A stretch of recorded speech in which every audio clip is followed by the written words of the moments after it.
There's been a little bit more last minute scrambles this morning than usual, but it's wonderful to have so many members of the BLM Idaho Resource Advisory Council, as well as the subcommittee and the public joining us for the subcommittee meeting today. And we're going to start with some opening remarks from BLM, the Resource Advisory Council, and subcommittee leadership. And with that, I'm going to turn it over to Mike Courtney, Twin Falls District Manager for the BLM and our designated federal official for the subcommittee meeting today. Mike? Okay, thank you, Jennifer. As Jennifer said, my name's Mike Courtney. I'm the Twin Falls District Manager. I'd like to welcome everyone here today to the second Lava Ridge Subcommittee meeting, and looks like we've got a good turnout. I thought what I would do to kick this off is recap our last meeting, because today's got a little different twist to it from the last one. So, geez, almost a month ago, we had a field trip that started off in the Twin Falls yard with an overview of the proposed project from Luke Pepez of Magic Valley Energy. And then we went out to the National Park Service site to learn about the Minidoka Historic Site, what occurred there, and how it could potentially be affected by the proposed wind project. The tour then continued to Wilson Butte Cave, where Ashley Long, our archaeologist, talked about how BLM manages and considers archaeological resources in a project like this. And Cody Martin talked about potential impacts to livestock grazing allotments and permittees, as well as some firefighting concerns.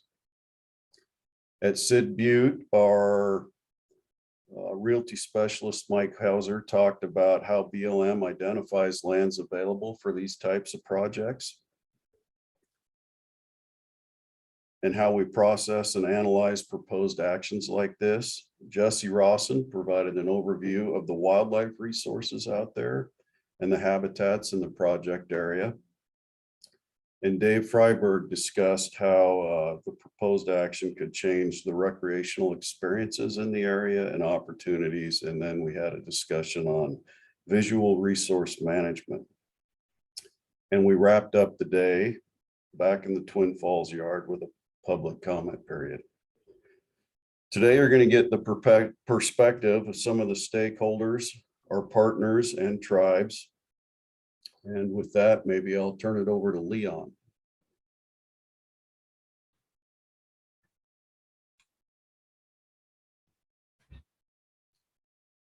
Leon, you have any opening remarks? Leon Smith is the subcommittee chairman.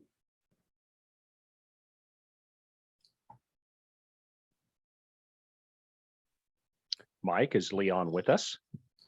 Well, I'm not seeing his name on here, Jennifer, but I thought I heard Jennifer.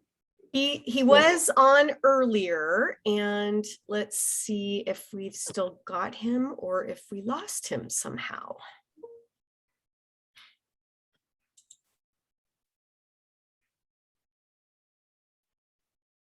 Well, maybe while we're trying to find Leon, Scott Nichols is the subcommittee vice chairman. Scott, do you have anything you'd like to add to what I said this morning?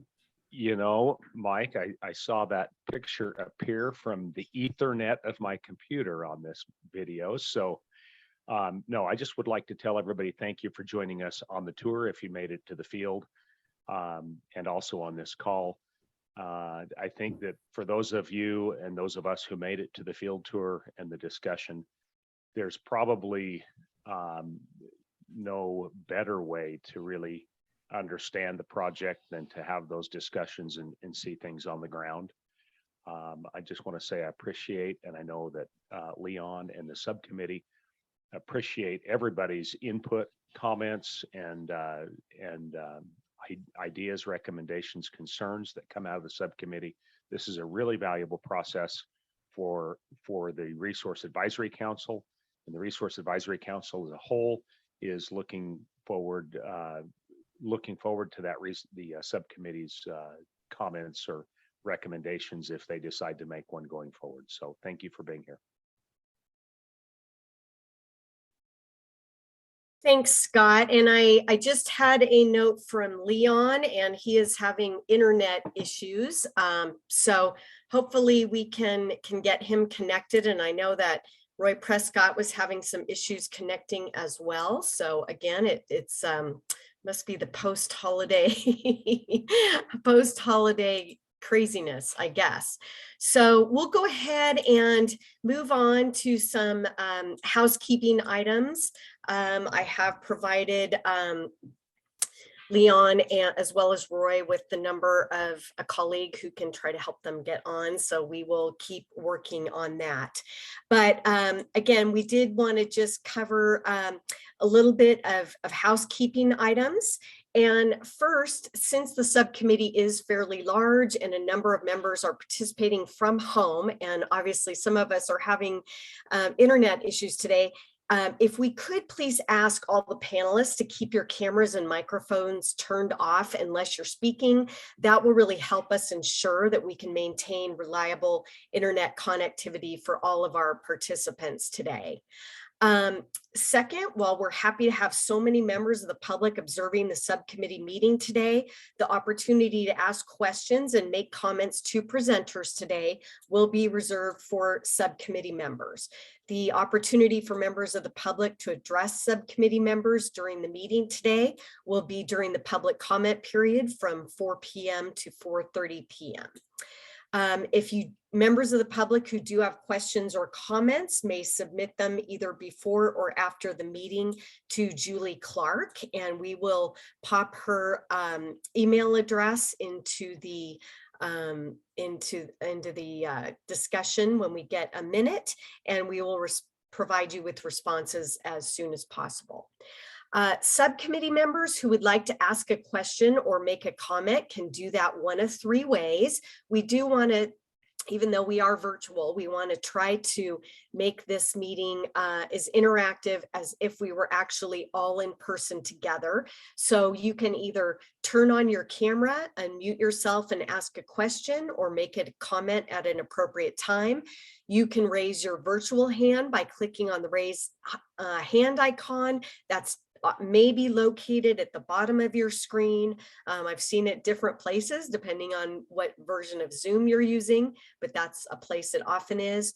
Or you can drop a question or a comment into the chat or the Q&A at any time, and we will be monitoring those, and we'll be happy to read your question or comment to the presenters. And we do have a way, if anyone needs captions, that you can get those. Hannah, are you able to speak to that? Hannah may be busy assisting others who are trying to get on right now. Okay, we'll go back to that in a bit.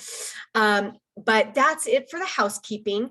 Before we do start with our first presentation, since we're all still getting to know each other, we would like to have each of the subcommittee members briefly introduce themselves. I think that'll be helpful for you as a subcommittee, and will also help the members of the public who are observing the meeting today get to know who you are. So when we call on you, if you could please turn on your camera and microphone and state your name, where you reside, and the stakeholders or the interest or the community that you're representing on the subcommittee, that would be great. We've already met Scott, and I'm not 100% sure if we've got Leon back yet, so we'll cycle back with that. But let's see, and I'm going to try to cross-reference my my list here, my roster with my presenters here to see who is on. But let's go to Dan Sakura.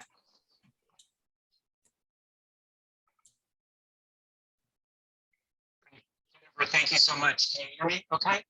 We can. Great, thank you. So my name is Dan Sakura. I live in Chevy Chase, Maryland, right outside of Washington, D.C. I'm a descendant of 3 generations of survivors of the Minidoka or relocation center, put camp in Idaho, and I'm representing the Japanese American community as an advisor to the Friends of Minidoka, Twin Falls-based National Park Service Friends Group. Thank you, Dan. Let's go to Ted McNeil.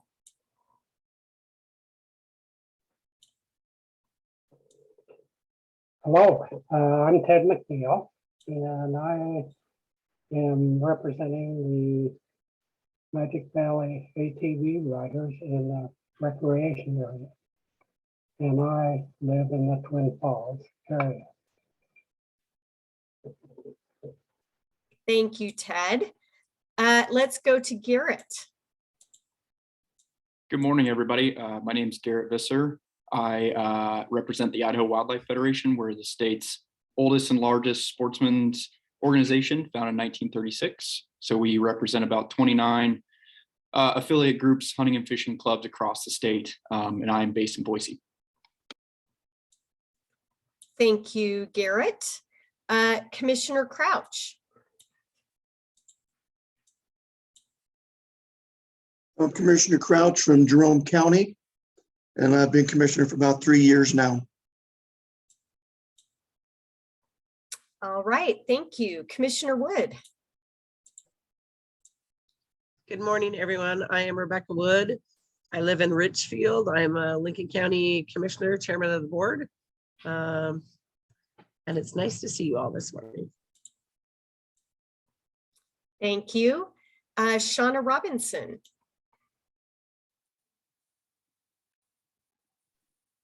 Good morning, everybody. I'm Shauna Robinson. I live here in Twin Falls, and I represent the Twin Falls County Historic Preservation Commission, as well as Preservation Idaho. Thank you, Shauna. George. Good morning, everyone.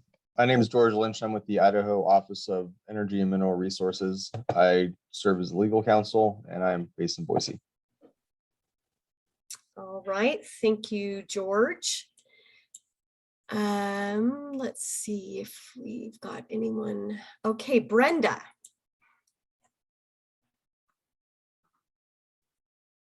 Hi, everybody. My name is Brenda Pace. I live in Idaho Falls.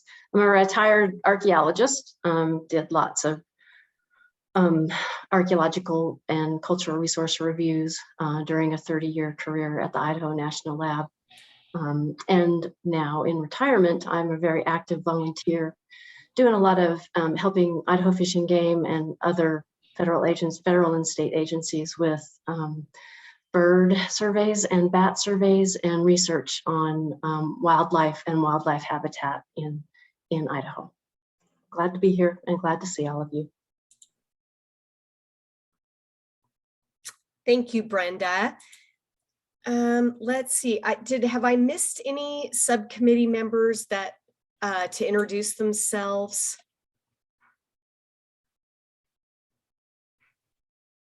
Hello, Jennifer. This is Minidoka County Commissioner Wayne Shank. Sorry, Commissioner Shank. I didn't see. I'm trying to cross-reference my roster and my participant list. So sorry about that. Not a problem. I, like I said, I represent Minidoka County on the subcommittee, and I farmed for 40 years here, born and raised here, know that area well, know a lot of the people that live and farm and recreate in that area. So that is a little background for me. Great, thank you. Let's see.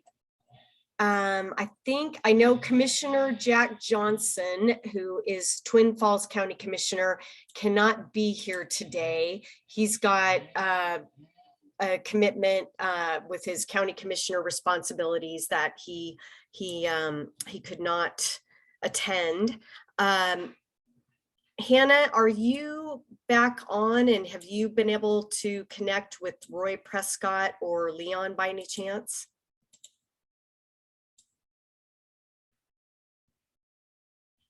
Okay, I'm going to take Hannah's silence as she is still working to get those two on. So hopefully we will work that out soon. And I think the only other subcommittee that is not on today is Chad Coulter, and I am guessing he may be joining us at some point a little bit down the road. Looks like Scott's got his hand up. Did you want to say something, Scott? Yeah, Jennifer, you probably saw the chats. There were several people that did not have audio. I think they may have exited and are trying to log back on. So I don't know if we can help them in mass or not.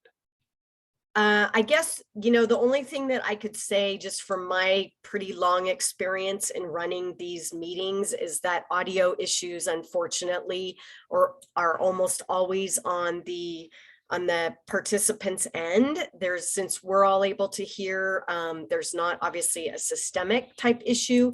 The only thing I can suggest in mass is if you click on the arrow, right-hand arrow, pointing up next to the microphone at the bottom of the screen, and you go into the select a speaker, test your speaker and microphone, audio settings. There are some settings in there that you can manipulate for sound, just as there are on your computer to adjust the sound level. And there's a speaker. So maybe what I'll do is I will go in and let's see. Of course, right now, if anybody's having a hard time hearing me, it's because there's tree trimmers outside my window right now. So I'm going to mute myself for a minute, and I'm going to write those instructions into the chat. Thank you, Jennifer. That's all I asked for. I had responded the same to Carolyn Smith. Okay, so bear with me while I write these instructions down into the chat, and then we'll get on with the program. Hang on. No worries. I also wanted to mention, Jennifer, I would just want to say thank you to the subcommittee members for joining us this morning on behalf of Leon. And if anybody didn't know, Leon represents the ranching community out of Eastern Idaho. I apologize, I don't have more details on Leon's background, but I really appreciate him heading up the subcommittee. And again, we both appreciate your participation in this law. Am I hearing this from your computer or mine? I just turned mine on mute, so. Okay, Carolyn Smith, you're back. Carolyn, if you can hear me, this is Scott Nichols. Would you unmute and then and say hello? Am I good? No. I mean, I can hear something, but I don't know if that's your computer I'm hearing or mine. My computer's on mute, so you can't hear my computer. Well, I'm hearing you. I know. My computer is on mute.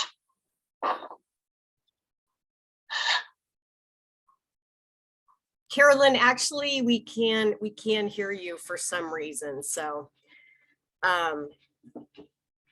all right. So with that, I just popped into the chat some instructions on how to, if you're having trouble hearing, how you can try to adjust the audio settings on Zoom. If that doesn't work, then try your computer settings. That's basically all I really know to tell anybody. Thank you, Jennifer. You bet. So with that, I do want to just discuss our agenda real quick today. So we are going to start with a presentation pretty quick here. We're running a little bit behind, but that's okay. We'll make it up later. We've got a couple presentations, then we've got a break. But again, since we're running behind, we may need to adjust that at 10:15. We have lunch scheduled from 12 to 1, and again, may need to adjust that. We have a break scheduled at 3:15 this afternoon, and then a public comment period scheduled at 4 p.m. And the 4 p.m. public comment period is set in stone. Everything else we can really adjust as needed. So with that, let's go ahead and start with our first presenter. That is Casey Prestwich, our project manager for the BLM Shoshone Field Office, who's going to discuss the National Environmental Policy Act process to date. Casey? Good morning. Thank you, subcommittee, for your time today. And like Jennifer said, I'm going to be presenting on the National Environmental Policy Act and process and where we are at today. I have shared my screen, so I will be going through a short PowerPoint, and I have allowed for plenty of time for questions, so we can potentially catch up sometime somewhere along there with our time. Here. So with that, I just wanted to provide some context for the NEPA process for those of you that might not be real familiar with this, with what the National Environmental Policy Act is. The National Environmental Policy Act is a procedural statute law that's intended for federal agencies to direct federal agencies to consider environmental impacts of their actions in their decision making. So with the Lava Ridge Wind Project, we do have an application that was submitted by Magic Valley Energy, and with that, it is within BLM's delegated authority to grant, issue, or renew rights of way for generation of electricity, transmission lines, or other energy needs on public lands. So BLM has a decision space here that we would need to respond to that application and prepare a decision to either approve with modifications, or deny their application. So that sets us up where we would need to use the NEPA process to help us inform that decision. So the NEPA's role for our NEPA's role in this process in Lava Ridge is that it directs us to prepare an environmental impact statement, and it provides the guidelines that we would do that in.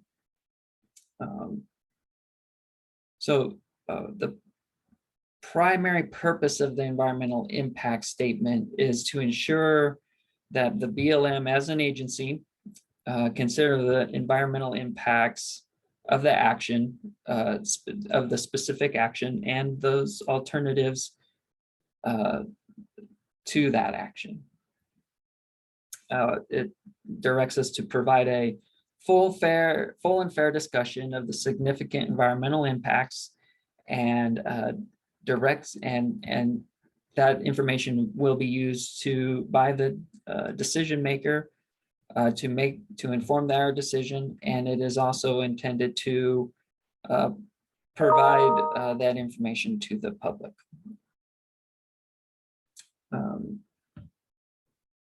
So, and then within the NEPA process, it also identifies how we would inform the public of the decision to be made, and inform the public of the EIS. So within the EIS process, there are several instances where we would be releasing information to the public, and that's specifically directed in the regulations for NEPA. And so those are at a notice of intent with the draft environmental impact statement and final environmental impact statement, and then when a decision has been made, or when we publish a record of decision, or that's also referred to as a ROD. The NEPA process also identifies how gives us guidance on how we identify issues to be carried forward and closely looked at for our analysis. The EIS does not these guidelines does not mandate a particular result of the outcome, but it guides us to that we have to look at and assess these issues. Additionally, it identifies how we go about preparing and developing alternatives to the proposed action.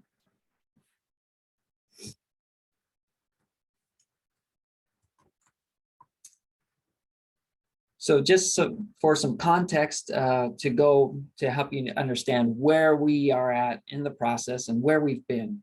Right, we received the application in late February, early March of 2020, right? So we've had this application for over 2 years. So what have we been doing and where are we at this point? So with that application, we do a lot of preliminary adjudication, work with the proponent to make sure we have agreements and things in place that helps us process the application, and we work through some preliminary adjudication adjustments and changes and coordination with the proponent. Once a lot of that information is in place, we start into the NEPA, the preliminary steps of the NEPA process. So these are things that will happen prior to a notice of intent to publish or notice of intent to prepare an EIS. This is getting us ready to prepare the EIS. And so part of that is internal scoping. And so in the summer of 2020, we looked at, we had our resource staff and our specialists look at the project area and start identifying potential issues that would need to be considered as we are going through this decisions process. And along with that, we identified areas of data that would need to be gathered to help us inform that process. We established cooperating agencies and we provided some feedback to the proponent based on some of that early look at their project and looking at the areas, looking at our resource management plans and that. So along with where we were at with beginning to gather data, we identified with some of our cooperating agencies this data that needed to be gathered. We worked with Magic Valley Energy to develop a study plan that outlined the types of surveys that needed to be done, how these surveys should be done, specific guidance that is out there to guide their consultants as they're developing these surveys and the survey plan. And this all goes into helping us further refine issues and then eventually analyzing these issues in the EIS. To date, some of the surveys and information that's been gathered is raptor nest surveys, 2 years of avian use surveys, bat acoustic survey, bat feature assessment, sage grouse select survey, pygmy rabbit survey, Paiute ground squirrel surveys, a survey for aquatic resources, and along with that was a wetlands assessment and the sensitive plant survey. And then we also, early on in 2020, 2021, initiated visual resource inventory to help us gather baseline data for the visual resource component. And we worked with the Park Service to get them information and them give us information on the night sky condition to prepare a night sky condition assessment related to the Minidoka National Historic Site and the Craters of the Moon National Monument. We also identified several technical reports that may not be like a survey on the ground, like thinking of gathering data, but we identified as needed to help us be able to describe the affected environment. This included like a fire technical report, that summarized, past fire conditions, the fuel conditions, and wildfire and items associated with the current condition related to wildfire, identifying a noise technical report that would help us further understand potential for noise impacts, what the noise conditions on the ground are now, and then also a transportation and traffic assessment and a dark skies analysis. I think I got all of those. And then one other thing is Magic Valley Energy did have a consultant prepare a hydrology technical memo that looked at the Eastern Snake River aquifer and the proposed wells, and provided some information concerning that. So hopefully that kind of gives you a context of, this is where we've been gathering data on. These are things that you'll see and help inform the draft EIS when you see the draft EIS. So we started all of that, and that was a continual process, and some of that happened after the notice of intent, but a lot of that also happened in the preliminary steps. So after we take some of those preliminary steps, and where we were at is once we had a lot of enough information to help us identify what that we were going to prepare an EIS, and some of the preliminary issues that we would be considering, we published a notice of intent. And we did that in August of last year, 2021. The role of the notice of intent is to formally begin the EIS process and it initiates public scoping. So we use some of that data that we had to identify issues, and we said, public, this is the proposed project. These are some of the preliminary issues we've identified. Would you provide us some additional comments and feedback and thoughts on the proposed project? Excuse me.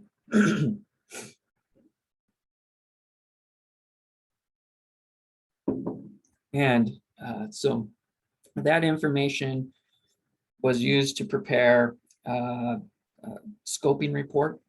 And that scoping report was released to the public and is available on the e-planning website.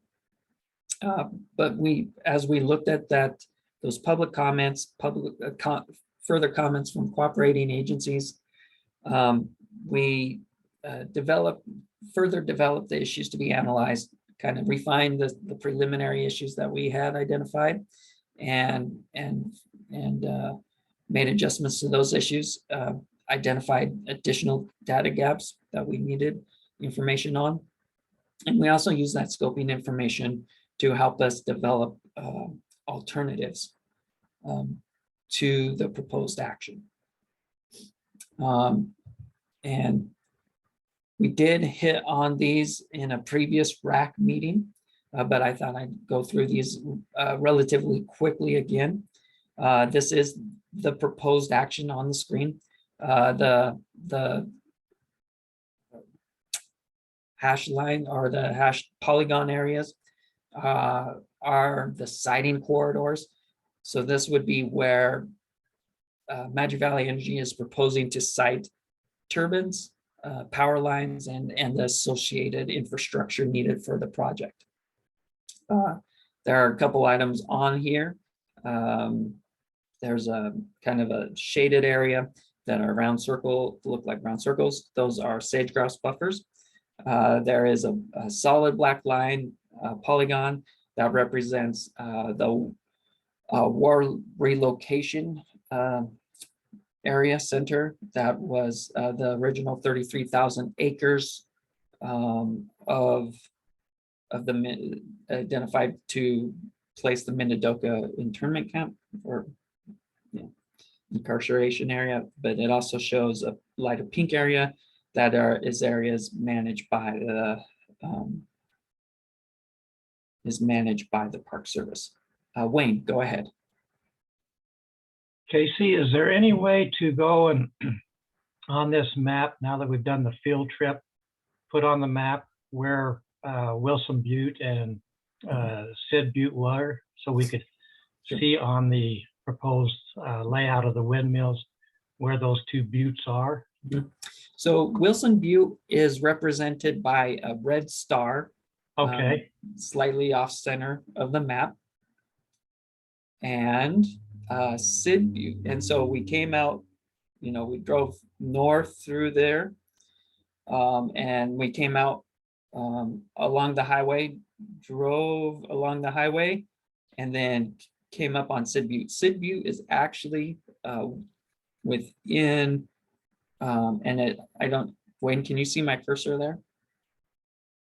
Yeah, okay. So that's about where we parked on Sid Butte, and Sid Butte is actually within sage grouse like buffer zone.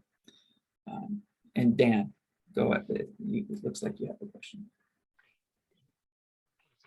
Thank you so much for this update, and I really appreciate your work and explaining this. I just had a really quick question. If you see the Wilson Butte Cave, the star, and then coming down immediately to the south of that, it looks like there's a right-of-way or a road that is due south that runs east of Minidoka and connects up down to the through that BLM strip of land to the south. Is that it? Could you explain that a little bit? With that and those.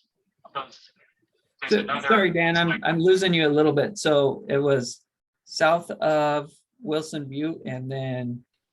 And what does it look like that you want me to point out?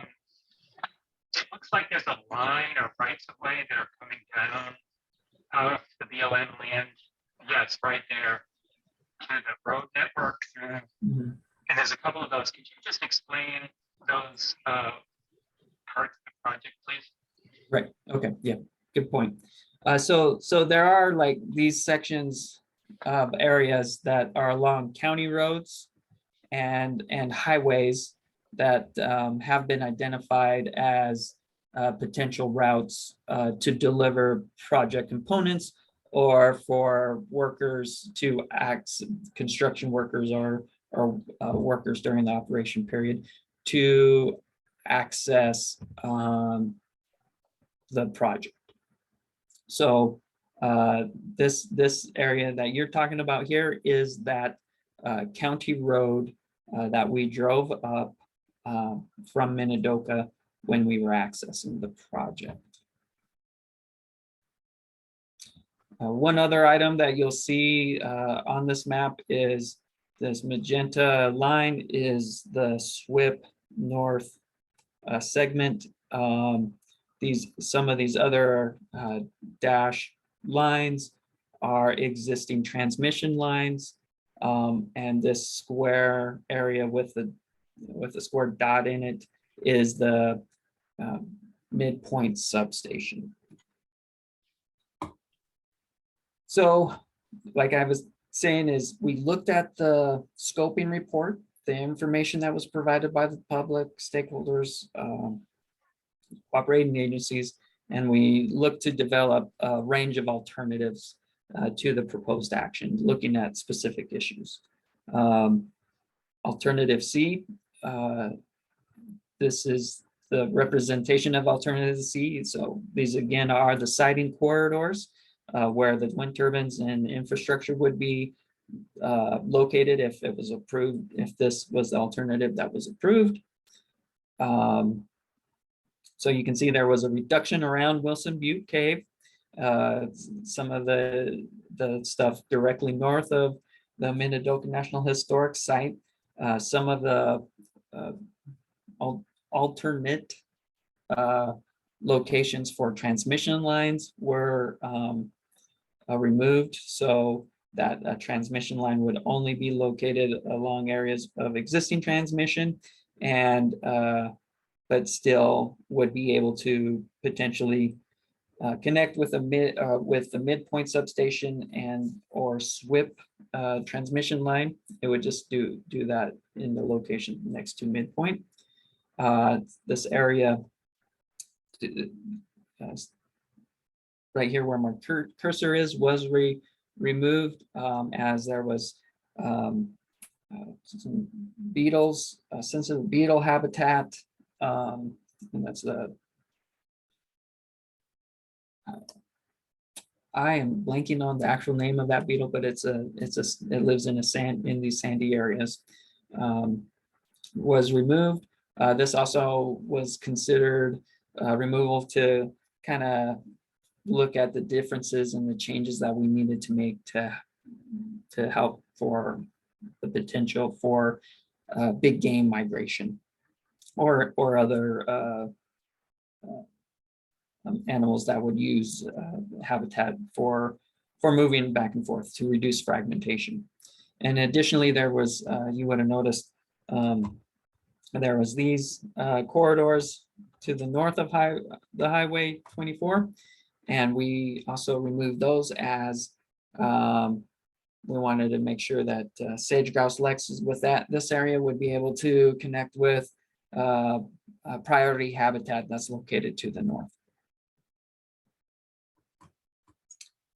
We also looked at this alternative. This alternative removes stuff east of Hidden Valley Road, and the purpose of that is some of this areas out here is less impacted by wildfire. It has more a greater component of native sagebrush, native grasses, those kind of things. It provides, for pygmy rabbit habitat, provides for sage grouse habitat, and those items. And so we wanted to look at the impacts associated with those specific potential impacts. And we also wanted to look at this as a smaller footprint overall. And additionally, alternative E, same theory of looking at a smaller footprint overall to have a range of footprints. But this one, rather than focusing on impacts, reducing impacts to the sage grouse or the sagebrush, and those more native areas that are east of the highway, we looked at further reducing visual impacts associated with the turbines closer to Minidoka. So those, and again, those were responses and to some of the major issues we were seeing through the public scoping conference. So with that, that gets us to where we are currently. We're drafting the EIS and getting, gathered up all the data, drafting the EIS, doing the analysis on those issues, and coordinating with cooperating agencies, making some adjustments to some of these alternatives to the proposed action to look at where things can be avoided and minimized a little bit further, looking at the preliminary analysis and identifying any adjustments that needs to be made to that analysis. And so we initially had planned, and our previous meetings had identified, we'd hoped to have an early draft of that document in August and be releasing that in September for public comment. After some initial reviews, we've identified, some additional information we need, or that we needed, and we're getting, making adjustments to the analysis, and just a lot of coordination. And coordination is a heavy workload and takes a lot of time. So we have adjusted are looking to adjust our timeline, and tentatively looking at a November 2022 timeframe for the release of the draft to the public. So as you can see, this is where we're at, administrative draft. This is our internal review. And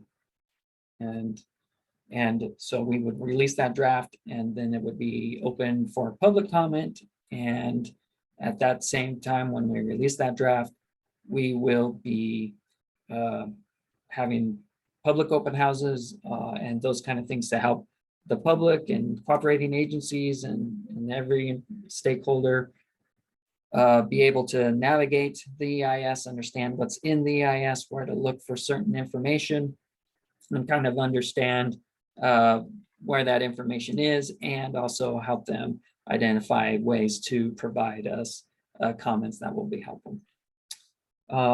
Just to finish up here, after the draft EIS, we would be responding to comments. We would be using that information to prepare a final EIS, and then we would publish the final EIS, and following that, we would publish the record of decision. And with that, that is my presentation, and I will open it up to questions. So Dan, go ahead. Thank you. So in previous discussions around the Section 106 compliance, BLM identified a 45-day public comment period. Is that your current plan now for the draft EIS, 45 days? So yes, the going back to the NEPA and the ESI policy and guidance is that 45 days is the requirement as a minimum for the public comment period. We have not landed on a specific any making adjustments outside of that, although we did note, Dan, I believe in the consulting parties discussions that it was requested for a longer time frame. What we are looking at is, trying to get out some additional information so that there before there where we can start getting information out to people and get them informed on some of the information so that they don't have to try to digest it all prior to then. We're trying to work through there, and we're looking at what is our approach for public involvement, and at that time we'll decide, or as we're working through this, we'll identify the exact comment period length if we're going to extend that in the notice of availability when that's released. But right now we haven't made any specific changes to expand outside of 45 days. Thank you so much. And I would just flag that, if this comes out in November, we're talking Thanksgiving holiday, we're talking Christmas and New Year's, and just from the communities that we work with, the Minidoka survivors, a lot of those folks, like, my dad is in his late 80s. And we have people in their 80s and 90s who have direct connections to camp. So I would just recommend maybe thinking about those folks in terms of additional time for a longer public comment. Right. Appreciate that, Dan. And I didn't hit on this before, but we are working with our CATER, which is Collaborative Action and Dispute Resolution group out of our headquarters office, and we have worked with them to prepare a statement of work, and we have a contractor that's actively now holding discussions with members of the Japanese American communities to help us inform, the best ways to, when we release the draft EIS, to make sure that they're informed, that they can participate meaningfully. And we were specifically targeting Japanese American groups in this go around with that effort, because we recognize, as it was made clear to us from our previous notice of intent, that they are located throughout the country, and they don't always necessarily get the information that a lot of local people do. Shauna Robinson. Morning, Casey. Thank you.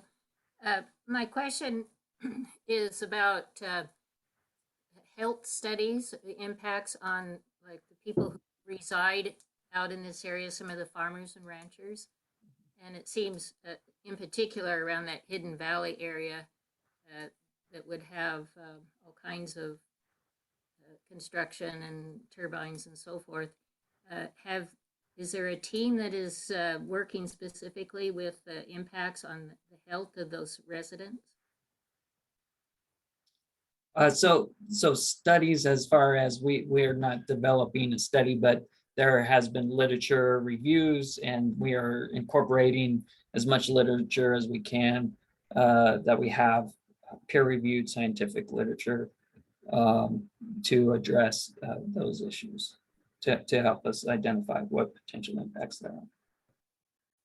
Oh, okay, because I know with the sound levels, even though the wind turbines it's fairly low over time, it does create real health problems with people exposed to low levels of sound like that. And those were issues that were brought up and in scoping, and if you know of specific studies or have specific scientific literature that would help us inform that, please feel free to pass it on. It may be something we're already looking at, but if it's not, then we'll incorporate it into the discussion concerning that issue. okay, I have a couple of things I can forward to you that might be of help. Thanks, Casey. Garrett Visser. Yeah, Casey, just before we take Garrett's question, if we could have this be the last question so that we can move into our next presentation, that would be great. We will have opportunity later in the day, I think, and subcommittee members, you can always pop your questions into the Q&A. But since we did get off to a little bit of a rocky start this morning, we're running a little bit behind and we're already going to have to roll through our break. So if we could have this be the last question, then we'll move on. That would be great.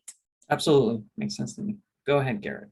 Yeah, thanks, Casey, for the presentation. I have kind of a two-part question. I'll try to make it quick, but it's on NEPA and then also tearing off RMP question here. But I'm just wondering, with respect to the BLM's decision-making authority, even for NEPA, even if the BLM say they select the no action alternative, that technically doesn't forbid other proposals to be submitted in the same landscape in the future.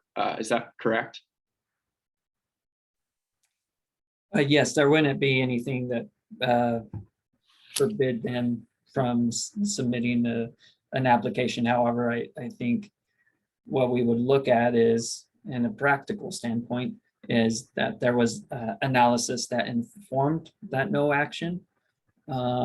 And so we would be upfront with any other applicant that the reasons behind the no action selection and make that clear.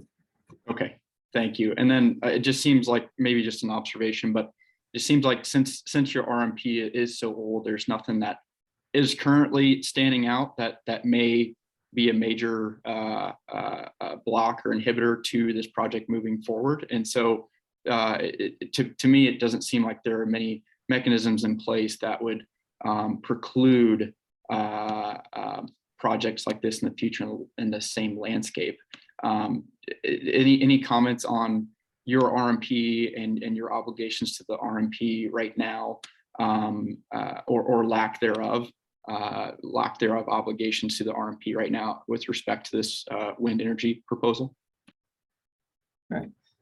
So we did look at the RMP in those preliminary steps, and as amended. So it's been amended, and early on, like I pointed out, there aren't being proposals for turbines on Sid Butte itself, right? But the previous drafts of the application and the plan of development did have items there, or wind turbines there. They were removed off of there as a reflection of that isn't consistent or in conformance with our land use plan as amended by the sage grouse amendment, we call it ARPA which is just approved resource management plan amendments for sage grouse. And so because of the location of the lek there, it was that lek was actually identified by those lek surveys that were done. And so we worked with the proponent to make sure that it was in conformance with the land use plan by excluding turbines and components that wouldn't be allowed within the lek buffer to be excluded from the project proposal. The ARPA does identify that the area is open to renewable energy like wind and solar. So it does have an allocation of open through the sage grouse amendment. The older original RMP identifies the area as being available for multiple uses, all kinds of uses. There's no specific restriction on the type of use. So in that case, yes, it is also open to the proposal. And so, like you pointed out, there is nothing that from an RMP planning level conformance review that would discourage or eliminate another application if a no action alternative is selected. Thanks, Casey. Sorry about the long wind there, Jennifer. Now it's back to you. Not a problem. Not a problem, Casey. Thank you so much. Really appreciate it.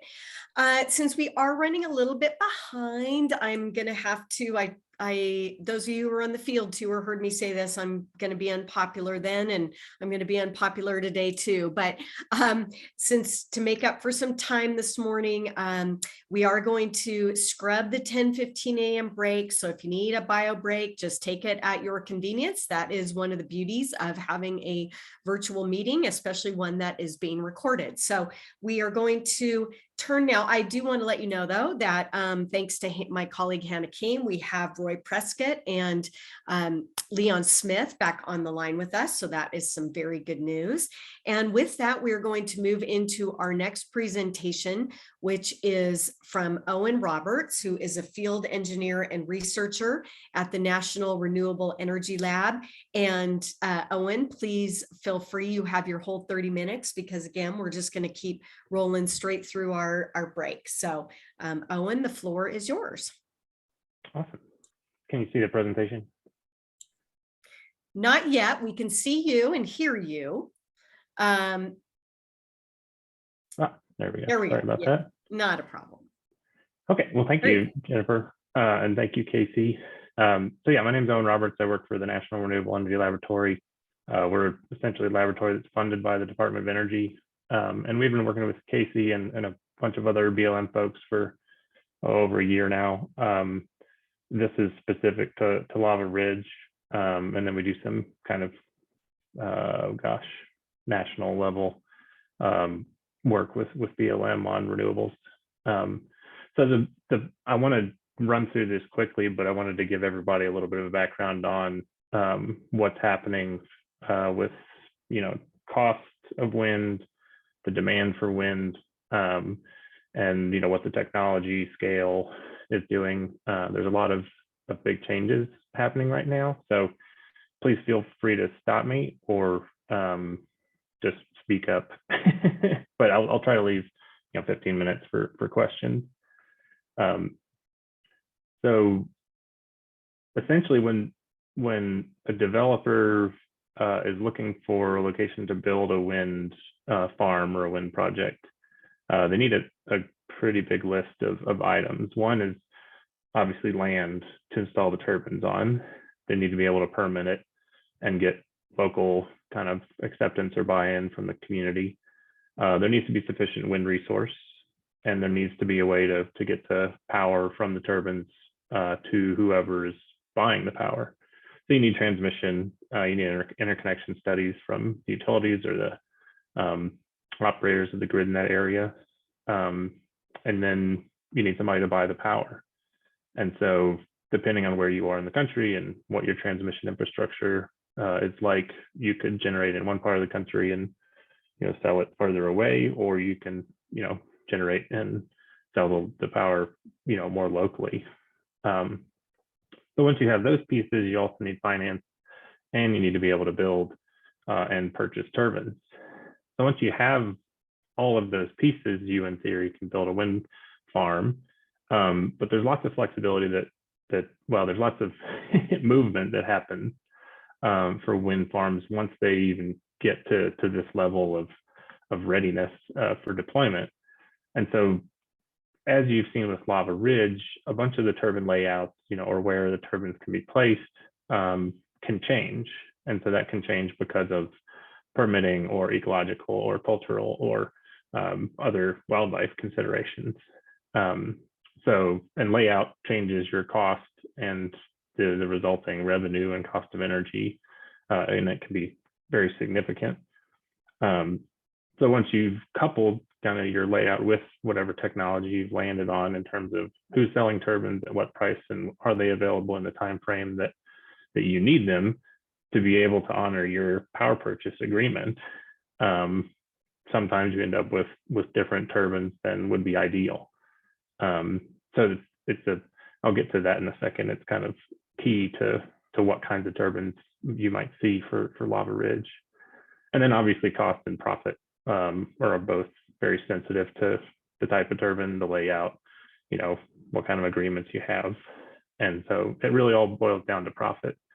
So everybody, in the wind industry or the solar industry or power generation in general is in it to make some amount of money. And they have to make money to exist, but they also have to be competitive enough and not make enough profit that they aren't awarded any projects. So it's a very delicate balancing act of all these pieces to be able to build a viable project. So I wanted to show an illustration of, you guys have seen, Casey showed the layout, some of the alternative layouts for Lava Ridge. And I wanted to really show you an example of how the wind resource and how it varies over terrain in the Lava Ridge area actually could affect the viability of the project. So this is Twin Falls, this Burley. So essentially Lava Ridge is kind of in this area. So if you look at like these lighter yellow areas, these have an annual average wind speed of say 6 meters per second. The darker red areas have an annual average wind speed of 7 meters per second. So in terms of just the magnitude of that difference, it's only 1 meter per second. But the difference in annual energy production, for a very typical turbine in these locations is more than 30%. So as we all talk about siting and wildlife and cultural and all these setbacks for noise and flicker and visual and everything, a lot of what you've seen in the layouts for from Magic Valley and from the BLM side haven't really quantified the difference in energy production because of the different alternatives. And so it's I guess all I'm trying to convey is that it's highly sensitive. Like where you put the turbine, to me or you, it may just look like this location is the same as this location, but that may be a 20 or 25% difference in energy production. So the takeaway is wind generation is super sensitive to local terrain and resources, is highly variable due to local terrain. And I'll provide all of these references for you guys. So one of the key questions that we got from Casey and from BLM was this kind of uncertainty in what size turbine is being proposed. And what I can tell you is that right now there's a very large shift in the types and sizes of turbines that are being installed in the US, and that difference is only going to get bigger. So right now the industry average turbine is say 2.8 megawatts in capacity, but there are turbines up to 5 megawatts that have been installed this past year. There are announcements of 5.5 and even 6 megawatt turbines that'll be installed in the next year. So when BLM says, oh, this is going to be a 400 turbine project, obviously you can have a 1200 to 2400 megawatt project. And so there are many constraints, from the developer side in terms of how much transmission capacity is there. So the long and short is that this, Lava Ridge could conceivably end up with a 2.8 megawatt turbine or a 6 megawatt turbine. And, they're going to look very different. There's going to be a very different footprint in terms of the actual number of turbines, obviously. But it's the surprise, I think, on many people's understanding is that the turbines could be a factor of 2 or more different in size now compared to even just a year or 2 ago. Sorry, Dan, did you have a question? Yes, Owen, thank you very much. I appreciate it. In terms of that first slide, my understanding is that wind energy depends heavily on an extension of current federal tax breaks to be economic, including the production tax credit and investment tax credit. Is that something that you're looking at in terms of the finance side for viability, depending on whether Congress extends that tax credit? Or are you going to get to that? Yeah, we can go back to turbine stuff, but it's a really good point, and it is a huge driver. It has been a huge driver for wind in the past. So what Dan's talking about is there's a production tax credit from the federal government based on the generation of an actual turbine or wind farm. And so it's gone in and out over the years.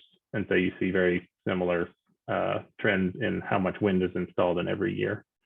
So it's true that the PTC is basically expired. There's a lot of ways that people have gotten around.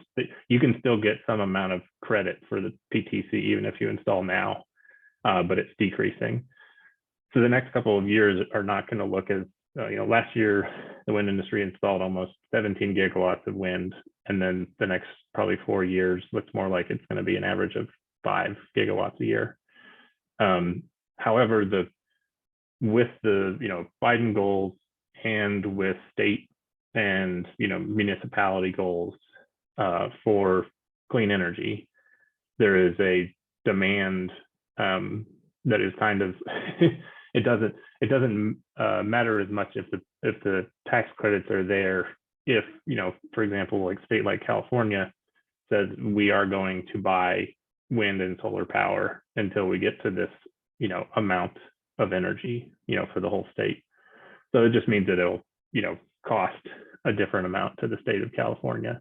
So there's a lot of drivers here, and who knows what's going to happen with goals, national goals. And I'll show you some results in a second that kind of quantify what that looks like. But yeah, there is a little bit of uncertainty in the next 4 years for wind, but there are big markets that like California or New York that are going to drive a lot of the deployment of wind because of their individual goals. The other drivers here, turbine prices are low right now, and so are operation and maintenance costs. There's benefits to going to larger turbines. Coal plant retirements are still a relatively big influence in terms of the demand for new generation, and you pair that with goals and you get a lot of proposals for wind and solar, and now with battery storage. Right now there's high natural gas prices, and the outlook to 2040 is still for pretty high natural gas prices. And then you have some more aggressive goals like from Biden that look at electrification of transportation, building, heating and cooling that could again conceivably double the amount of renewable electricity that the country needs. So there's a big range of of what and why wind would be needed in this specific region, depending on where the power is bought or sold. Try to get through the rest of this. Yeah, so this is just a plot of turbine prices from different manufacturers or estimates for the past since 1997, turbine prices are still very low. This is an interesting plot. Basically, the orange line is solar. This is the power purchase agreement price. And so you can see how solar has come down rapidly. Blue is wind. And so, wind and solar are probably at or below gas PPA prices currently. So wind and solar are very, very competitive, especially in the middle of the country, and coal prices are very high right now too. So that also makes wind and solar much more competitive than coal on a cost basis. This is a pretty interesting plot. Basically, it goes from 2021 to 2040, and this is EIA's estimate of natural gas prices versus wind. So you can see the difference in kind of generation or power purchase prices. That gap continues to widen after continuously out to 2040. So I kind of mentioned this a second ago, but we do a lot of modeling of what the future would look like for the whole entire grid for the nation. And so one scenario that we run is basically like what happens if you have relatively low cost renewables and high cost fuel for natural gas and coal, et cetera. And so if we end up doing this, hopefully you can see this, but essentially this light blue is wind capacity. So by 2050, under these assumptions, which aren't super aggressive, it's not nearly as aggressive as the Biden 95% clean energy goal. This represents a 5-fold increase in the amount of wind that we would need, in the nationally.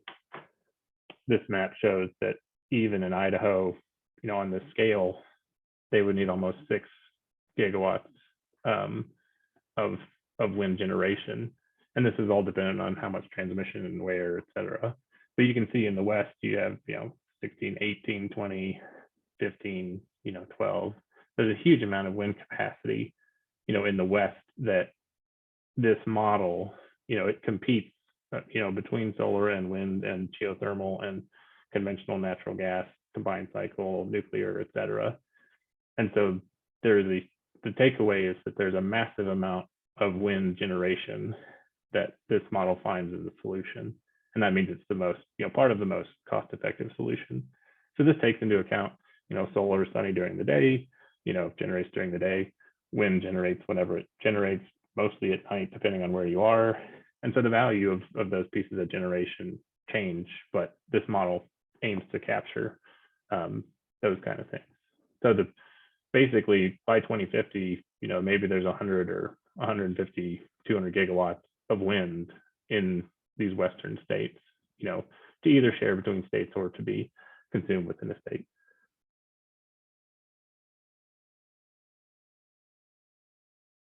And I think that's all I had. Hopefully that wasn't too much.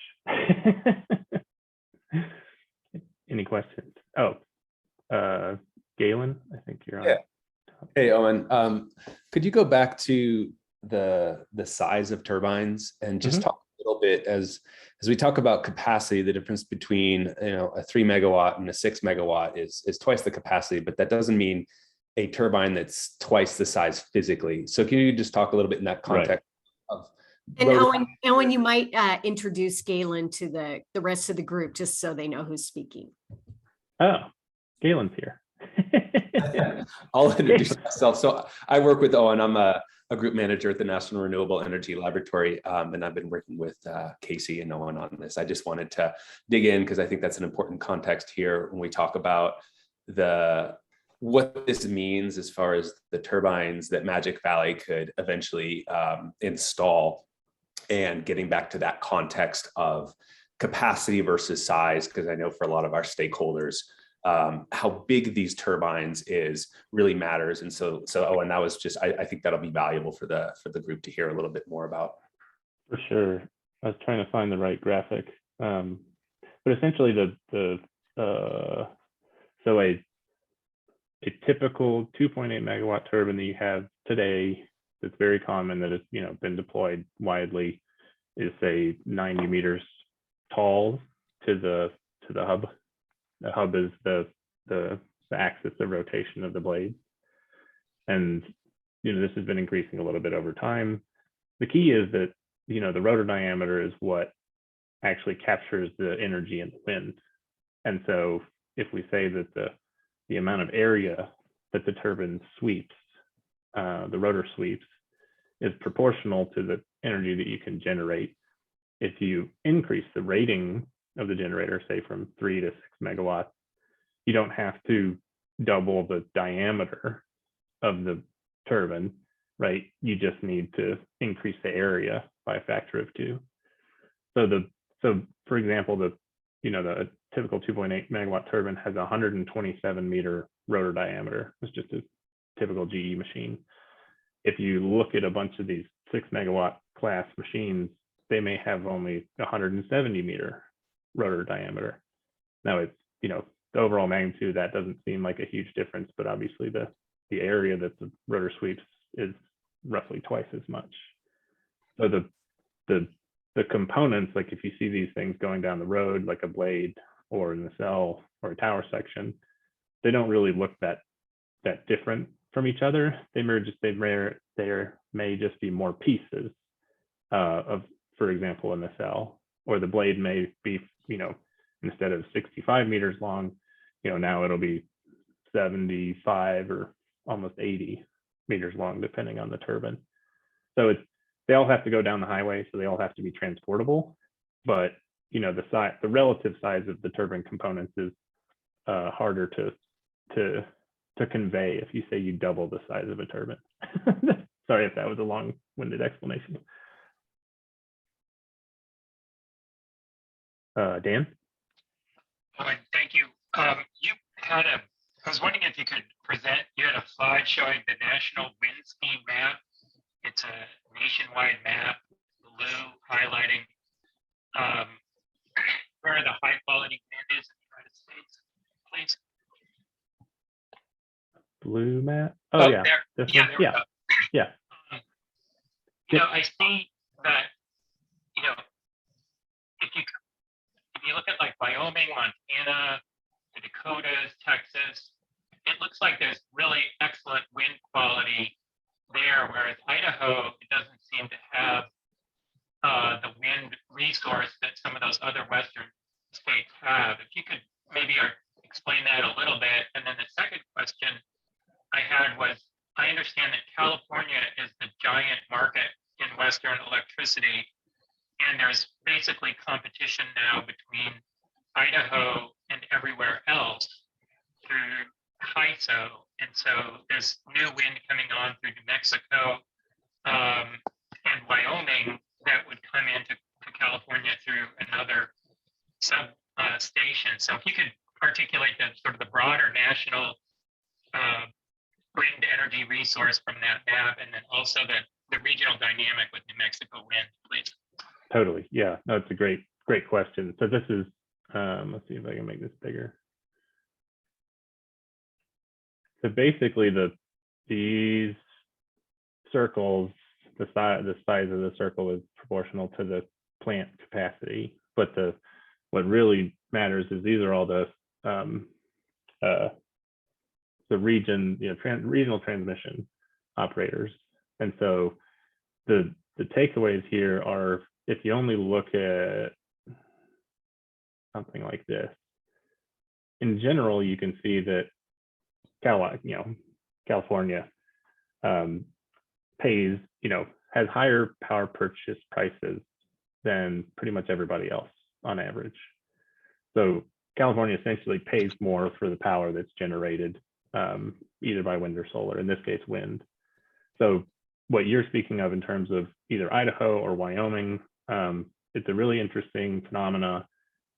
Essentially, the time of day when the power in California is most valuable lines up really well with when it's very windy in Wyoming or Idaho. And so I think your initial question was, if we have all this high quality resource, what we call the wind belt, those places can generate wind at a lower cost than you could in, say, Idaho. The piece is it's all down to how much you pay, someone is willing to pay you for the power that you generate. So this is just reflected in, the power purchase agreement, these prices. So down here in SPP or even, Texas, let's just call it Texas, you have, power purchase agreements below $20 a megawatt hour, whereas in California, it's twice as much. So it's just a demand-driven phenomena where you could go to, lower resource areas like Idaho or like Lava Ridge, and if you can get the power to Southern California, somebody would pay, say, twice as much for it. It's really simple to, it's really difficult to say, somebody's going to build a 1,000-mile long piece of transmission from Chokecherry or Sierra Madre in Wyoming, or from Lava Ridge all the way down to Southern California. All of those kinds of projects are viable and can incur the cost of some amount of that transmission, right? To be able to sell into a market that's, has power purchase agreement prices that are twice as much as, say, Texas. Did that work? Thank you so much. Or actually, if you could go to that, just spend a little bit of time on that map, that nationwide map. It's going out just the Idaho resource. It looks pretty low to me compared to other parts of the country. Yeah. So the trick is, so this the industry average wind resource for a site in the U.S. last year was about a 7.7 meter per second annual average wind speed. The wind speeds around for Lava Ridge are anywhere from 6 1/3 or whatever, maybe 6, all the way up to 7.2 or something. And this is just model data. Like, this is not gospel. Magic Valley has gone out and deployed Met towers and measured the wind resource, and they know a lot more about the resource here than I do. But again, it's all down to what can you sell the power for, and siting is a really critical issue here, because again, you could have a 30% difference in annual energy production between this point and this point. So the local resource, it is lower than the national average, but it's all down to, can you generate the electricity at a cost to whoever is going to buy it and make a profit? So we don't know, Idaho Power could buy this, some amount or all of this energy.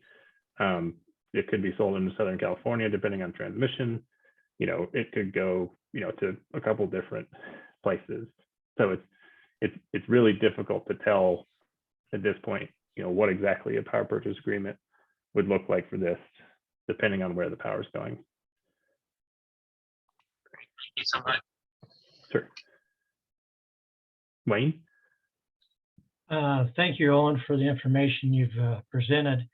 I have a question concerning, we have, as you know, windmills already in the area, both up and down through southern Idaho into eastern Idaho.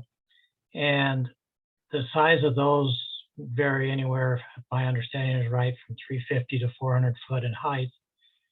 And you said that it was the rotor blade that determines the size or the output. If they were to put in windmills the size that we currently have, rather than the much larger size, what would be the highest output that they could get out of those that size? So there's a harder, well, the FAA has a 500-foot tip height. They call it a limit, and it's not a limit. But most of the turbines that you have, or you've seen in Idaho, have tip heights that are below that. And so this plot basically shows, there's lots and lots of, projects that have been proposed and awarded, above 600 feet, or 700 feet. And that's a lot larger than the turbines we're talking about here. So for a normal 6 megawatt machine, with 170 meter rotor diameter, and say 150 15-meter hub height. I'm not going to get the math right, but that's kind of the. It's not a huge. It's not proportional. It's just like we were talking about earlier. You can double the rating of the turbine, but physically it doesn't double in size. Yeah, so a big 6 megawatt, 170 meter rotor diameter, 115 meter hub height turbine has a 200 meter tip height, right? So, oh gosh.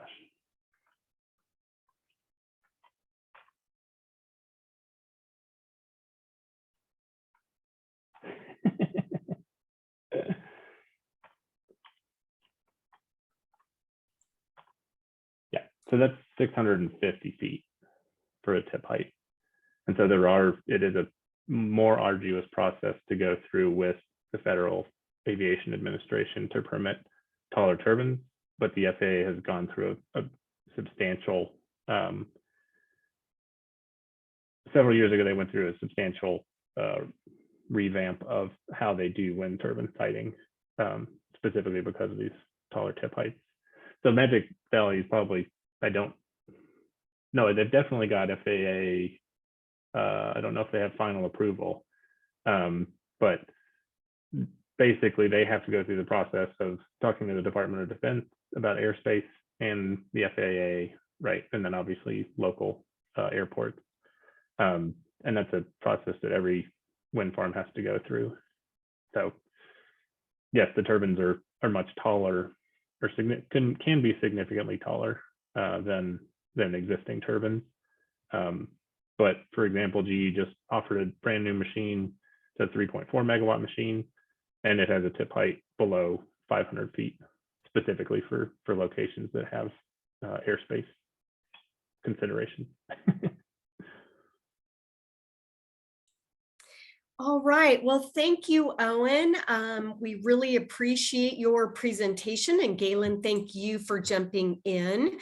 Again, I'm going to try my best to get us back on track here. So with that, we're going to go ahead and move to our next presentation. I see our presenter is on the line, but meantime, if any subcommittee members do have any additional questions, please feel free to pop them into the chat or the Q&A, and we will work with Owen and Galen to get those answered. But meantime, thank you so much for joining us. We really appreciate it. And you two have a great rest of your day. Of course, you are more than welcome to continue with us in the meeting as long as you would like.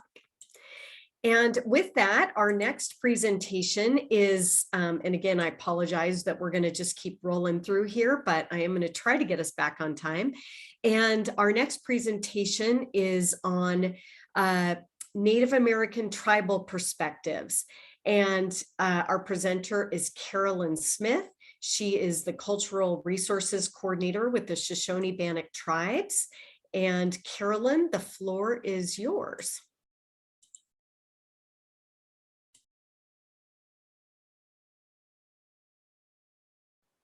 Good morning. Can you hear me? We sure can. Okay. So I've Carolyn, feel free if you'd like to turn your camera on, you can. If you'd rather just speak, you can do that too. Whatever is best for you. Yeah, I'll just speak because I don't have a presentation. Okay. Not a problem. But so I have to apologize for not being having the presentation ready for today. I just barely got the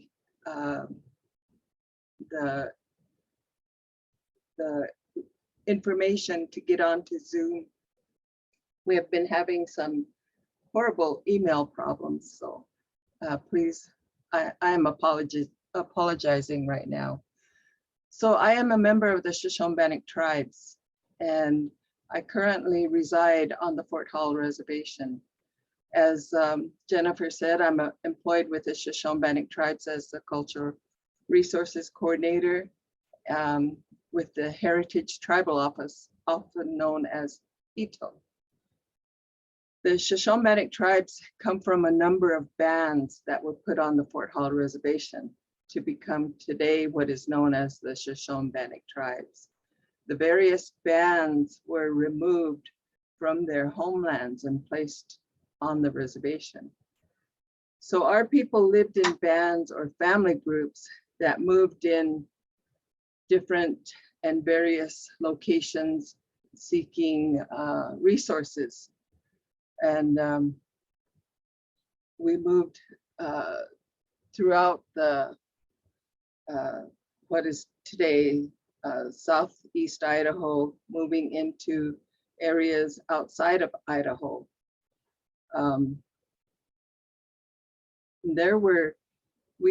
We would have had a number of bands that lived in various areas. These bands accessed diverse resources through fishing, hunting, gathering, participating in long-range trade networks. Each band had unique wintering camps, intimate knowledge of their landscapes. The people held larger tribal and intertribal gatherings when resources like salmon and camas were plentiful. Bands traveled greater distances with the acquisition of horses and the disappearance of bison from the Snake River Plain. Some of our seasonal movements and food sources were acquired within the project area. This was a corridor that our people moved from north to south, to the camas fields, to the Salmon River country.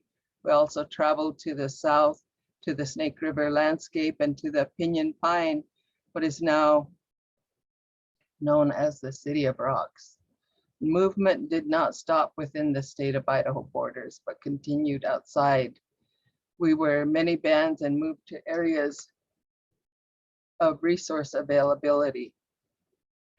The area of the Lava Ridge project included hunting of wildlife, gathering of plants, and storage of food in caches where caves were found. Stories were important that were passed down through our families, which included the various wildlife in this area. Some of the animals that were seen and taken from this area. One member reported that her family said there were large rabbits that they hunted in this area. We have today, even our family still go and hunt in the area for what we call yaha, which is large groundhogs.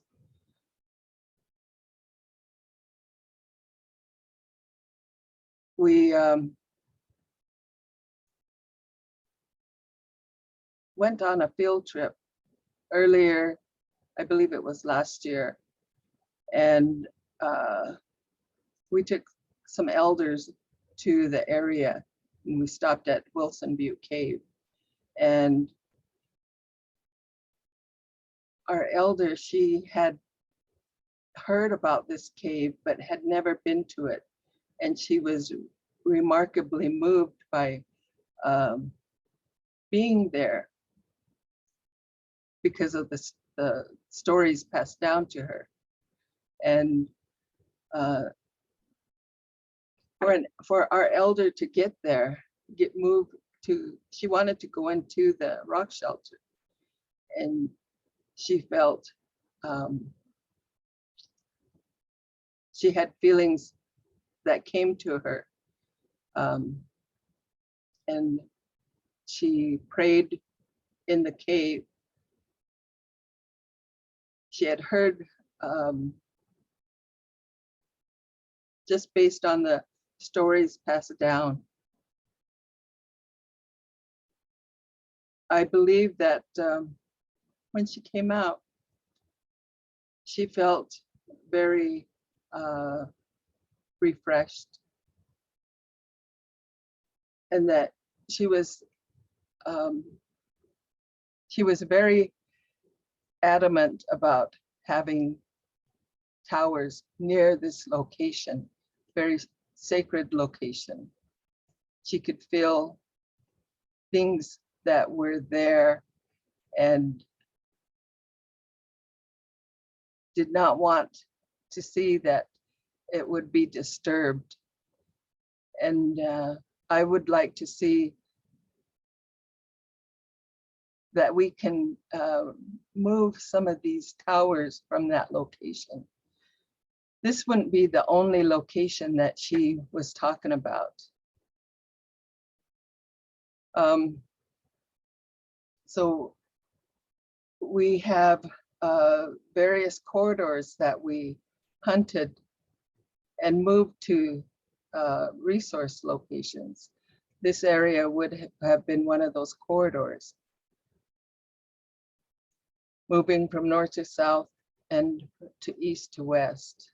We have always known that the Snake River was an important resource for our people. And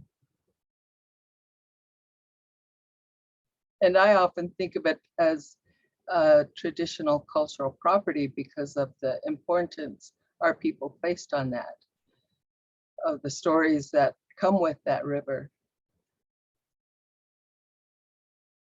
And in this location, it's really a definite, a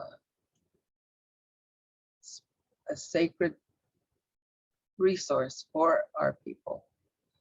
So I just wanted to add that we continue those seasonal rounds today. We go from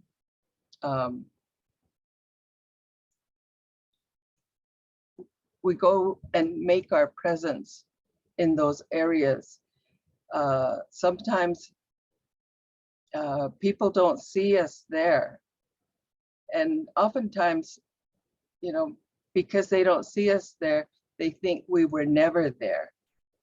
And I want to ensure that our people continue to visit those areas, those locations that our presence, our ancestors' presence was known. With a project like this, I have a problem with having our presence removed from the landscape. And it's through the eligibility of sites. There is a process that is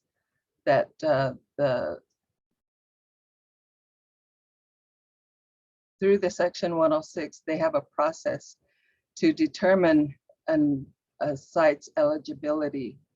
And sometimes if there's not enough information or evidence of artifacts or what, it can be determined as not eligible. And in my eyes, the way that I feel, they're removing our presence from that land. And I really would like to see that when these surveys, these determinations of eligibility are being presented, that our presence is also there to provide our perspective on where our people moved through, where they camped, where they walked. Today we have these surveys that go through, and sometimes you see that there is, they say there's no resources, cultural resources there. And it kind of, in another person's perspective, you would think, well, there's nothing there. But to our people, we know it's there. We have the stories that back that up.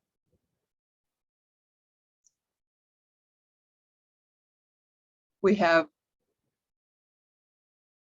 our knowledge of our presence in the area. We have also that knowledge from people who come to the tribes and want to bring back those artifacts that was removed and in their personal holdings that they took from the landscape, took from the land.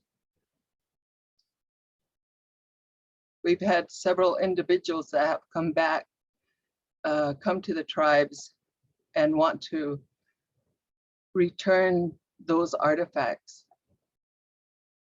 They provide sometimes they provide that information of where they came from, but there's others who have relatives or family members that collected, and they have passed on, and the remaining family don't know what to do with them. It's something that they don't want to do, or they don't want to have remain with them. So we've had some collections brought back, only they don't know where they came from.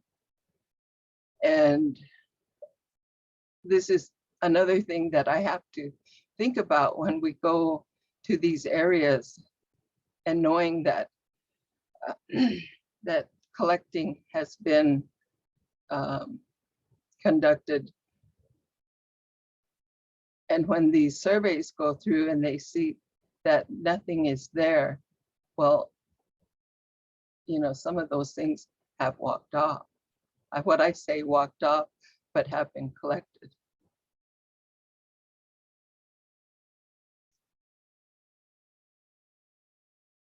But we also have that perspective of the landscape.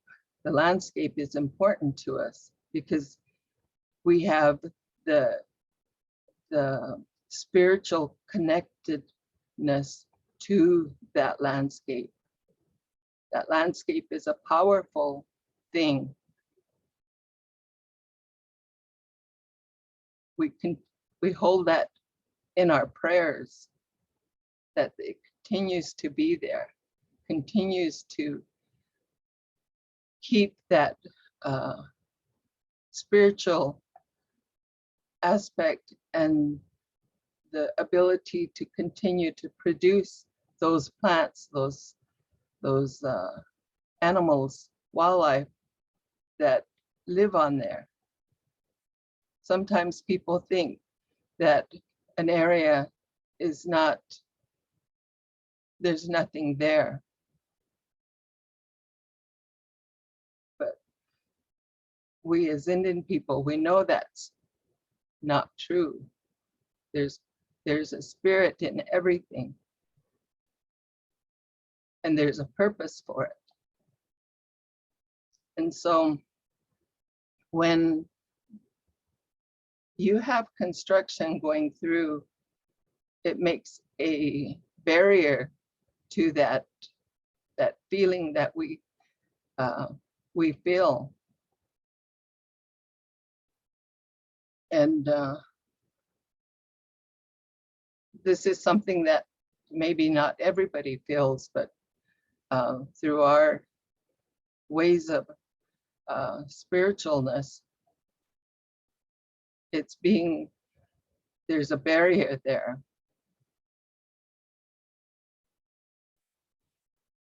So I have been not attending a lot of the meetings that the BLM had put on, but I've been trying to keep up on the email that that comes with the meetings. And I just want to say, we don't necessarily like having wind towers put up, because we also understand that with wind towers, you get a number of birds that are destroyed with that.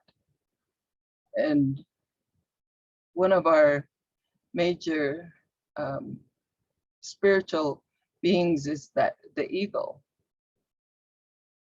He provides that way to the Creator for our prayers. And I understand that, you know, we're mostly talking about the Lava Ridge project, but there's several other projects, wind projects that are going up. Within this area, within this region, there's some already there. Soon we're going to be a landscape of wind towers.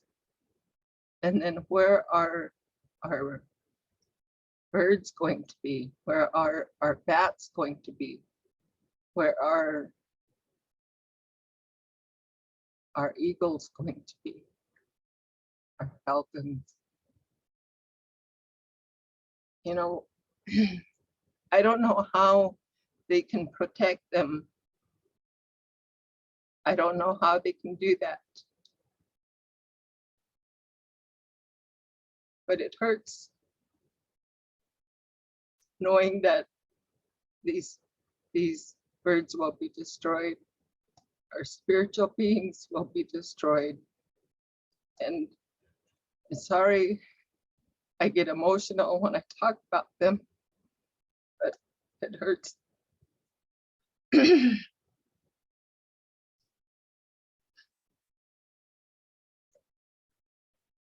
So I just have one last thing to say. Story that involves my family. My mom was recently taken through COVID. Her spiritual protector was that eagle.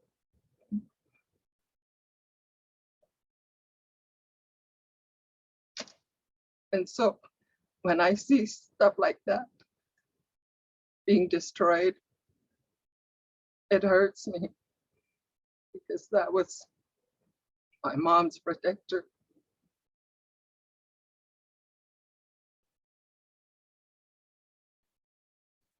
But I know progress will continue, but I didn't come with things that will inform the Section 106 process. I brought something different today because I know that we'll still be talking about the Section 106 process and the surveys that will be continuing on through the monthly meetings. But I wanted to bring something else to this session. And thank you. If you have any questions. Carolyn, thank you so much for sharing that compelling and powerful perspective with us. And I know I speak for everyone who is on the call today when I say that we would like to express our sincere condolences for the passing of your mother to that terrible disease. So thank you for being vulnerable. And I know you said you didn't have much time to put your presentation together, none of us would have ever known that. You did a terrific job outlining your perspective and sharing it with us. And I know we all appreciate that. Does anyone, any of the subcommittee members have any questions for Carolyn regarding the tribal perspective?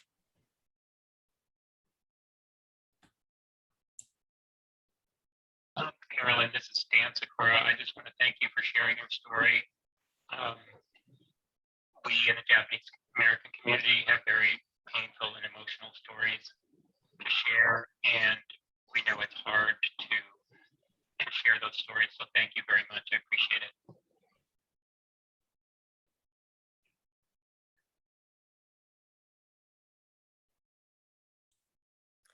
All right, I don't see any questions in the chat or hands raised. So Carolyn, again, thank you so very much for your presentation and for joining us today, especially when it sounds like you didn't have a whole lot of time to prepare. So we really appreciate it. And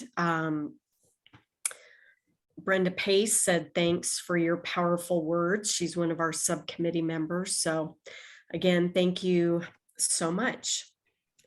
And with that, we will go ahead, and it's 5 minutes till 11. So why don't we take a quick 5-minute break and let our next group of presenters get prepared. Our next presentation is going to be stakeholder perspectives from the Japanese American community, and we have several presenters. So why don't we just go ahead and take a quick 5-minute break, and we'll get back at just a little bit after 11 o'clock at 11:02, and we'll get started with that. And that way, Robin, we will let your group get organized. I know you already are, but anyway, we'll be back in 5 minutes, everybody. Thanks.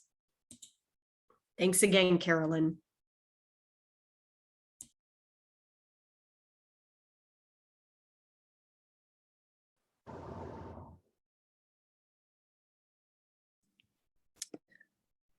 Hi, Takeo, Wendy, and Lisa. Could we try turning on your video?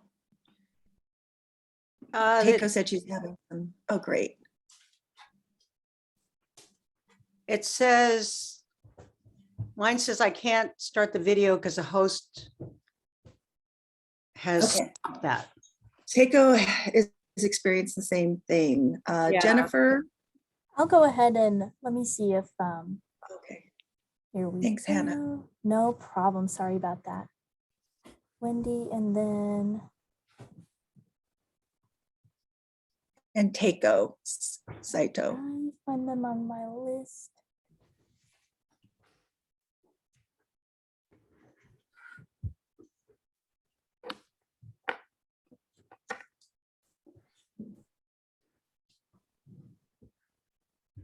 There we go. Okay, everyone should have access now to their Takeo, you want to try microphones. now? Takeo?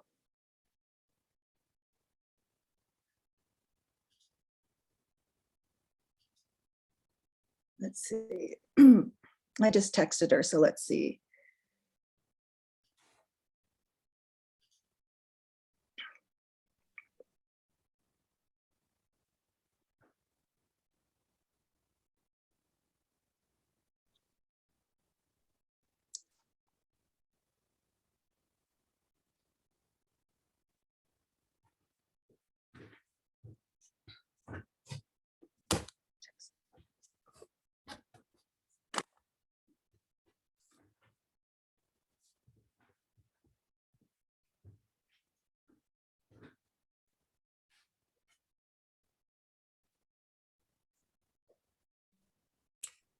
Robin, are you guys all set?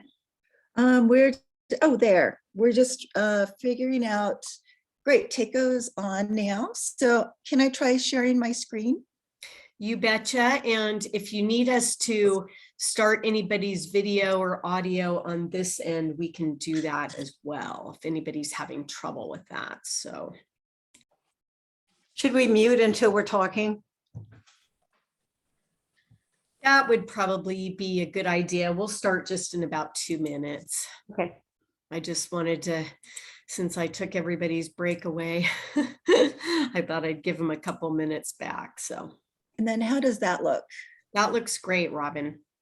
Okay, I'm gonna try one more. Oops.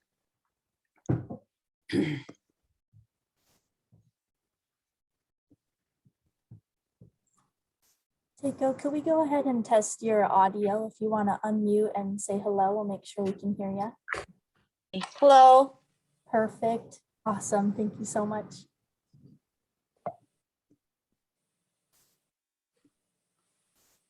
That looks good. We can see that.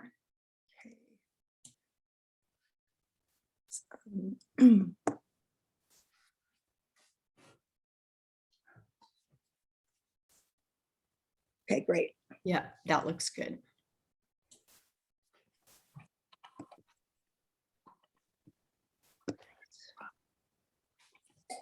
All right. We're ready. Thanks, Jennifer. All right, let's just wait about 1 more minute because I did say 11:02 and on my clock showing 11:01. Okay.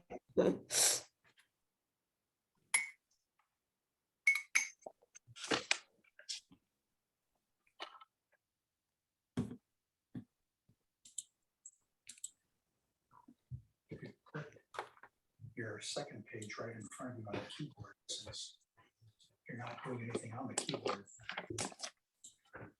It's right in front of you, more directly in front of you.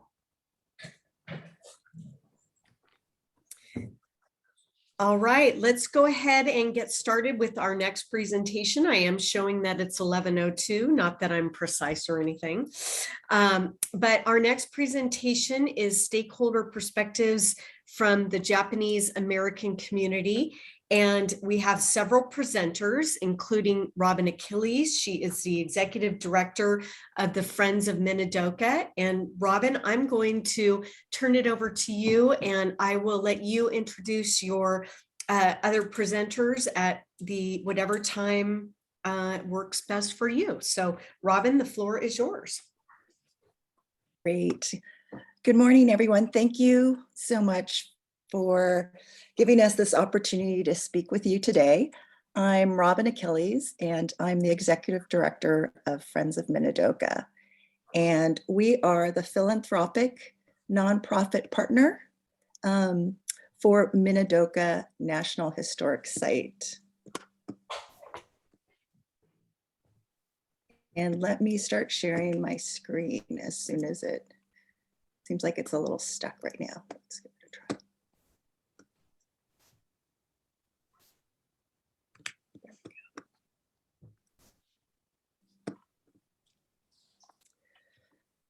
So our mission with the Friends of Minidoka, our mission is to preserve, protect, and educate about the lessons and legacy of the unconstitutional mass incarceration of 120,000 Japanese Americans during World War II. As many of you know, 80 years ago, 13,000 men, women, and children from Alaska, Oregon, and Washington were incarcerated at Minidoka, solely based on their race from 1942 to 1945. The presence of my parents and my grandparents there. 2/3 of those incarcerated at Minidoka were American citizens by birthright. And the remaining third were first-generation immigrants, some who had been living in the country for over 30 years, but they were barred from naturalization until the 1950s due to racist immigration laws. This unconstitutional incarceration and gross violation of civil rights occurred because of wartime hysteria, racial prejudice, and a lack of leadership. The pain, trauma, and shame of not being seen as American lives on in survivors and descendants. Today, we see a similar hysteria targeting Asian Americans, scapegoating during the pandemic, a rise in hateful rhetoric and violence, Asian Americans seen as foreigners and not a part of the American fabric. It's because of this we continue to fight and preserve the story and lessons of Minidoka. Minidoka National Historic Site reminds us of our country about the, Minidoka National Historic Site's immersive experience, reminds our country about the fragility of democracy and our need to continue to strive for the democratic values and ideals upon which our country was founded. So Friends of Minidoka requests that the Lava Ridge Subcommittee recommend that the BLM pause all actions related to the Lava Ridge project and commence a holistic public process to revise the monument RMP before advancing further with the EIS on Lava Ridge. We feel that the BLM should not utilize a 37-year-old resource management plan to permit the project on the scale and scope of the Lava Ridge project. By pausing, the BLM can explore responsible development of low conflict renewable energy, while at the same time protecting and preserving the visual, cultural, and viewshed resources of the Minidoka Relocation Center and the Minidoka National Historic Site, and other important use public values. If BLM is unwilling to suspend the EIS process, at a minimum, we ask for another alternative to its draft EIS and adopt administrative actions on lands not permitted for the wind project.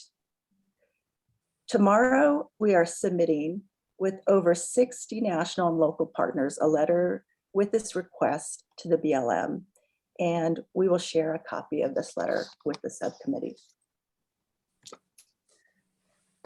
We have with us today a Minidoka survivor, a Minidoka descendant, and the president of the Idaho Falls chapter of the Japanese American Citizens League.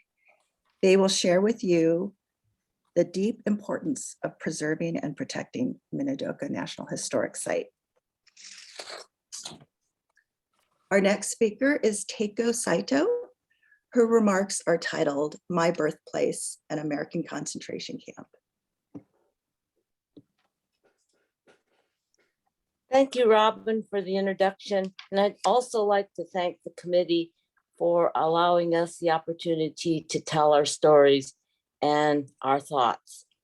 I'm very uncomfortable speaking in public, but I'd like to read my comments to you today.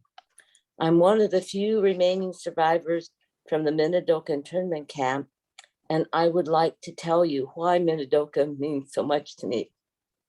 This is the only picture that I have of my mother and me, which I got from a reporter at the newspaper because cameras weren't allowed in the camp. Not only was I born in the camp in 1943, but my mother, an American citizen, died in the camp when I was only 1 year old. Because of her premature death, I never had the opportunity to get to know her. And therefore, Minidoka became a place where she spent, because Minidoka was a place where she spent the last 2 years of her life, I consider all of the historic footprint and viewshed of Minidoka to be sacred and hallowed ground. As an adult, I have gone on 2 pilgrimages to Minidoka. I went on the first pilgrimage to gain an understanding of what the last years of my mother's life at Minidoka had been like, hoping to meet somebody who actually knew her. The isolation and desolation of Minidoka landscape was a bit shocking. It was also heartbreaking to think that because my mother was Japanese, that this was the bleak prison that my mother had to endure as her life was coming to an end. Not surprisingly, I came away from the pilgrimage still emotionally unsettled about the premature death of my mother. My second pilgrimage to Minidoka in 2017 was very different. The most important thing I learned during that pilgrimage was that a large number of babies had died, about 20% of the death, during their first year at Minidoka. This hit me like a sledgehammer and told me that my mother must have really loved me if she was able to keep me alive as a baby without running water in our barrack in months of blistering heat and Arctic cold. This event triggered my memory into remembering what my father had said about the last words my mother spoke. She asked my dad to please protect her children. With this, what this information allowed me to transform my prior negative reaction to the isolation of Minidoka, and instead of it being a source of anger, I now found the isolation and place where I was connected with not only people who shared a common experience, but also it connected me to the love I had received from my parents while in Minidoka. Its very isolation now allowed me to view the camp differently as a sacred place. And from this, after 70 years, I finally found closure with the death of my mother. Lava Bridge is proposed. The lava bridge as proposed would change that spiritual and emotional connection with Minidoka forever for me, as well as my descendants and others. The statistics are staggering. Not only would some of the turbines be built within the historic footprint of Minidoka, more than 300 of them would be permanently visible within the viewshed from the Minidoka Visitor Center. In 1942, the federal government encircled the camp with barbed wire fencing. In 2022, BLM is being asked to connect or being able to encircle the camp with these high-powered turbines, which will be a very big distraction distraction from the massive twirling blades on the endless sea of turbines. I really identified with what Carolyn had said from the tribes about this being a very spiritual place.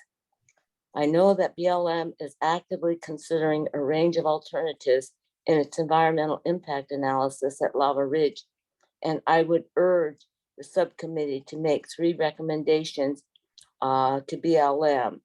Robin has already cited 2 of them, and I would like to state that I really believe that the monument RMP is so horribly out of date, it doesn't even recognize Minidoka's national park status as a historic site. The subcommittee should recommend that it be updated expeditiously.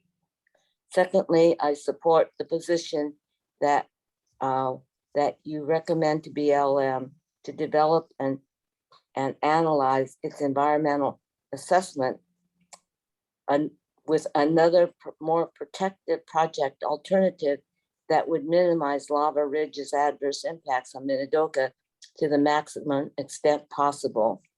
And finally, since Lava Ridge is now the second proposed energy project to threaten Minidoka in 13 years, the time has come for BLM to adopt some sort of cultural and historic resource land use designation that will protect the viewshed in Minidoka for further development threats to decades to come. I would urge the committee to support this protective designation recommendation to BLM. In closing, I implore you to find a way forward on Lava Ridge that avoids the impairment of Minidoka and updates the underlying BLM land use plan. For the record, I strongly support renewable energy projects that satisfy BLM's low conflict smart from the start, which somebody has already referred to, and that you realize that Lava Ridge, unfortunately, is not a project such as this. So I hope that you will consider all of our comments, not only on my behalf, but on behalf of all of our descendants and others to come. Thank you again for this opportunity to be heard. Now it's my pleasure to introduce the next speaker, Wendy Tokuda, who is a descendant of a family that was incarcerated in Minidoka. She was raised in Seattle, but now lives in California. Wendy, it's yours. Keiko, thank you very much. My parents actually met in the Minidoka Internment Center. Oh, there we are. And the canal where my dad courted my mom is still there. And like Keiko, this is a sacred place for me because I can feel the presence of my parents and my grandparents there. This picture shows my father in his drugstore. This was before the internment when they were imprisoned. And the following newspaper photo, if we go to the next slide, this one, this shows him before the evacuation, closing up when the curfew was imposed on Japanese Americans in Seattle. And my dad would lose that store and everything in it. This was the tag he wore when he was taken away. My mom was a literature major in her senior year at the University of Washington when she was evacuated. Next picture, this is her behind barbed wire at the Assembly Center where she was first imprisoned. And when she was taken from there to Minidoka, she wrote this impression in her journal. There in the middle of nowhere were rows and rows of barracks. A cluster of people waited to welcome us. Everybody was covered with dust. We walked in silence to our long barrack, where some people had hung blankets inside for privacy. Suddenly there was a moan or a low whistle in the distance like a warning. And through an open door, I saw the dust being twirled into a cylinder, approaching steadily, rapidly. One of the men rushed to close the door and others joined him in slamming the windows shut. The walls began to shake and the dust seeped inside the door and the window cracks in little puffs. It was difficult to breathe. In Minidoka, my mom received this notice of incomplete from the University of Washington. She was never able to finish college. These are the green cards that my parents had to carry when they were allowed to leave camp to work. They ended up getting married in Chicago, where my dad found work. But this is my mom back in Minidoka, where she returned to have her first child, my oldest brother. When she got pregnant in Chicago, a friend advised her not to have her baby there because of what had happened to her. When she was in the hospital, the nurses rolled another woman into the delivery room, and the woman yelled, "Get that Jap out of here." So my mom actually elected to go back to camp to have her baby. And my oldest brother, Butchie, was born in Minidoka. At the time, they had no idea that he was severely intellectually disabled. And it's impossible to know the cause, but I've always felt his life was shadowed by the war. My mom saved this handout from the government, which was given to internees when they were released. It's called Helpful Hints for a Successful Relocation. And it included advice like, don't speak Japanese in public. Do not gather in groups. Remember that others will be slow to recognize your status as an American. And consider yourself working to promote a better understanding of all Japanese Americans. These instructions were like a blueprint for internees on how to raise their children. And the unspoken message was clear. There was something wrong with us. We weren't really American. I was born only 5 years after my mother walked out of those camp gates carrying my brother. And you can lose a slide there, Robin. Even though, or go on to the next slide if that's easiest for you. You know, my parents didn't talk about the camps, but we grew up soaked in their feelings, the anxiety, the humiliation, the shame. To prove we were good citizens, they pushed us to excel in school. And that drive to overachieve certainly had its benefits. I was able to go to college and have had a successful professional career as a TV news anchor in San Francisco. I am, on the one hand, living proof of the promise of America. And yet, I can still feel Minidoka in my bones. I feel the anxiety, the fear of making mistakes. I constantly feel like I'm in trouble. And it has taken me a lifetime to deal with this generational trauma and to admit out loud, I am the child of prisoners. Now it is important to me that the prison camp, and you can lose the slides, Robin, I would prefer you do. It is important to me that that prison camp, Minidoka, is preserved, that visitors can feel the desolation there and understand the reason why Japanese were removed to that remote spot so they could not commit espionage. Minidoka reminds us of how fragile freedom is, even in the land of the free. And I don't want it to become a postage stamp of a memorial dwarfed by the sight of giant turbines. Our next speaker, Lisa Shiosaki Olsen, was born and raised in Blackfoot, Idaho. She currently teaches at Thunder Ridge High School in Idaho Falls. She is the president of the Japanese American Citizens League there and governor for the Intermountain District Council of the JCL. Lisa? Wendy, thank you for your introduction, and Keiko and Wendy and Carolyn, thank you so much for your comments. I have to admit, I got emotional with Carolyn, and it just got worse through Keiko and Wendy. But thank you to the BLM subcommittee for allowing us time to present. And my Minidoka story started as a child playing in the consecrated dust of Minidoka, while my father, Jun Shiosaki, and my uncle, Hiro Shiosaki, met with members of the legislature to recognize Minidoka on the National Registry. And I would dig through the dirt, and I remember finding like the rusted salt and pepper shaker lids and rattlesnake skins, and getting in trouble because I was supposed to be that model, minority. And the landscape was bleak and terribly desolate. And I really did not understand who my father and my uncle were meeting with at the time, or the future impact it would have on my life. I also did not realize why my father expected me to be that perfect citizen growing up, until I attended a Minidoka pilgrimage and learned about the model minority myth and intergenerational trauma. And the wonderful and difficult parts of my life truly found clarity at Minidoka. My father and two uncles served in the 442nd Regimental Combat Unit, even though the family had lost everything after the bombing of Pearl Harbor.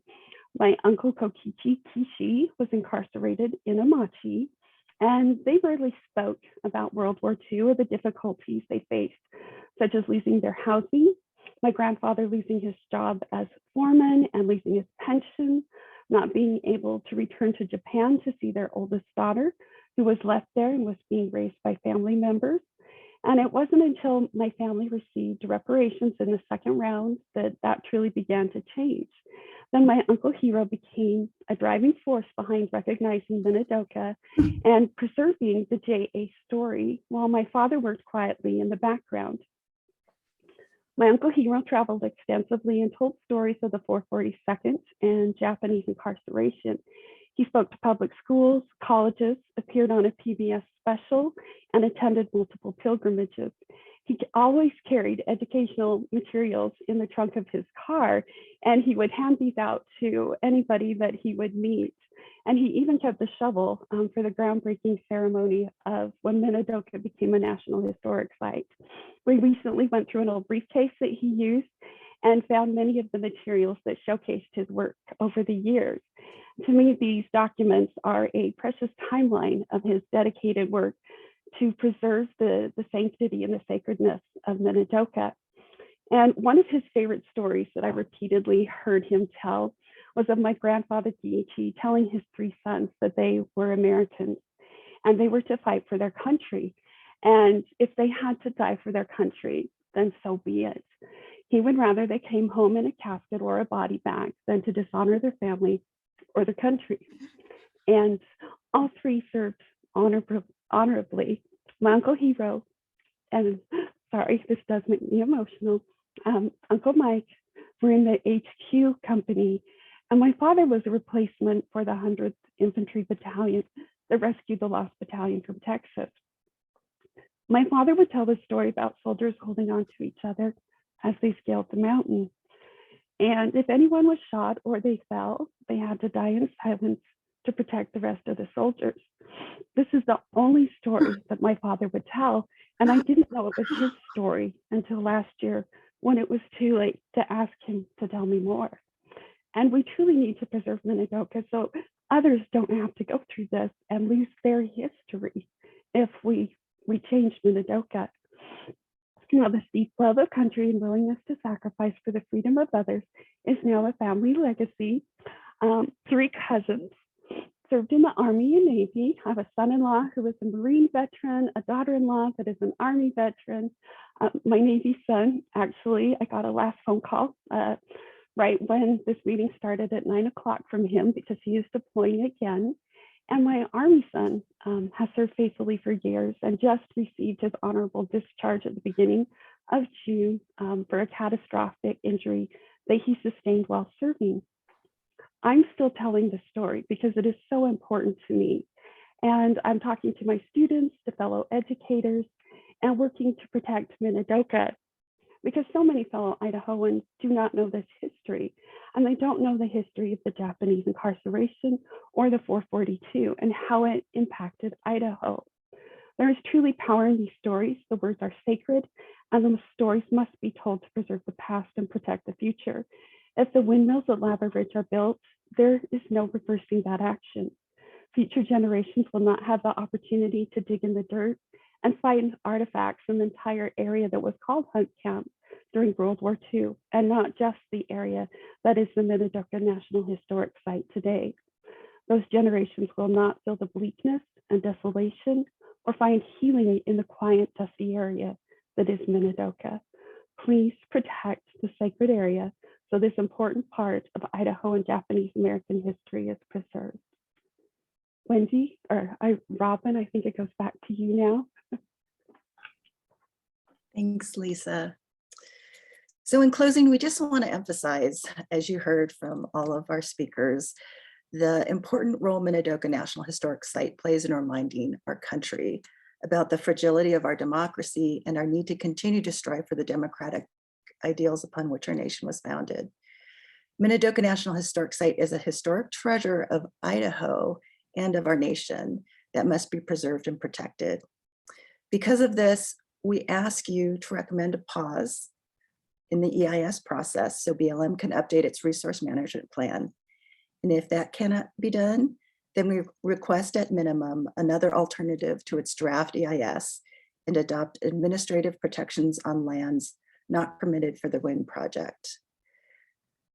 Please feel free to contact Friends of Minidoka. Actually, I have our contact information here. I will drop it into the chat for you. And we really thank you for this opportunity to speak with you and share our views. We now have time for questions. Is Jennifer? Yes, Robin, Teiko, Wendy, and Lisa, thank you so much for your compelling presentations and for your vulnerability and for sharing your powerful stories with us. It's greatly appreciated. Is there any questions? I don't see any in the Q&A from the subcommittee members. Is there any questions that you want to pop into the Q&A or ask any of our panelists in this session?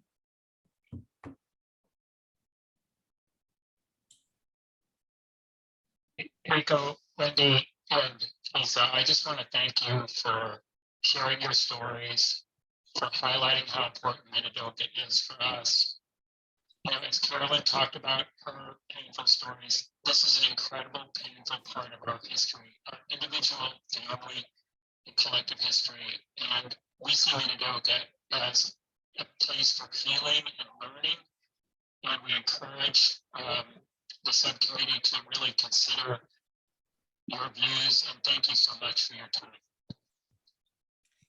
Thank you, Dan. And Brenda Pace, one of our subcommittee members, also would like to express her appreciation for sharing your compelling stories. And Thank you so much. And with that, we will go ahead and move on to our next presentation. And our next speaker and our last before lunch is John Arkush, who is one of the BLM livestock grazing permittees in the Shoshone field office. And I see John on the line. John, if you would like to, where'd he go? Oh, there he is.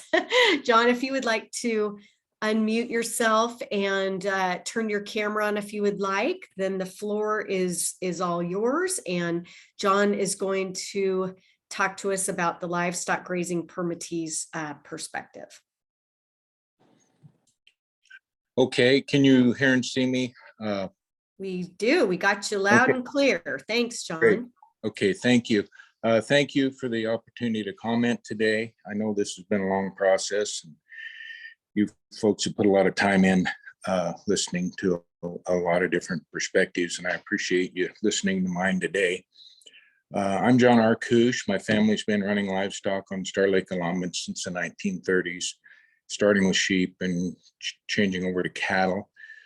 The fourth generation of my family's joined our operation in the last few years and is hoping to be ranching here for many years to come. Today, I'm representing a group of ranchers that graze Star Lake allotment. This group includes James Ritchie of Hazelton, Hubert Shaw of Dietrich, Kevin Gergen of Hazelton, David Oneida of Jerome, Brian McKay of Jerome, Justin Posey of Jerome. My father and myself, Bill and John Arkush, were from Gooding. When this project began, this group formed from our association, and we shared in the cost of retaining legal counsel from Alan Schroeder, a public lands attorney from Boise. We have stayed engaged in this process from the beginning and have participated at every opportunity. Roy Prescott also grazes on Star Lake allotment, but has chosen not to join with us in this particular group. So I guess I should say I'm not representing Roy's perspective. I want to start by saying I recently watched a couple of documentaries on wind power.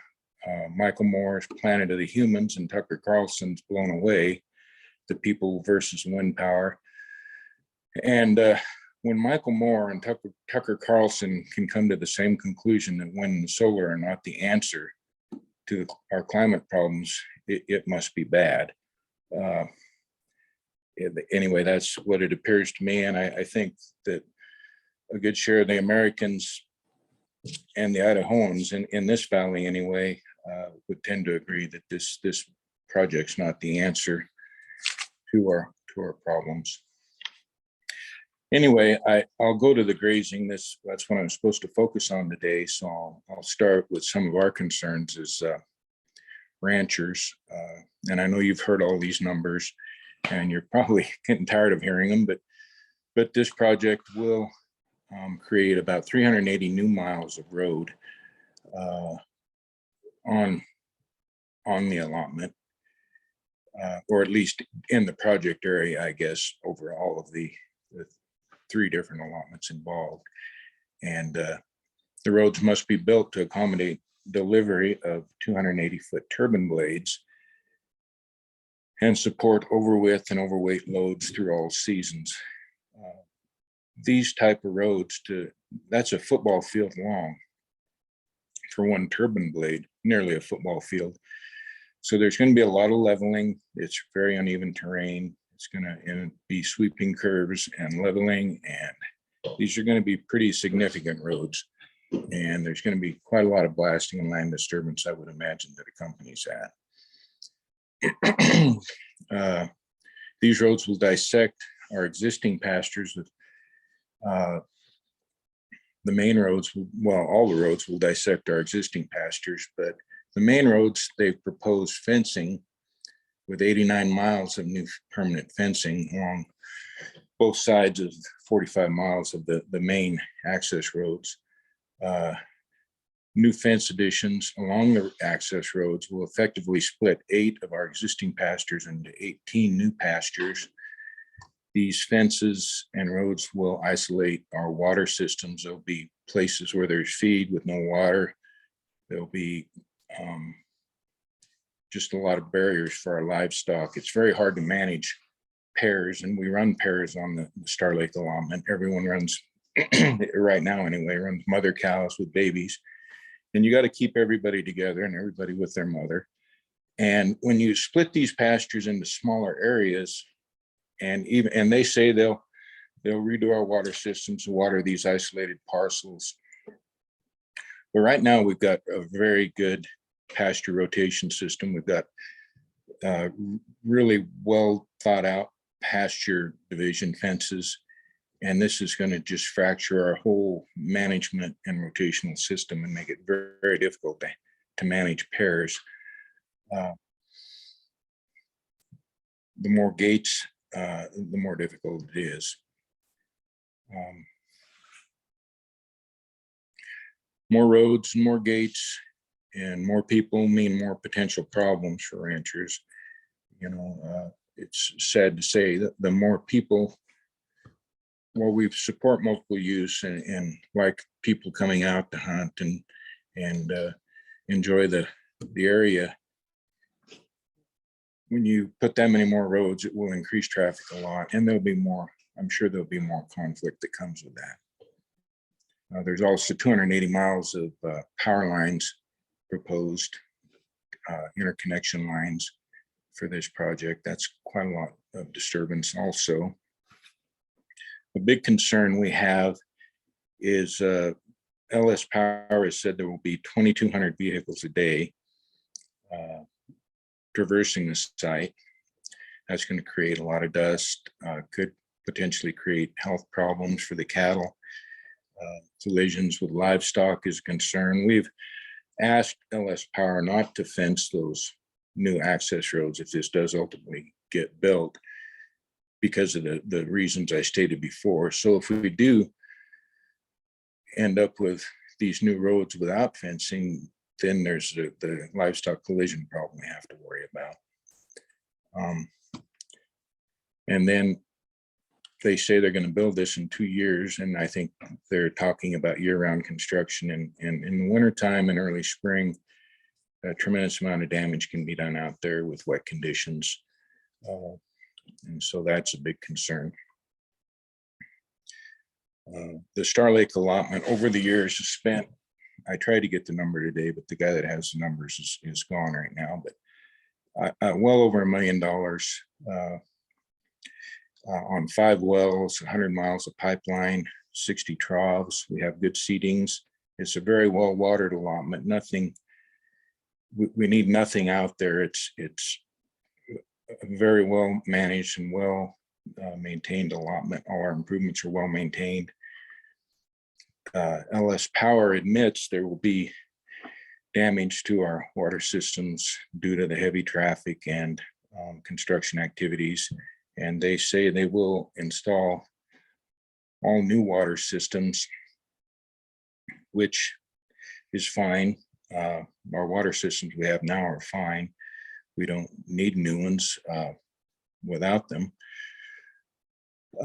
They've also said there'll be a 30 to 50% loss in available forage during construction and rehab.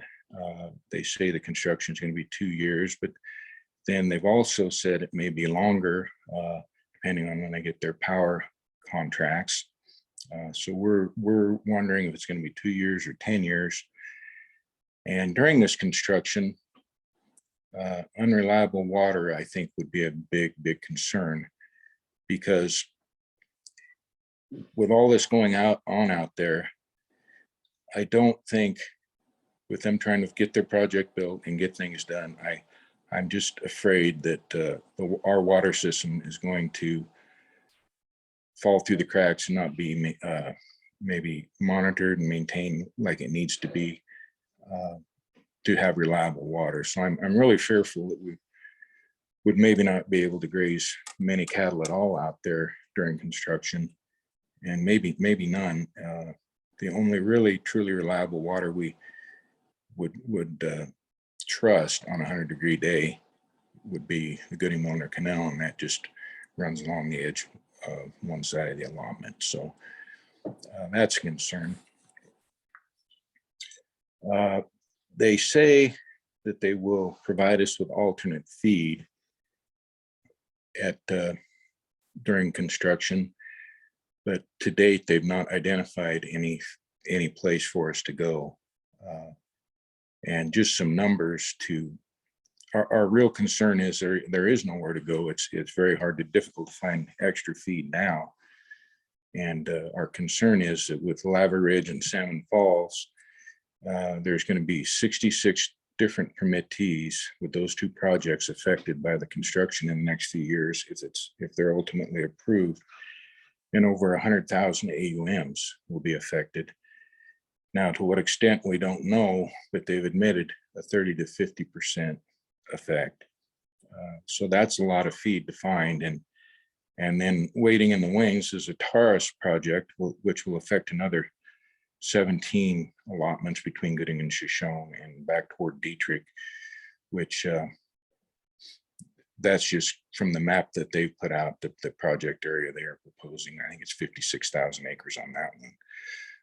So we really don't think there will be any alternate feed left anywhere for us to go. And if it is, some is found, there's a real concern with when you start moving cattle around and going to new places, if it takes time for animals to adapt to a new environment. And if it's not a good environment, as good as they've had in the past, which Star Lake is an excellent allotment with excellent feed, excellent water, they don't adapt real well, and they'll lose body condition. They'll come back open. The cows will come back open. The calves will wean light.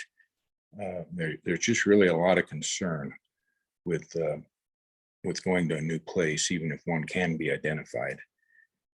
So those are just part of our concerns with what will happen during the construction phase. There's quite a few more, and I'm sure you folks have heard all those concerns. So I'll go on to animal health.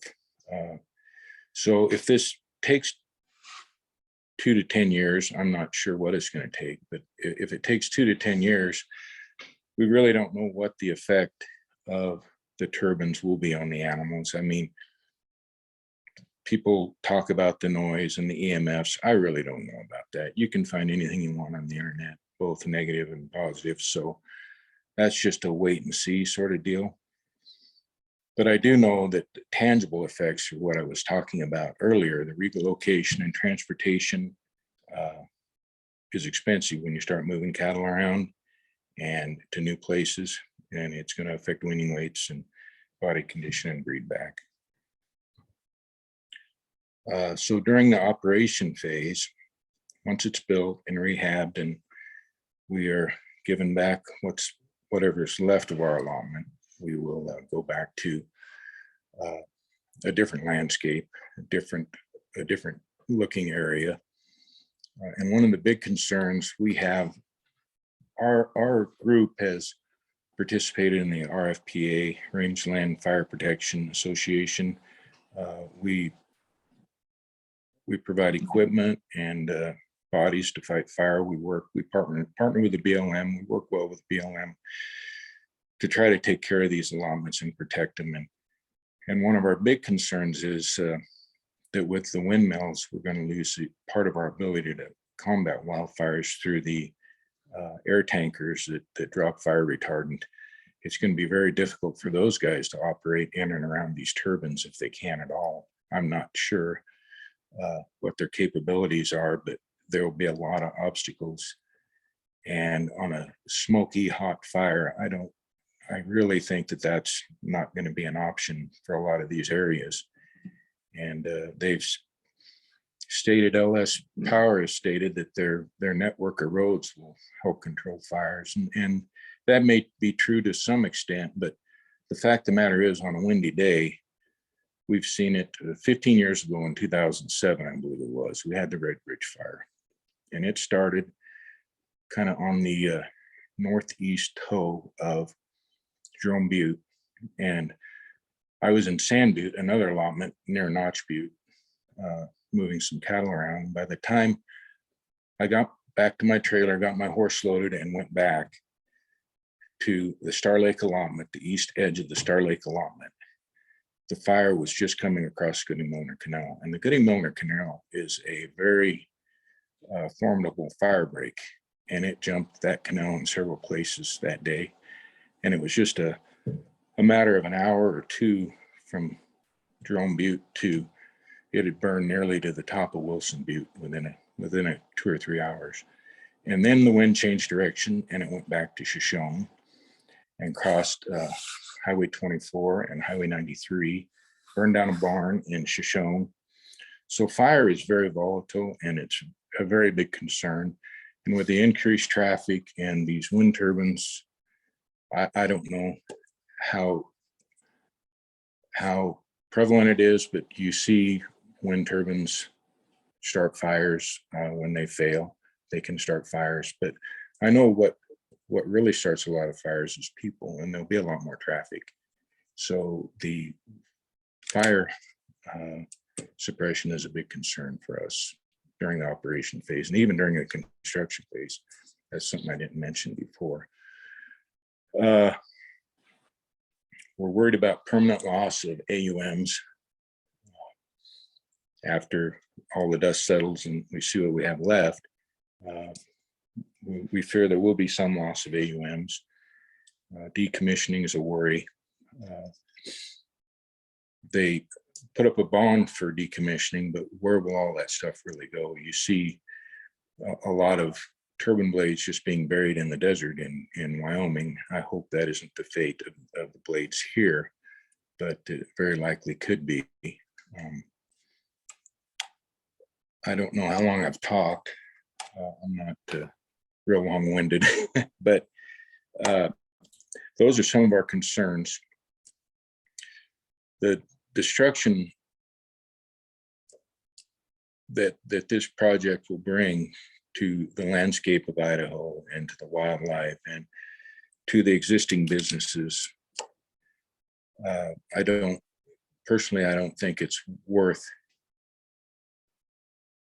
the benefits, and I don't see really any benefits to Idaho. There may be some small tax benefit,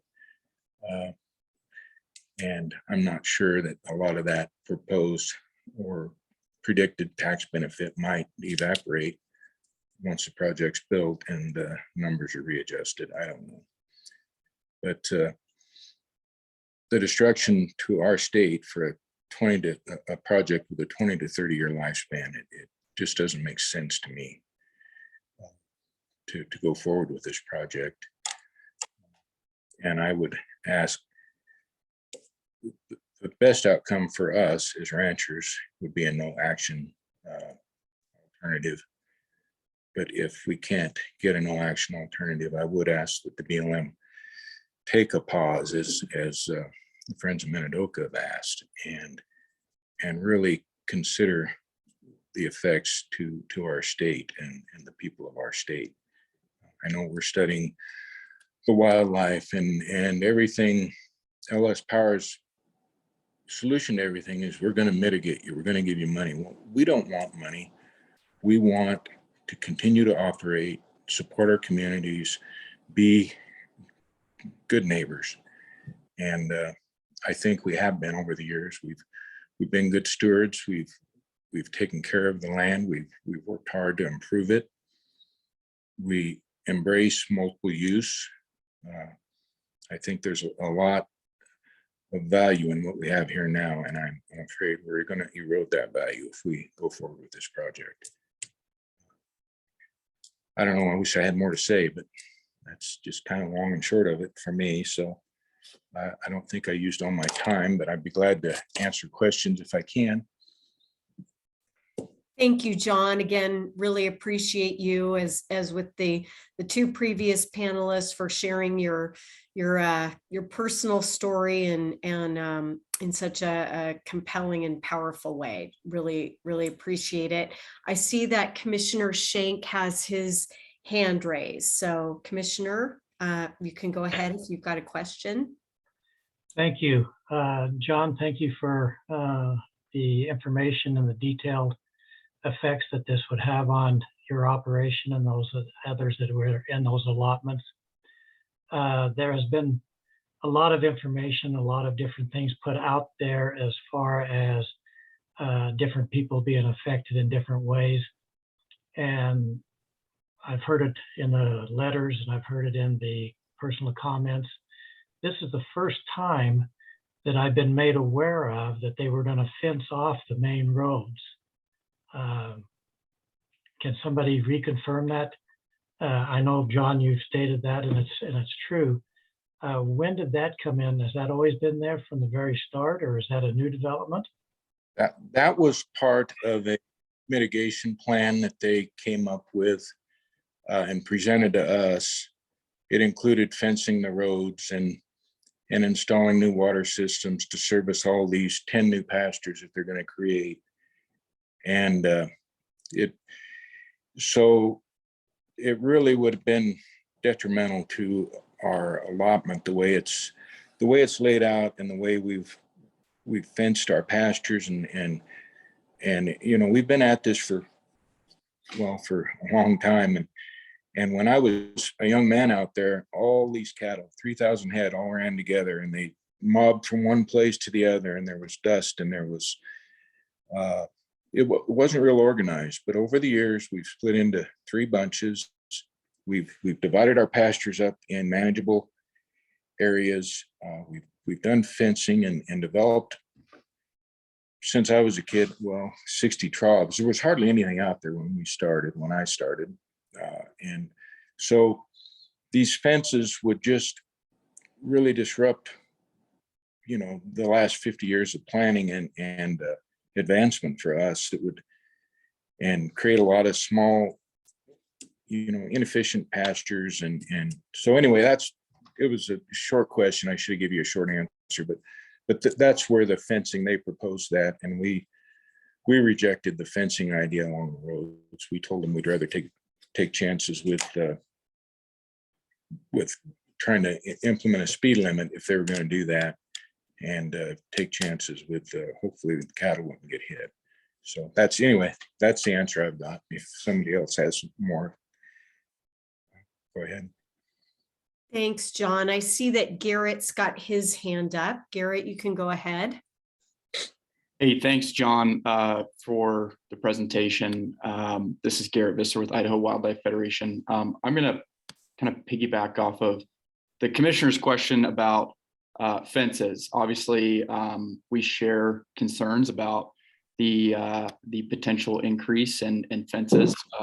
Me, from the wildlife side, of course, pronghorn are not the best navigators of fences, as we all know.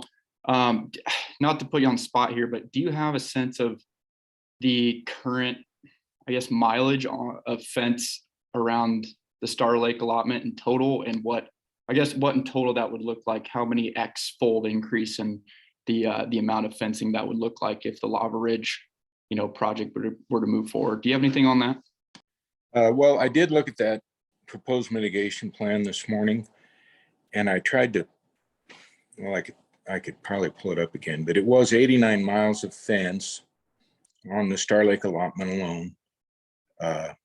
That's fencing 45 miles, both sides of 45 miles.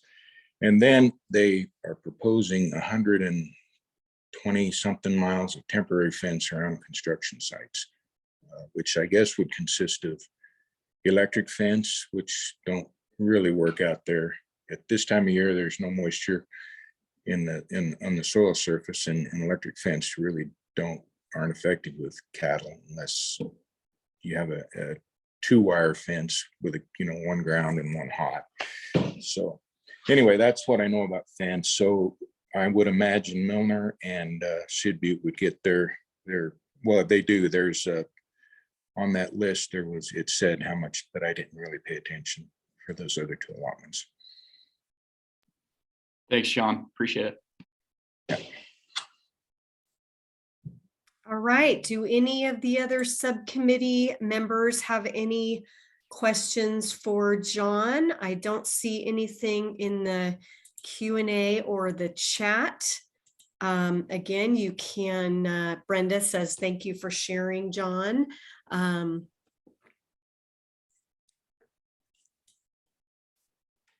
Scott Nichols has his hand up. Scott, go ahead. John, that was a very good presentation. Thank you. And at the risk of demonstrating my ignorance here, I am familiar with the pastures and quite a bit with the grazing, but my question is really about replacement forage, John. You know, when you think about replacement forage, and you noted that there's really no other alternate pastures to go to, what kind of tonnage for those that are maybe not in the livestock industry and maybe those that maybe haven't considered how you would even get that tonnage out to stock, what kind of tonnage are you looking at to maintain your current AUMs out there if LS were to go out and literally buy hay? Well, somebody figured that number. I think LS Power actually figured that number at one point, and they were kind of dumbfounded by how much, what it was. And I'm doing this on my phone, so I can't figure it real quick. That's okay. I appreciate that. Yeah, no, I understand. It is a staggering amount of hay, and it's just, you know, and they did suggest that. They did suggest, well, we'll buy you hay, but the problem with is they don't do well in it. You know, you'd have to confine them somewhere and feed them, and the calves would be sick and the cows would lose their, it just that isn't an option for us. And I know you realize that, but it's for the other. In addition to the logistics of trying to distribute that feed on a landscape scale, look at the impact of that. I mean, nothing sort of replaces that capability to graze, it seems like. Yeah, I mean, if you actually went out there in the corner of the allotment somewhere and fed hay, you would have a weed patch when you were done. Wherever you fed hay, could have such heavy soil disturbance that you would just create more problems. Understood. Okay. Thanks, John. All right, thanks, Scott. And we're going to take one last question from Dan Sakura, and then we're going to break for lunch, because it's one thing to take away a morning break. It is another thing entirely to take lunch away. So Dan, go ahead, and then we're going to wrap up this morning's session. John, thank you so much for sharing your story and explaining the impact that it's have on your livelihood and your business. I have a question about the buying feed, and if you took all this rangeland off of production and forced someone to go out in the market to buy feed, would that have an inflationary impact on the price of feed that could impact, you know, other folks in the agriculture industry throughout southern Idaho? Well, I think it would have to, at least a local inflationary impact, because there's already a ton of competition for pasture, and the inflation is already, you know, it's been great in the last few years, and so if you take all that out, yeah, it would have a big impact on producers in our area that aren't directly affected by the wind. It would affect even more folks. You're correct on that. All right. With that, thank you again, John, so much, as well as all of the rest of our presenters this morning. We will be resuming here at 1:00 p.m. So we will look forward to seeing everyone then. Everyone have a good lunch break. And again, thank you all so much for a really good morning. We'll see you back here in an hour. Thank you. Ask and you shall receive. Thank you, Hannah. All right, our first presenter this afternoon is with the Idaho Department of Fish and Game. It is Frank Edelman. And Frank, I hope I will correct me, I'm sure. Frank is the Technical Services Bureau Chief for the Idaho Department of Fish and Game. And Frank, I will go ahead and get your PowerPoint up here and you can take it away. All right, thank you very much. Well, good afternoon, everybody, and thanks for the invitation to come speak with you today. I do have some slides prepared, but this is really about being available to answer your questions. So please interrupt at any time as I work through these slides. So by way of introduction, Fish and Game's been participating for several years now in the project, and we've been participating in the capacity of technical assistance. And we provide technical assistance to the BLM and also to Magic Valley Energy. And we're a cooperating agency in the process. We also coordinate really closely with our other state partners, and in particular with the Office of Species Conservation and OEMR. So what I have for you today, like I said, interrupt at any time with questions, is just a quick overview of the issues that we've been focused on while we're providing this technical assistance. And these issues aren't new. They're included in the letter that the state family through OEMR sent to the BLM on the 13th of October in response to the notice of intent and requests for scoping comments.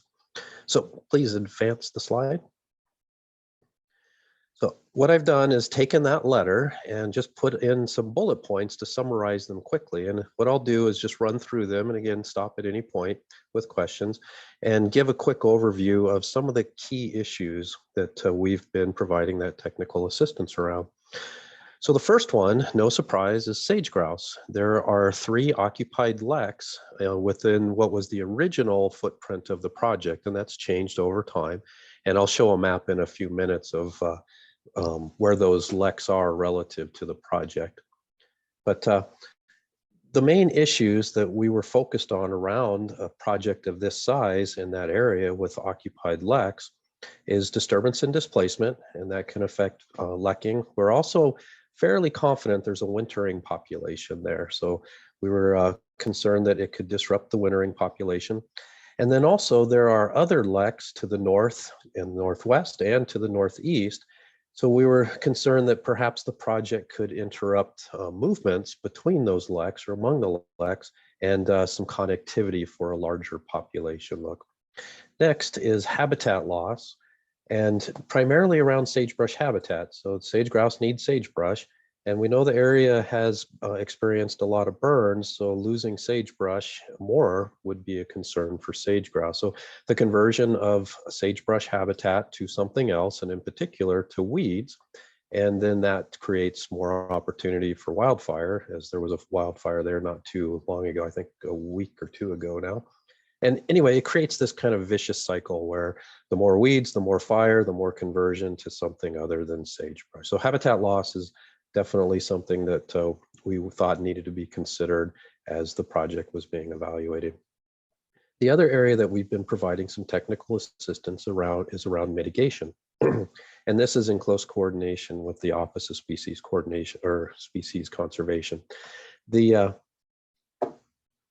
mitigation is based on the governor's recent executive order, and I want to say it was January of this year, but it's based, that executive order is based on the 2021 sage grouse plan, and that plan includes mitigation principles. So we've been working with OSC and providing insights on what mitigation might look like for habitat that is affected by the project when it's constructed and operated. So sage grouse definitely top of the list of issues that we're watching closely and providing our assistance with. The next is big game, and in particular mule deer and pronghorn. So the area is winter range for both mule deer and pronghorn, and these are migratory populations. So some of the concerns that came up were, first, winter range loss. Having it changed to a project of that size could take away some of that very important winter range.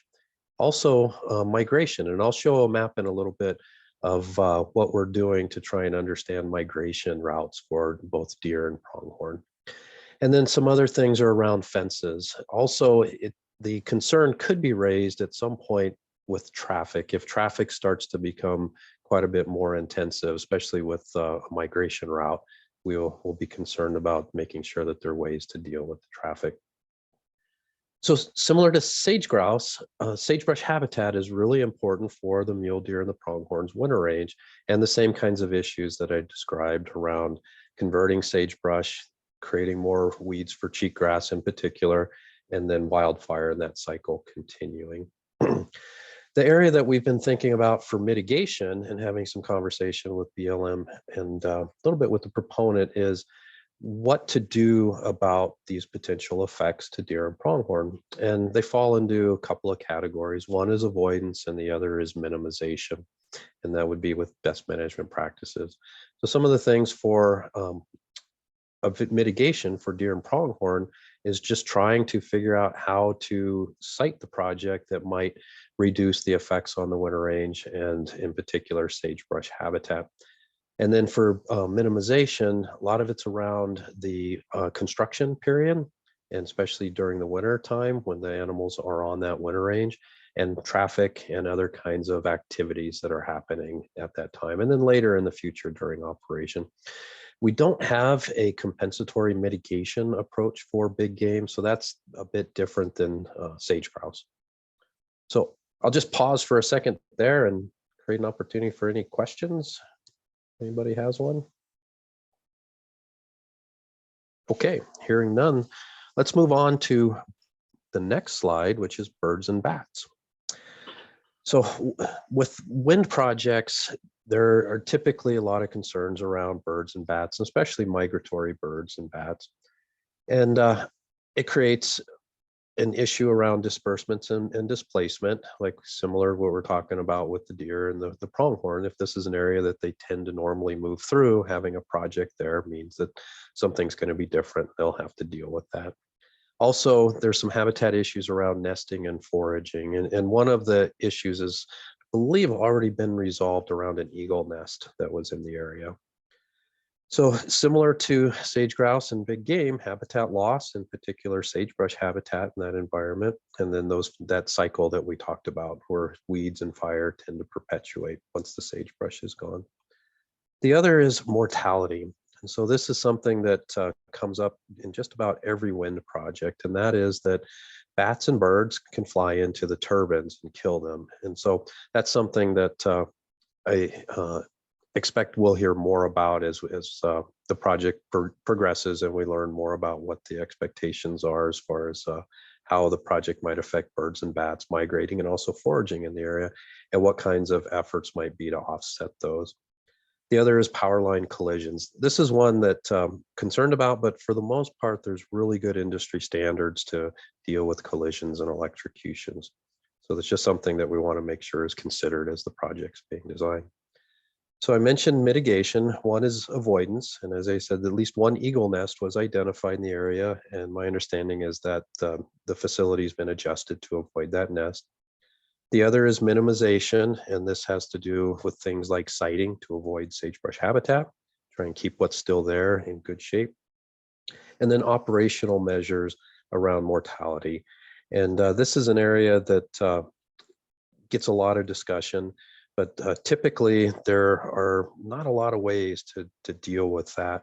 Often it's trying to do some monitoring after construction, see what's happening as far as timing and potential mortalities, and then ways to try and adjust the operations, especially during migration periods. So birds and bats, another important issue from the wildlife perspective. And then the last item that I have as far as our issues, I call hunting and public access. So this is an area that does provide hunting for big game, upland game birds, and small game.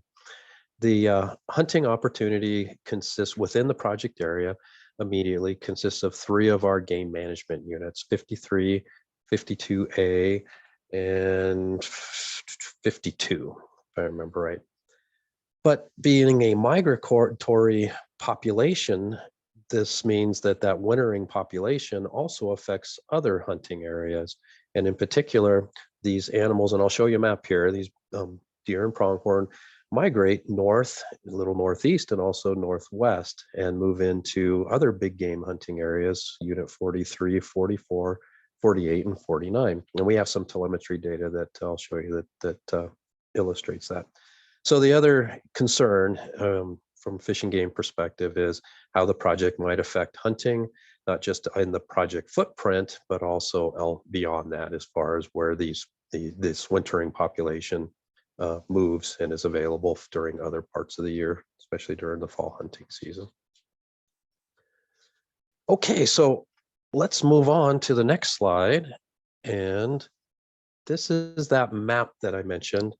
And I'm not sure how it's going to come across on the screen, but what it's attempting to illustrate is the area where those 3 leks are.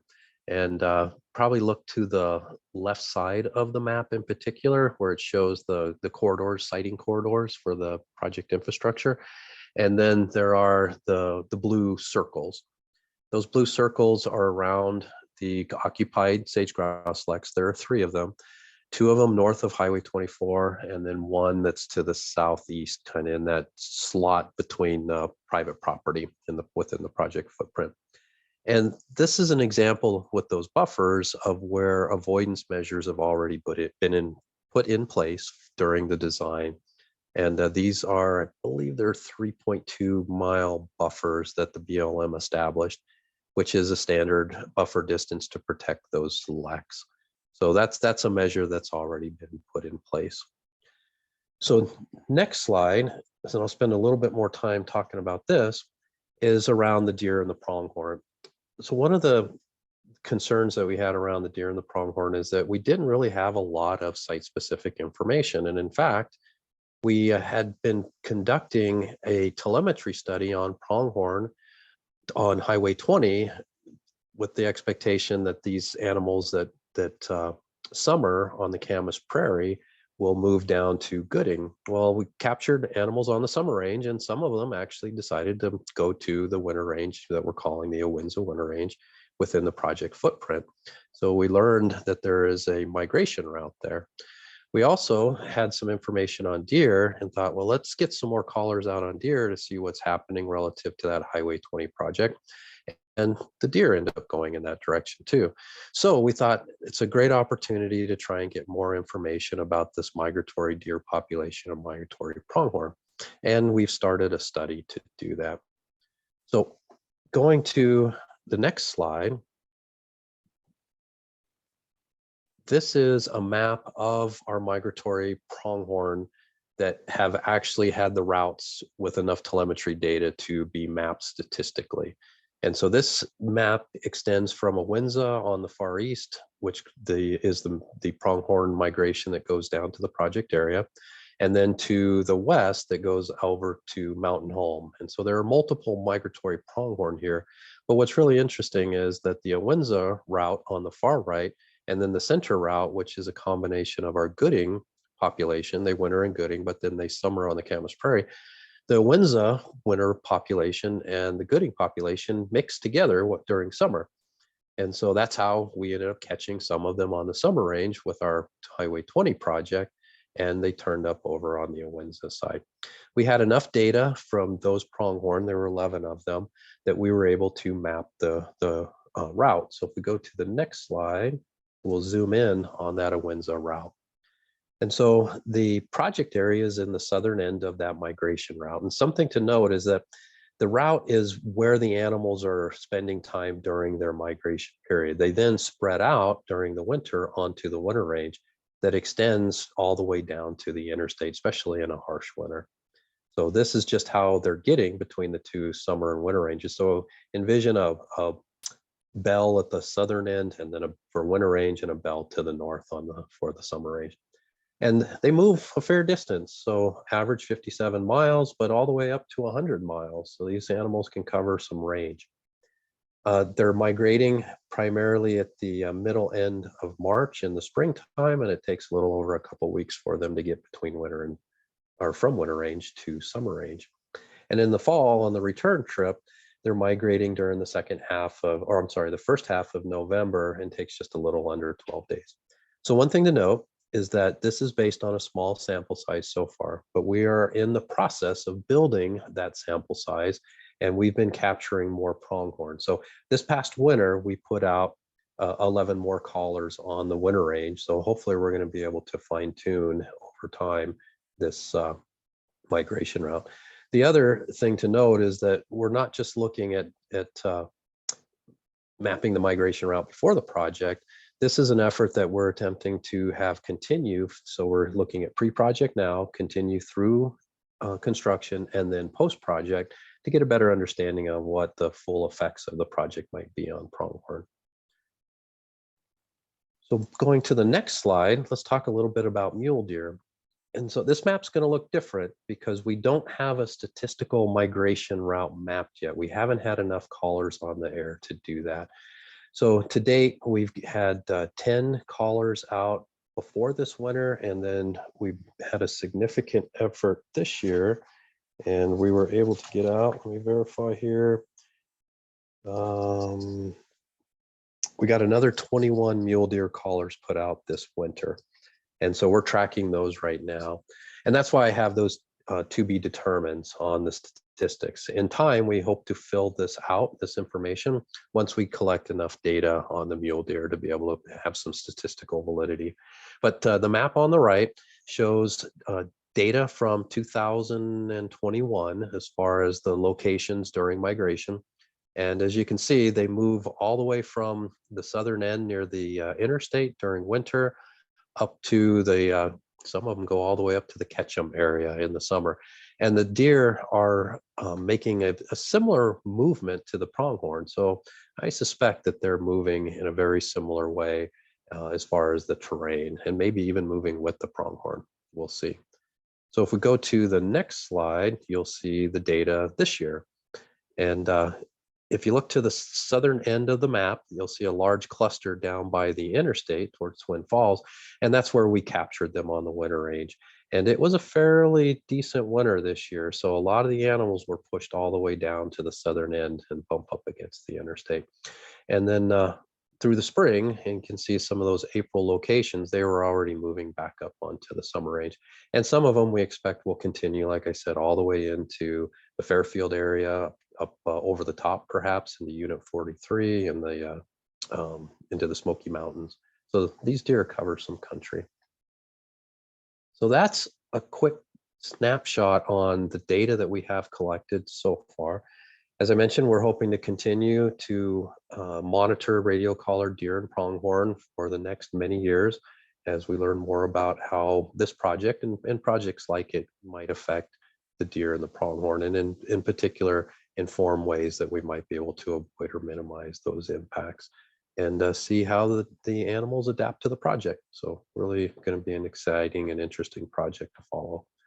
The other item I didn't mention when we were on sage grouse, but I'll mention right now, is that we also have some transmitters on sage grouse that we captured on those occupied leks that I mentioned earlier. And we had one out last year, so not enough data on one bird to do much with from last spring, but we got another 10 out this spring in the end of March, if I remember correctly. And so we're just now starting to follow those sage grouse to see what they're doing in a pre-project setting, and hopefully learn more about how they move through the summer and if there's connectivity to other sage grouse to the north, and then also learn a lot about how they're using the area during the winter time. So with that, I'll stop and see if you all have some questions. So very quick snapshot on what we're working on, but we've been working, like I said, really closely with the proponent, with the BLM, and with our other state partners. So with that, I'll stop. Frank, it looks like we have some hands raised. I saw Wayne's hand first. Go ahead, Wayne. Yes, thank you for your presentation, Frank. It was very enlightening and not unexpected for the migration routes that are happening for those big game. My question related to birds, though. It's my understanding that the current windmills farms that we have are allowed a certain amount of bird kill per year. Any idea what that count is and if they're exceeding it? Sorry, Wayne, I don't. I'm not really familiar with the bird side. I spend much more of my time working on the movements and migration, so I apologize. I won't be able to answer your question precisely. My guess is that the Fish and Wildlife Service would be the best source of that information. my expectation is that being primarily migratory birds that would be affected, that would go through the Fish and Wildlife Service.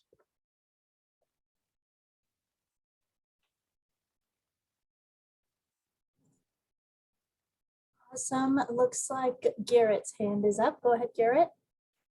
Hey, Frank, thanks for being on. This is Garrett Visser with Idaho Wildlife Federation. Yeah, thanks again for the presentation. I have a number of questions, but I'll just I'll try to ask this one two-part question and then shut up for other people to chime in. But just simple one: has the department recently flown over the winter range and have a sense of, I guess, how many total animals are wintering in the project area? And then off that, you know, there's likely going to be a reduction in that functional winter range in terms of total acreage. Do you guys predict, say, a long-term, like the Lava Ridge lifespan, project lifespan, a long-term population reduction for those pronghorn and mule deer that end up wintering in the project area? Good questions. Thanks for that, Garrett. Well, let me start with the first question. We attempted to try an infrared survey to get a handle on the population sizes in the project area this past winter, and we were hoping to use that to inform our capture efforts, where to put our collars out. We had some equipment difficulties, so that didn't happen, and we don't survey this area, haven't in the past. So what we have is some anecdotal information, and like when there's a hard winter and they move to the south and get on the highway. But really, the as far as a number of deer and pronghorn on the project area, the two numbers that I have are based on a helicopter flight, so not a formal survey, but a helicopter flight just before our capture efforts this winter.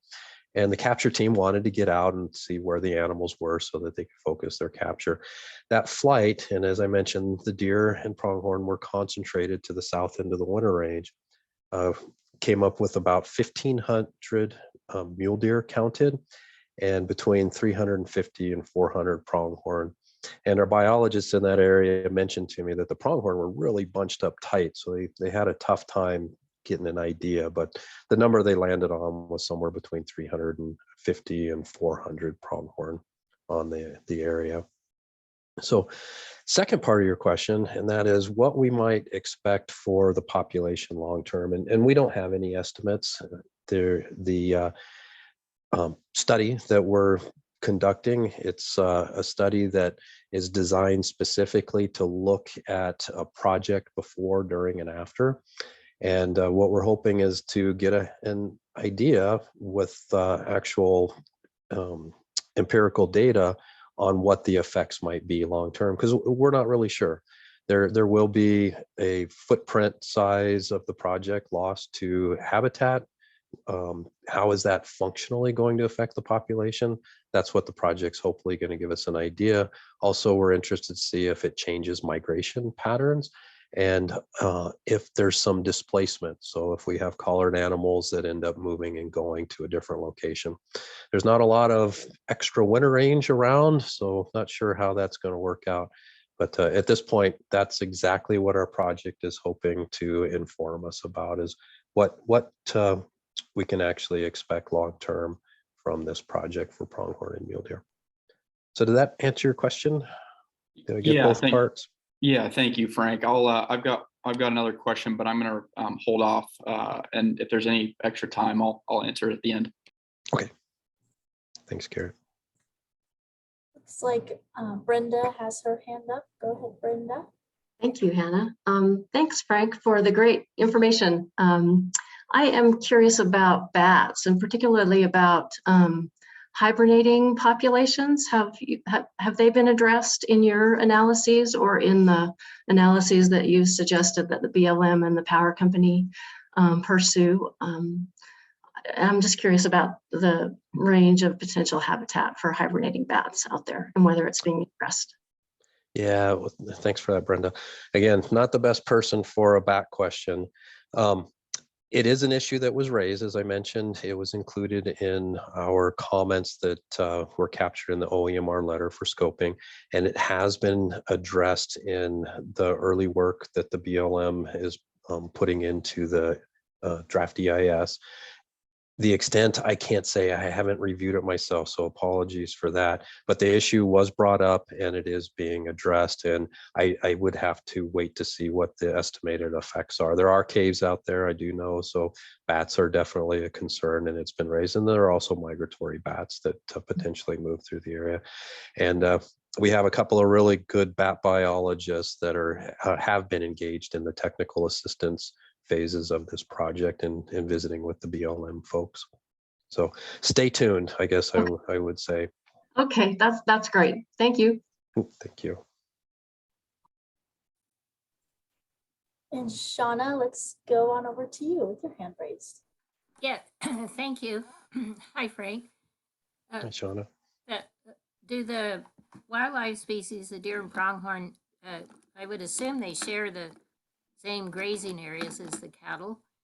And if there's going to be certainly a problem with feed for the cattle, how do you make up for this for the wildlife? I mean, you set up feeding stations, or do you just count on them migrating to other areas in search of food, and kind of the same with water? Yeah, great questions. Thanks for that. Most of there are probably some animals, some deer and pronghorn that live there year round, but most of them are migrating out in the spring. As we saw, they're leaving when it starts to warm up, and they're probably following green up as they move to the north. So I'm not sure, I'm not familiar enough with the livestock grazing to get a sense of if the same forage concerns for livestock would apply to the big game. In that they're really there in the wintertime. But yes, a physical loss in habitat is a concern, but really it's not, all habitat's not created the same, especially in that area with its history of fire. And as I mentioned, for winter range, the sagebrush is pretty important. And if the project can avoid some of the higher priority sagebrush areas, we may see less of an effect. If the sagebrush goes, as we've seen with the fires, then that creates more of an effect. And the other is that as the deer and the pronghorn move south, they spend more time on the agricultural lands. So there are options. In the net, losing habitat's going to be an effect. There's no doubt. How severe it is something that we're hoping to understand with our data collection, because the animals do have some options. They can select habitat at a different scale, or they can move to some degree, but we're not really sure what's going to happen. And in particular, deer, and maybe a little lesser extent to pronghorn, they are really true to the areas where they live. And so a lot of times, they'll go back to their same winter range. And if it's changed, a lot of them may not try to find another area. So again, another stay tuned response. Apologies for that, but that's why we're getting callers out there so that we can have a better understanding on what's going to happen. Something will happen, I'm fairly confident. How significant it is to be determined, because it can be really complicated on how these animals will interact with a new and changing environment. So did that get to your question okay?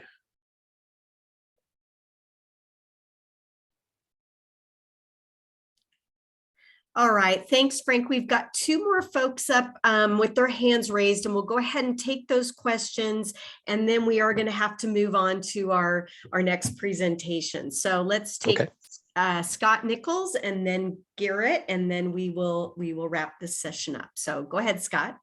Thanks, Jennifer. I just had a quick question. Certainly Idaho is I wondered if Montana and Wyoming, with their experience with wind turbines like this, have done any studies on impacts, and if you've looked at those, or otherwise, I think some of the subcommittee members will be in taking a look ourselves to see if we can find some of those studies, Frank. But have you got any experience with those, if those studies have been done? I know that there's been at least one, and it was fairly recent, and our research folks pay a lot more attention to the literature. So apologies that I can't cite specifics on this, but yeah, there is some research that has been done out of Wyoming in particular. And our research folks, like I said, do look at that very closely, especially with this telemetry study that we have going.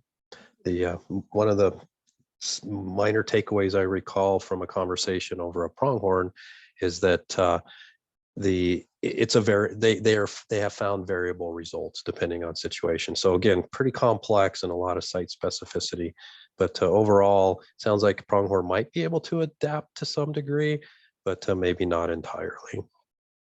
Thank you, Frank. And I just mentioned for Leon, then that Leon, that's probably something that the subcommittee wants to look at. And maybe we can find some outside information from Montana or Wyoming. And I'm probably not surprised to find its situational response. So thank you, Frank. Thank you, Jennifer. Cool. Thank you. Thanks, Scott. And let's take one more question from Garrett.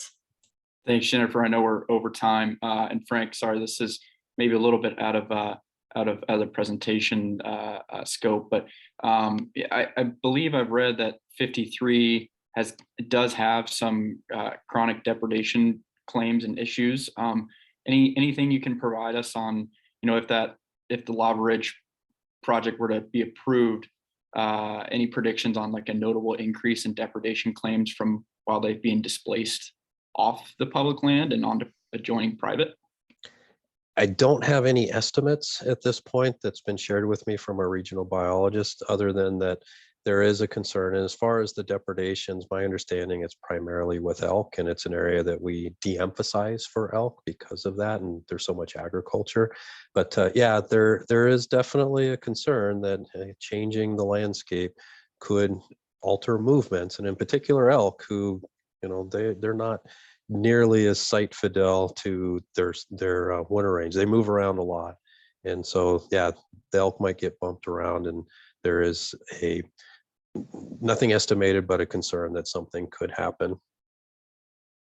Thanks so much, Frank. Welcome. All right. Well, All right. Thank you so much, Frank. We really appreciate your information and everything that you have provided today. I think it was super helpful for everyone to understand the wildlife issues in the project area a little bit better. All right. And Thank you very much. with that, we're going to go ahead and move to our next presentation, which is a stakeholder perspective on outdoor recreation. And our presenter today is Carol McNeil with the Magic Valley ATV Riders. And if her name sounds familiar to you, it is because she is the wife of our subcommittee member, Ted McNeil. And so, Carol, if you want to, it looks like your camera and mic is open already. I can't see you on my screen for some reason, though. Can you hear me? We can hear you. Yep. Okay. Why if I go ahead and start, and then if we can get a picture, that'd be fine. Sounds good. I want to thank you for taking the time to hear our issues and concern about this Magic Valley Energy LLC wind turbine project. Magic Valley ATV Riders represents over 185 members in the Magic Valley. Our focus is to promote, enjoy, and protect off-highway use in our rangelands. Our group does projects that help protect the natural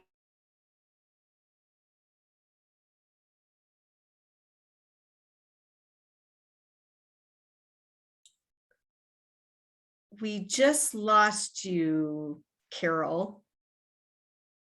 Southern Idaho. What? We lost you for a minute there, and now you're back. So I don't know if you moved away or whatnot, but you're back now. So stay where you are. This is our Southern Idaho. We have an interest in saving our natural outdoor recreation areas that make Idaho, Idaho.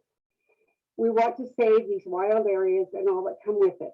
There are animals, birds, and vegetation due to the water provided by ranchers. This project would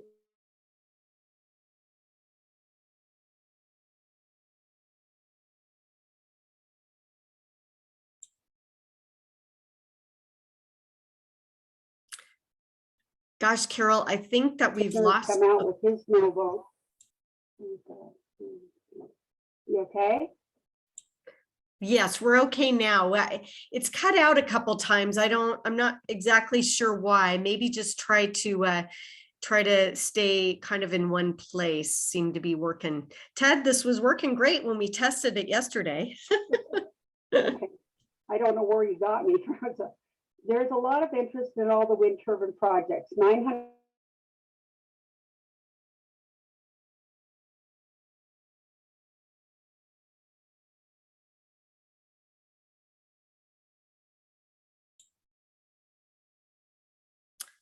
expressed the concerns because there is no benefit to Idaho. Let's examine the wind turbines themselves. They are not the green energy you are led to believe. I will use research done on the internet and also page references to the Lava Ridge Wind Project Plan of Development, Magic Valley Energy LLC, June 2021. Here's where it gets interesting. The right wing and the left wing both agree. This is not a correct way to make energy. You need to check out Planet of the Humans, Amazon, Michael Moore on the left, Blown Away, The People versus Wind Power, Fox Nation, Tucker Carlson on the right, and Apocalypse Nation, Michael Sonenberg. On the internet, we've seen 21 bad things about wind energy. Page 4 shows the project has 400 wind turbines with collector lines.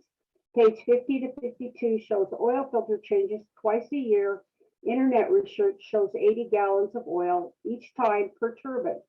Plus page 50 shows 8 other towers, the same size as the turbines, to check wind speed. 5 will stay in place. Heavy equipment used during construction will use gas and oil too. The list is on page 28. That is not green. At the meeting with Twin Falls County Commissioners, pictures of the blade graveyards and electric car graveyards, yes, the electric cars have problems too, were shown. LS has admitted at a meeting with Jerome County that blades last 20 years. They are hoping to someday have a recycle plan, someday. The batteries they use to capture the electricity for later use will have problems too. The batteries used in electric cars are turning into real problems. They are more expensive to replace than the car's worth. One man even blew up his Tesla to make a point. What happens at the end of storage with batteries' life? How long are they expected to last? No answers have been given for Magic Valley Energy LLC. Blades are starting to leach toxic chemicals where they have been buried. Is this a green solution? No. Check out the rare earth minerals, niobium, that only comes from China, used in the magnets. Also Vulcan, a rare earth element used. If you have to use rare earth elements in the production, how is this green? This is not environmentally friendly. Another dirty secret of this project is the money. The project would not even be considered if it wasn't for the tax subsidies and tax credits. A slap in the face to the Idahoans. Why burden us, the taxpayer, with a project that destroys our way of life, our multi-use public lands, not to mention the water they have access to from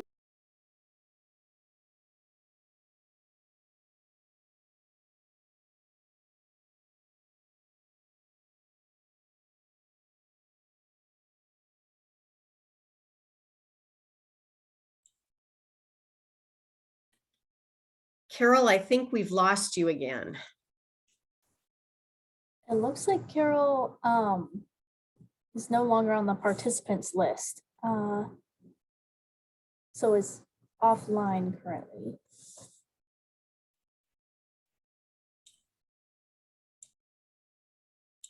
All right. The joys of the virtual meeting at times.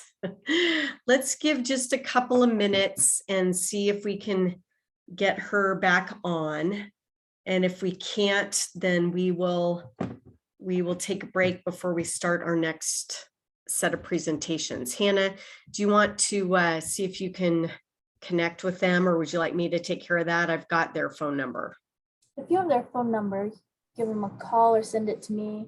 I'll give them a call. Everybody, if you could just stand by for a minute, that would be great. And if we are not able to get Carol back on, it sounded like she might have been reading from some remarks. We will definitely get a copy of those to you. So stand by, everybody, and we'll get back as soon as we can. Thanks.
Okay, I've just turned gray on me again. Okay, Ted and Carol, it looks like we have you guys reconnected with your audio, so that's great news.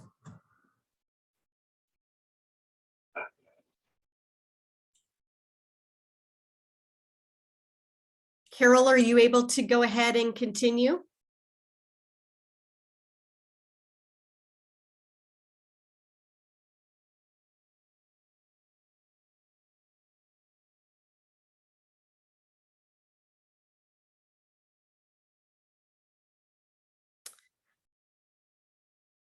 Well, unfortunately, I'm not sure that we're going to be able to resolve these issues easily. And so I think maybe what would be the best course of action is to just get the remarks from Carol and distribute them to the subcommittee members. Leon and Scott, is that a workable solution from your standpoint?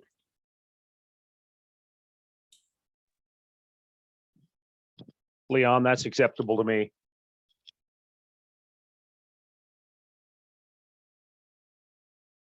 Jennifer, could you hear me? Yes, yes.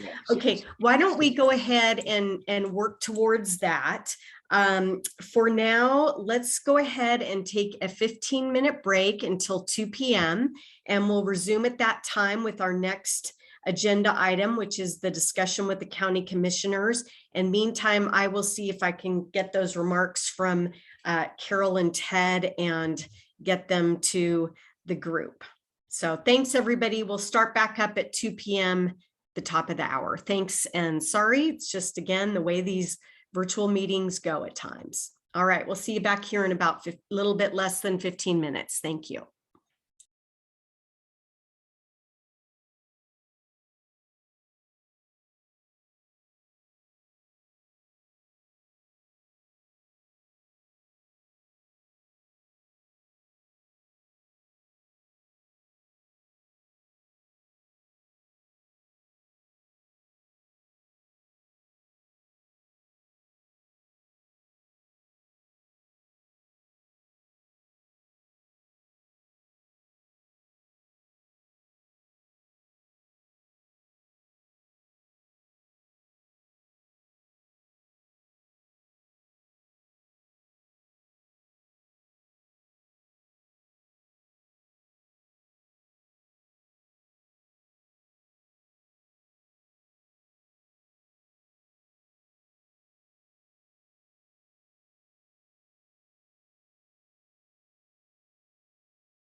Hello, Justin. It's good to see you on. I'm glad that you're able to join us today to represent the Highway District.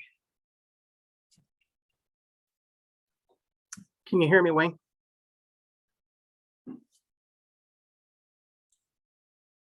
Yes, we sure can, Justin, and I will echo Commissioner Shank's thanks for joining in at the last minute. So yeah, appreciate it. Glad you're connected, and we'll be ready for you at 2:45.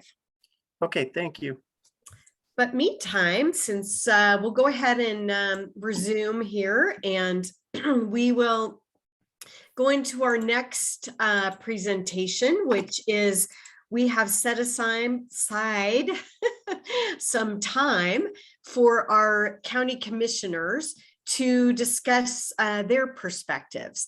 And Commissioner Shank, why don't we start with you? We have a total of about 45 minutes allocated for this discussion. So since Commissioner Johnson was not able to join us today, this makes the math on this pretty easy, which is even for someone like me, it's not their strong suit, but that's about 15 minutes apiece. So Commissioner Shank, let's go ahead and start with you. Well, thank you. I appreciate the opportunity to share, and let me preface my comments that Minidoka County that I represent as a commissioner has a board of 3. And so any official statements or anything that would be coming to represent Minidoka County as per se would come from that board and as a statement. So anything that I'm relating today is comments that have been relayed to me, and they are related to my personal thoughts on this project and not a representation of the Minidoka County Commissioners as a board. So with that being said, I just want to go and start out that as county commissioner, you are bound by your oath to represent all of your residents in your county, all your constituents. And so you are required to keep an open mind and get all the information that you can. And that's why it's a great opportunity for me to go and serve on this subcommittee to get on the ground floor of getting in this information so I can relay it back to those that have expressed an interest. Like I said earlier, that these are very large projects that do affect the area that will be impacted, more or less, more in Lincoln and Jerome County. So I will leave time for Rebecca and Ben to address those, and Twin Falls County if Jack were here. But they do spill over into Minidoka County, so it does affect us also. All the comments that I have received, both verbal and written, have been in opposition to the Lava Ridge project. I have not received any personally via email or verbal that have been in favor of it. Most of those comments have come from those people who live in the area or hunt in the area or graze in the area or have some ties to it, whether recreation in some form. Though I have received other comments from people in our county that are not in that area, that are far removed, but still have expressed their opposition. When interacting with these individuals, I've asked them, what is their main objection? Is their objection the height of the windmills, the number of the windmills, the location of it in relationship to the relocation cap, location to Hidden Valley, location to their hunting areas or the ATV trails, and essentially all of the above. And all of them, they would prefer no action, no approval for this project. They do not see a way that the issues can be mitigated to enough effect to go and take care of their concerns. I have received, I asked for from Luke from Magic Valley, the the memorandums of understandings that they sent to the highway districts and to the grazers, so I could see what they were proposing for mitigation to those groups. And essentially they have made a lot of promises, or a lot of things that they're willing to put in documentation, but in the same sense, they're a lot of vague as far as actual or realities of what they will do. They say, we'll put it back the way it was, but there's no way of knowing whether the way it was is the way they thought it was, or the way the highway district thought it was, or the way the grazers thought it was before they came in. So there's a lot of vagueness in those promises. And so I don't know how that would play out when push came to shove down the road.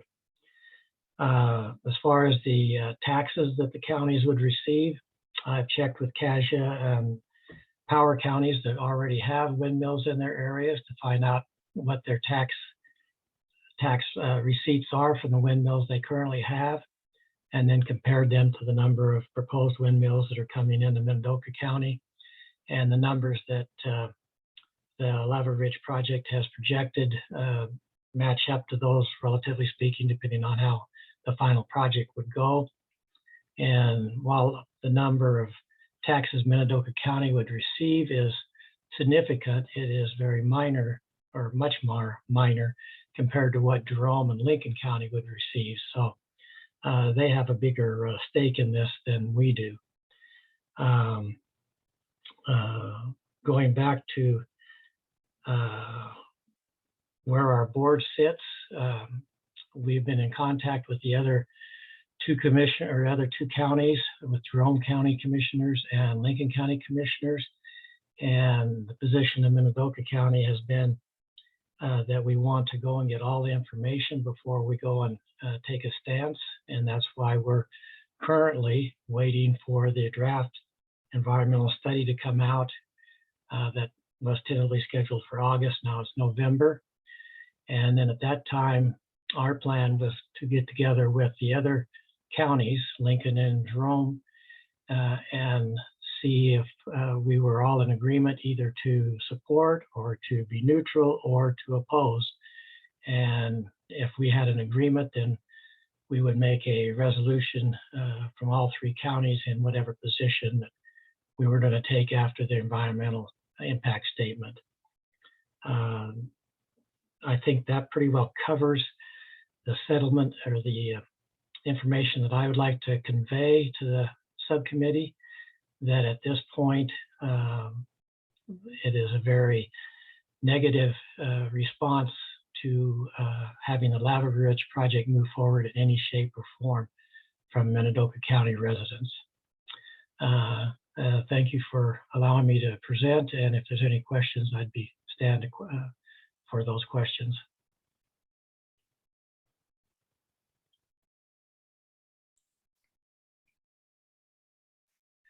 Go ahead, Justin. Yeah, Wayne, I was just curious on the tax money that Minidoka was going to receive off of these wind towers. The preliminary figures that they are giving to us at this point is about $110,000 to Minidoka County. And then, of course, the other taxing districts, the highway district, the school district, cemetery districts, they would get a percentage on top of that according to their levy rates. And I did not go and figure out what Minidoka Highway District amount would be, but if you kind of looked at the levy rates that 110,000 equates to for Minidoka County, you could figure out what it would be to the highway district. Okay, thank you. You're welcome. All right, thanks. Are there any questions for Commissioner Schenk from any of the subcommittee members?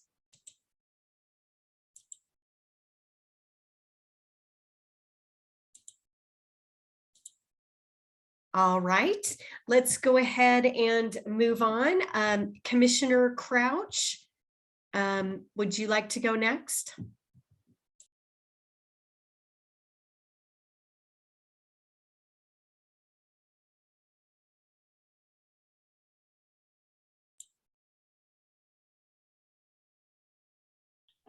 You'll have to unmute yourself, Ben. Sorry, I thought I'd unmuted it already. Can you hear me okay?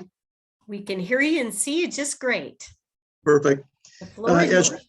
As Jerome County Commissioners, this is by far the biggest issue that we've heard about. Lava Ridge, and many conversations we've had, not one person has been for it, like Commissioner Schenck said, and I appreciate the summary that he gave. In contrast, we've had an innumerable amount of people that have contacted us by emails, texts, notes, letters, and as you can imagine, some spirited conversations. As Jerome County Commissioners, we understand the investigative process, and we anxiously await the environmental impact study. But having said that, as we await the results of the study, I think it's important that I share with you some of the thoughts and concerns and comments from our constituents in their own words. And as I heard one commissioner say, spoiler alert, there are more negatives than there are positives. I might also add that we toured a beef processing plant that's coming into our county a week ago, and they asked us, they said, have you heard anything negative about the plant coming in? And my response was, have you heard of Lava Ridge? Because that has pretty much taken the forefront of any conversation here in our county.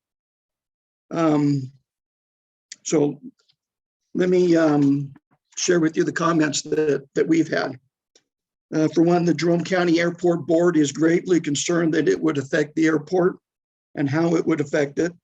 The 475-story windmills would greatly affect the approach and the departures from the airport, not to mention the surrounding airports as well. Concern has been expressed about possible instrument interference from electromagnetic pulses from the wind turbines, blinking red lights from the wind power project, and low cloud coverage have been cited as a few ways of causing flight incidents or accidents. And the FAA has greatly, has even said that it could greatly affect the surrounding airports. The potential harm and effects of these windmills will have financial consequences on the airport as a whole and to the individual stakeholders. And they just flatly feel it would be detrimental to the business of the folks there and the airport itself. So that's the first comment. Comment number two is that there is a lot of concern that the public would have to pay for the project, in particular by way of the millions of dollars of tax credits that Magic Valley Energy would receive. Number three, there is no community buy-in. Instead of anyone expressing any kind of interest in the project, there's been nothing but opposition by the community. And again, the tax credits play a big part in that as well. Number four, the duration and scope of the 3 to 4 year construction project, all the road work, vehicle traffic, wear and tear to roads, traffic congestion, and is and harm to the environment in the process is a huge concern. Number five, the effects construction will have on a very sensitive and life-sustaining aquifer, specifically the dynamiting 400 towers located directly over it, hence the name Lava Ridge. Was a quote that they said, there's a lot of lava to work with. What kind of damage will drilling, blasting, and all that extensive concrete work have on the aquifer? Number six, the irreparable damage of a possible 30-year period of leaking oil and lubricants from up to 400 wind turbines, possibly contaminating the ground and water table. What about this is number seven, what about a decommission plan? When Magic Valley Energy pulls out in 30 years, are they planning on removing all of the 55 by 20 foot foundation structures. What will they do with the actual windmills when they are done? Number 8, people were greatly concerned that all the power is going exclusively to California, a state many feel cannot even take care of itself. Number 9, why aren't the windmills being put in Nevada to avoid the loss of collected power being lost in transmission all the way from Idaho to California? Number 10, why is there no input, commitment, involvement, or participation by Idaho Power? 11, it will disrupt wildlife and kill animals. Number 12, and I've only got about 5 or 6 more. Should the project move forward, why is there no plan or provision for Idaho to be supplied emergency electricity should the need arise? 13, why are they targeting this area specifically? What is it about our area that makes it a priority for them? 14, there's no direct benefit to Idahoans. Payoffs to taxing districts are nothing compared to the money they would bring in. 15, it will directly affect the ones that use it the most, grazers, hunters, recreators, and the public as a whole. Number 16, the windmills will be unsightly, will ruin and disrupt views, sights, and lines of vision.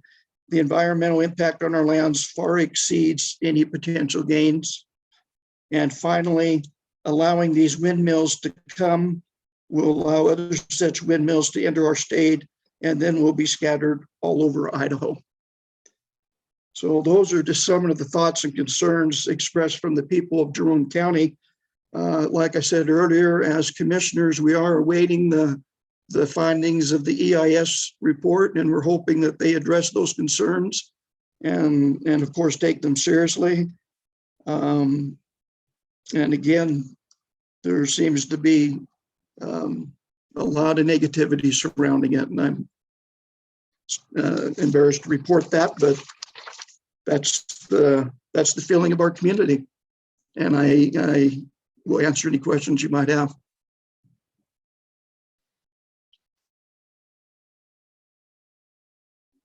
Thank you, Commissioner Crouch. It looks like Dan Sakura has his hand up. Dan, go ahead.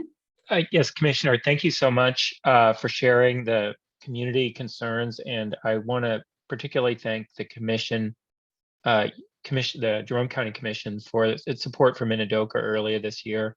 It really means a lot to us. The park does generate important benefits for the local community.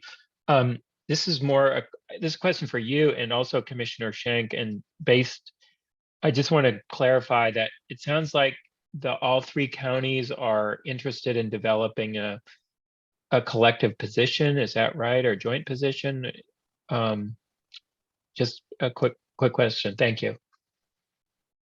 Yeah, at some point, like Commissioner Schenk said, that we would like to do one as Jerome County, also with the other commissioners, depending on the outcome and of course the way the report comes out in August.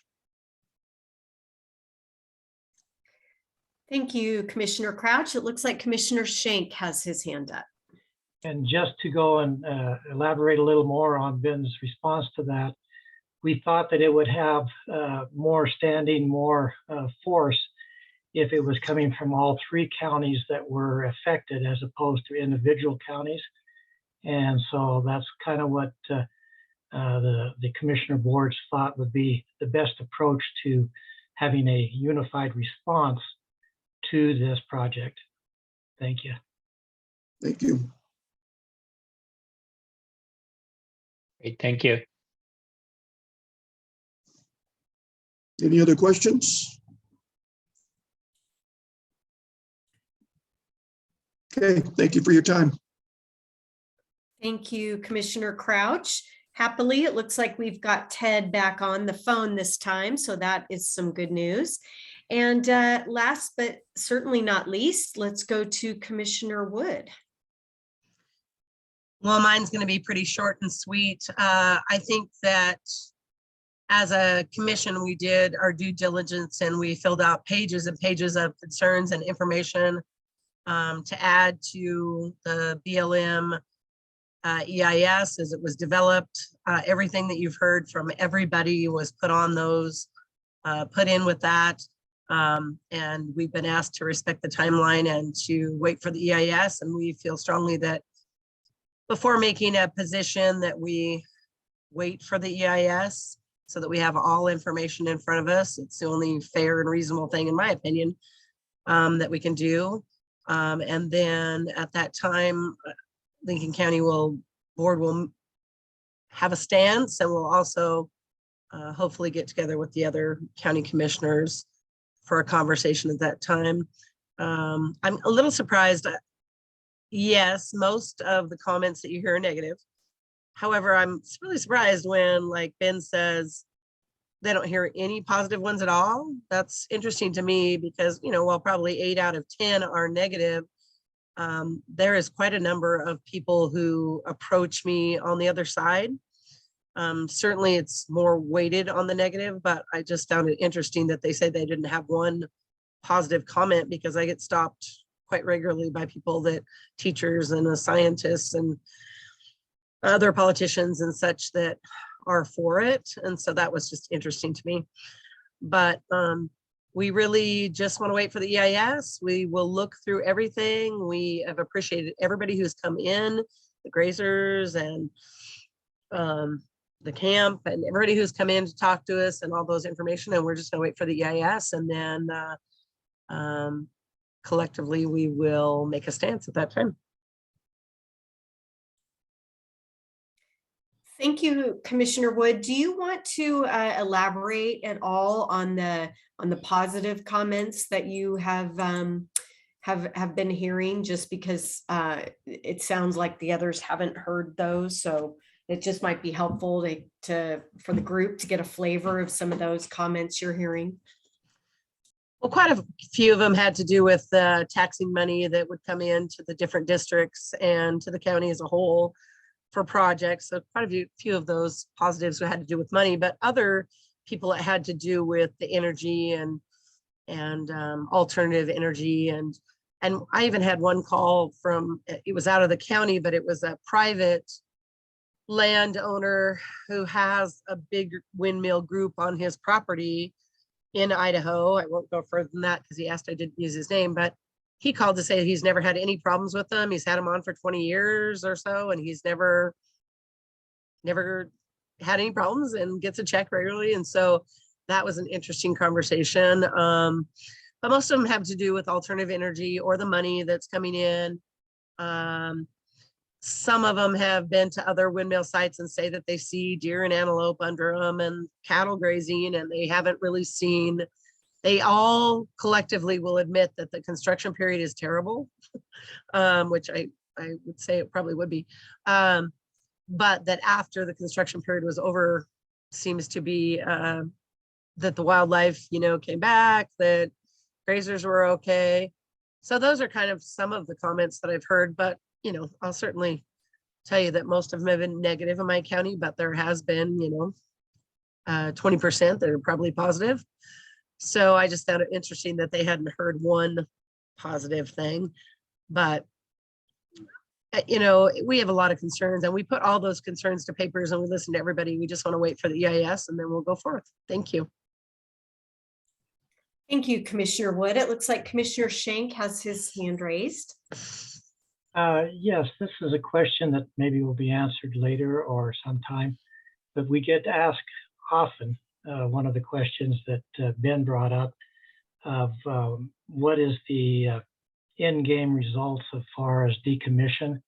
What's the BLM's plan? Are they going to have a bond, or are they going to make them, where are they going to bury these blades and towers? Of course, the concrete blocks will stay there. I don't see any way that they're going to be able to go and remove those economically or even uneconomically. But at some point, if the BLM would forward on to the three commission boards what their decommission plan is, that would be helpful for us to understand that issue. Thank you. Thank you, Commissioner. It looks like we've got Casey and Mike on. I guess can either one of you just provide information about, is that information that's going to be included in the draft or? Yeah, so currently there is a decommissioning plan as part of the plan of development. The plan of development that is on the e-planning website is being updated so that there is more detail in that plan of development. But as a cooperating agency, the counties are, that they can see that plan of development that was in the administrative draft EIS.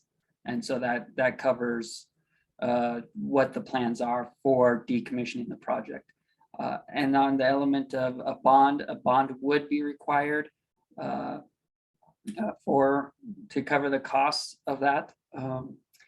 And so generally all the facilities, all the development would be removed. Roads would be reclaimed if they are not needed for additional public use. If they're a major road or maintained gravel road and there's only needs to be a 2-track remaining there, it'll be reclaimed down to a 2-track. As far as some of the elements that have been brought up as far as turbines, the turbine blades, there's not anything in the reclamation plan that specifically identifies where they would go, but they would not remain on public lands.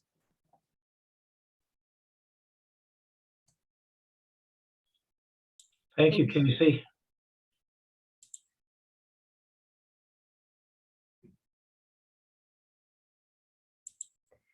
All right. Are there any additional questions or comments from the subcommittee members? Yeah, this is Leon Smith. I'd like to make a comment. Jennifer, did you mention to everybody that Jack Johnson called us? I did. Yep, Leon. I think maybe that was at the beginning when we were trying to get you on the line, or maybe you hadn't popped on yet. But yes, I did. I did let everybody know that Commissioner Johnson had let us know that he had another commitment pertaining to his commissioner duties today that precluded him from being here. So the information that he conveyed to me was Twin Falls County Commissioners are pretty well united, and they will be formatting a position or a statement or a resolution before too long to present to the BLM and the subcommittee. So I just wanted to pass that on for everybody's information. Leon, did he mention when that was going to come, before or after the EIS? No, we couldn't talk very long because he had another commitment there. The EIS wasn't mentioned, but he did imply that their responses in related to the Salmon Falls, even though they aren't really impacted by the Lava Ridge, but they are going to actively present something to the BLM and the subcommittee. And I didn't get the indication that it was going to be held off. Thank you, Leon. Yep, you bet. Okay, it looks like Shauna Robinson has her hand up. Shauna, go ahead. Yes, thank you, Jennifer. I just wanted to mention that this morning at the Twin Falls County meeting, Commissioners meeting, they did present a resolution on the Salmon Falls project, and the commissioners had voted unanimously to oppose the project and stated so in their resolution.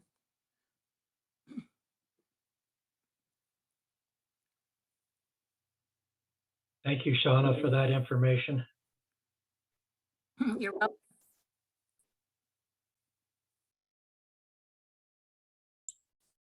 All right, Commissioner Wood, go ahead.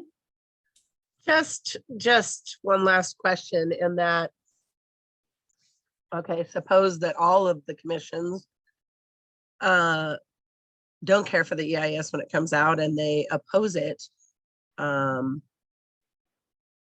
What does that even mean as far as to BLM or the administration in Washington, D.C.?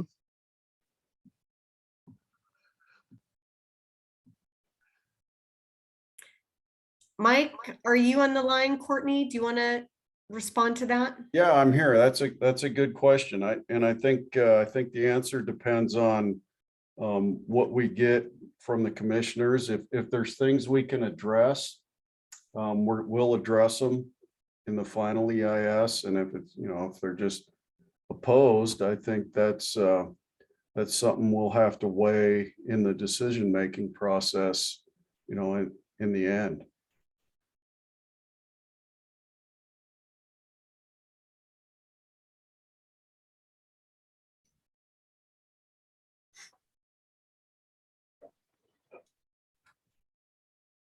I see Dan. Jennifer, yeah, this is Dan Sikora. So Commissioner Woods, to your question about what impact does the county position have? The members of Congress care very deeply about their local elected officials, particularly county commissions. The Article 1 of the Constitution vests the management of federal land with the Congress. So while the agency can make a decision, ultimately the United States Congress can do certain things regarding the management of public lands.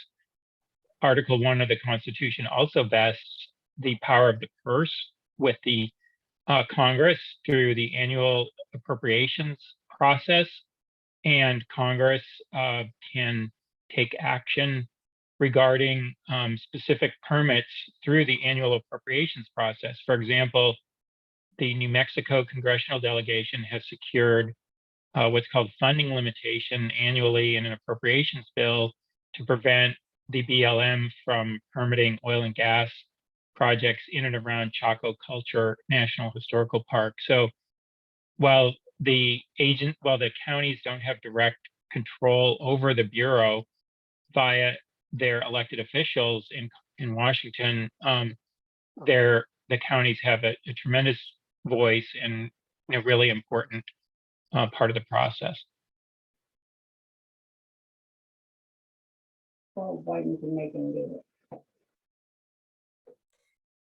Commissioner Shank, looks like you have your hand up. Go ahead. Yes, and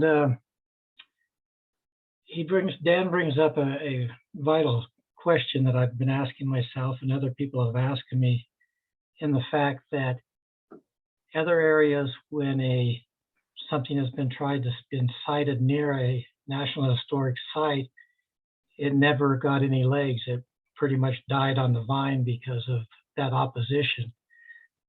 We do not see that happening with this particular project, that even though a National Historic Site is being impacted by it and being affected by it and has come out strongly against it, that it still seems to be moving forward. And it just seems to be a quandary to me that it's not being treated the same as other areas have been treated as far as development near a National Historic Site. Thank you. Okay. Commissioner, if I could add that to your point, that is very much on the top of our minds in the Japanese American community. During previous administrations, we were very grateful that Secretary Salazar stepped in and took action to relocate the SWIP line away from Minidoka. In previous administrations, there was a proposal to build a mine outside at Yellowstone National Park called the New World Mine. And there was political leadership that stepped in to protect Yellowstone at a very high level. So we in the community, in the Japanese American community, we are very hopeful that the Secretary, Department of Interior, will follow its statutory requirement to protect Minidoka. This is congressional guidance from 2008, as well as the 1916 Organic Act of the National Park Service, as well as the 1978 Redwoods Act amendments. And the letter that Robin Achilles mentioned, I think will address that very point. So we hope to to share that with the subcommittee. The Friends of Minidokas hopes to share that with the subcommittee very soon.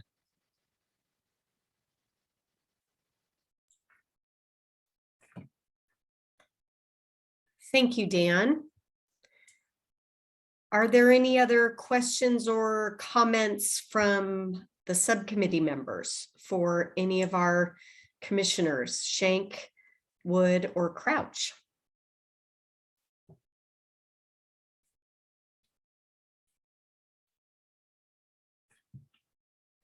Okay, as facilitator, that indicates to me that it is time for a 10-minute break. That indicates maybe the afternoon after lunch lull sometimes can set in. So thank you very much to all three of our commissioners for sharing your perspectives. We greatly appreciate it. It was very enlightening to hear what you're hearing from your constituents, and really appreciate you all sharing. So our next presentation is going to be at 2:45 regarding roads. So let's take a 10-minute break and we will resume at 2:45. Thank you.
Thank you, Hannah. I was just sending you a note. You read my mind. All right. Well, our next presentation, and Hannah, are we recording still? Yep, we're good to go. Okay, great. Our next presentation is regarding roads, and we have, who you've somewhat already met, I guess, Jason War, who is the superintendent of the Minidoka County Highway District. Justin, I will go ahead and turn it over to you. Thank you. Like she said, I'm superintendent of Minidoka County Highway District. Some of the concerns that I've heard from people is what it's going to cost the highway district to maintain the roads after all heavy travel goes down there on some of the roads they want to use. Going back to Commissioner Wayne Shank on the tax money, if we was to get the total amount of tax money, that would probably only pave about 1/4 of a mile of road with $110,000. So I feel that you know, it's going to be a pretty big impact on the counties that are involved in this as we go forward. You know, I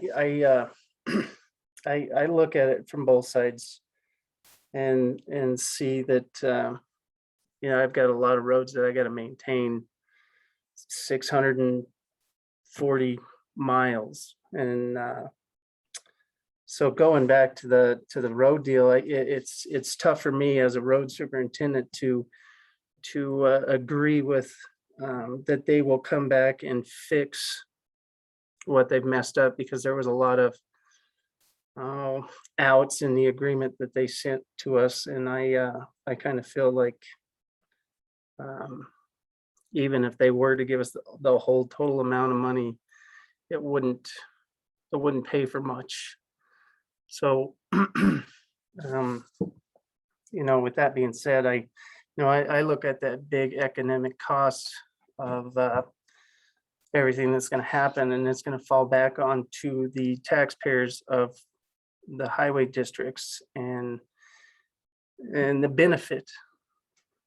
I mean, that money, they want to sell that power, but we're going to be stuck with the cost later on. And 30 years, you know, I look at it, if you can't pick up your campsite, you know, I just feel I feel like there's just not enough money coming back to the highway districts as far as roads and maintaining roads. But I'm sorry, I didn't have a lot of time to prep for this, where I only got like a 24-hour notice for this Zoom call. It's been pretty hectic around here. But is there any questions that anybody has for me? And we really appreciate you jumping on, Justin. We had a tough time getting a taker for this segment, so we appreciate you being willing. You know, maybe it might be helpful just for the group as a whole if you could just explain a little bit about your highway district, what you encompass, how you're you know, how you work with the other county highway districts, and you know, when any, I guess, project comes in, whether it's a new store or a housing development or whatnot, maybe if you could just talk a little bit about the funding and how that works. Do those proponents typically pay for their cost, or do the taxpayers pick those up? I think a lot of folks, I guess I'm speaking for myself, just may not be very familiar with the county highway districts and what their roles and responsibilities are, how they work, how they're funded, how they interact with these kinds of proposed projects might be kind of helpful. And I know there's a lot in your area, and maybe that would be good to hear too, is how many others are within the project area. Certainly nobody expects you to be the spokesperson for all of those, but any insight you can provide, because this is something that, you know, we do hear a lot about because of the number of roads, miles of roads proposed, and the concerns with traffic and dust and whatnot. This is a theme that keeps coming up, which is why we wanted it on the agenda. And like I said, just appreciate you stepping up and being willing to do it, especially on such short notice. Well, one of the things that would happen is going through their plan here is they would come to us, and we would get a plan together, and they would plan it, and then we would overlook it and see if that was going to work for us. And we would then, if it didn't work, we would have 10 days to go back and revisit it, and then they would of course come back with another plan. And so like on a dusty road or something like that, if it impacts one of our gravel roads, if there's 120 cars more on a gravel road, it could be that it needs to be mag chlorided to keep dust down. And you know, if it's over the threshold of like 420 cars a day, it could be that they have to pay to pave that road if it impacts it by that far. They do say in their agreement that they will fix the roads, but there's a lot of outs on that as far as what they consider they would do. I guess it would be, you know, here, let's just say that I find there's potholes out there, and I figure it's from them, but they could also come back and say it was from daily travel from daily commuters. You know, so I try to work pretty well. I work really well with the state and the cities around here, and I try to be involved in what everybody's doing. That way I have an in per se on what goes on, and that way. But you know, as for us to go out and maintain the roads that they're proposing, that wouldn't happen for me unless you know, I would have to maintain our county roads that we have now. But for like their roads, I wouldn't go out and maintain any of that stuff. But I guess, did I answer your question? Yeah, I think so. Let's see, maybe I'll ask, since we weren't able to get any other highway district representatives on for this meeting today, let me ask the other counties if they have anything that they want to add about the highway districts in their counties. And concerns that have been expressed or issues that have been identified.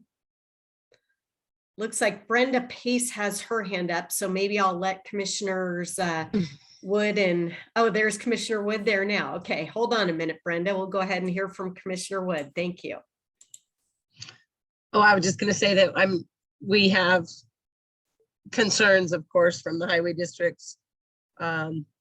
Dietrich and Kaimai have both expressed concerns over damages to the roads, and I think it would be important to find out how much money they are talking about and a little bit more about mitigation, or if there's any mitigation even possible. But yes, definitely concerns. Obviously, we have 4 highway districts. Shoshone is not affected as much. Richfield not probably at all. And so it would be primarily Dietrich and Kaimai.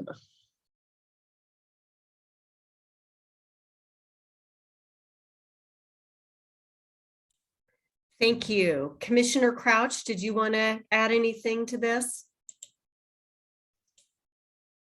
I don't right now, no. All right. It looks like Brenda Peace, one of our subcommittee members, has her hand up. Brenda, go ahead. Thank you. Thanks, Justin, for your information. This might not be relevant at all, but I'm just wondering about snow removal and whether this would increase your obligation to address areas of snow removal that you've not had to deal with before. Where it's on BLM ground, that's something that I'm going to have to go with these guys on. I would say no, I wouldn't remove any snow. That would be up to them. You know, with the development of a subdivision or something like that, it remains private until the highway district adopts something like that. So I wouldn't go in there and do any of that snow removal or anything like that. And it wouldn't. So yeah, if that answers your question, I wouldn't have to. Okay. All right. Thanks. Casey, is that something that's addressed in the plan of development that's been submitted, or that's going to be addressed in the draft EIS? Are you talking about snow removal? Yes. That would be, yes. So like Justin said, the roads that are located on public land that are not county roads, those would be, any snow removal would be up to Magic Valley Energy to remove snow. And they, if it's not explicitly in there, I think it will be. I can't recall, but I know the discussions is they would only remove snow on portions of roads to allow access for their maintenance crews during the operations time. And then they wouldn't continue to remove snow across the whole network of roads, right? So a maintenance crew for the day has a plan to go out to turbine 9, 10, and 11. They would remove snow out to those locations, and they wouldn't. And once that maintenance is done, they wouldn't remove snow to get to those locations. As far as construction time goes, it's not explicitly stated in there about not doing construction in wintertime that would require snow removal, but it is anticipated that heavy snow removal and construction,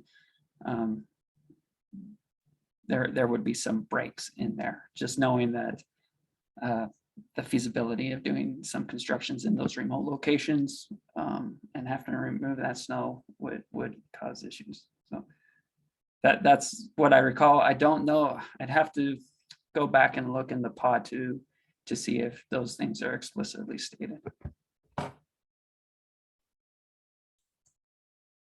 Thank you, Casey.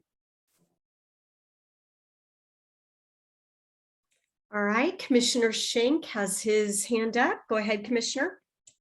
I just want to concur with Justin in the fact that the MOO, or the mutual or memorandum of understanding that they sent to the highway districts that I received has those areas of vagueness of who determines what the damage was and how much and where.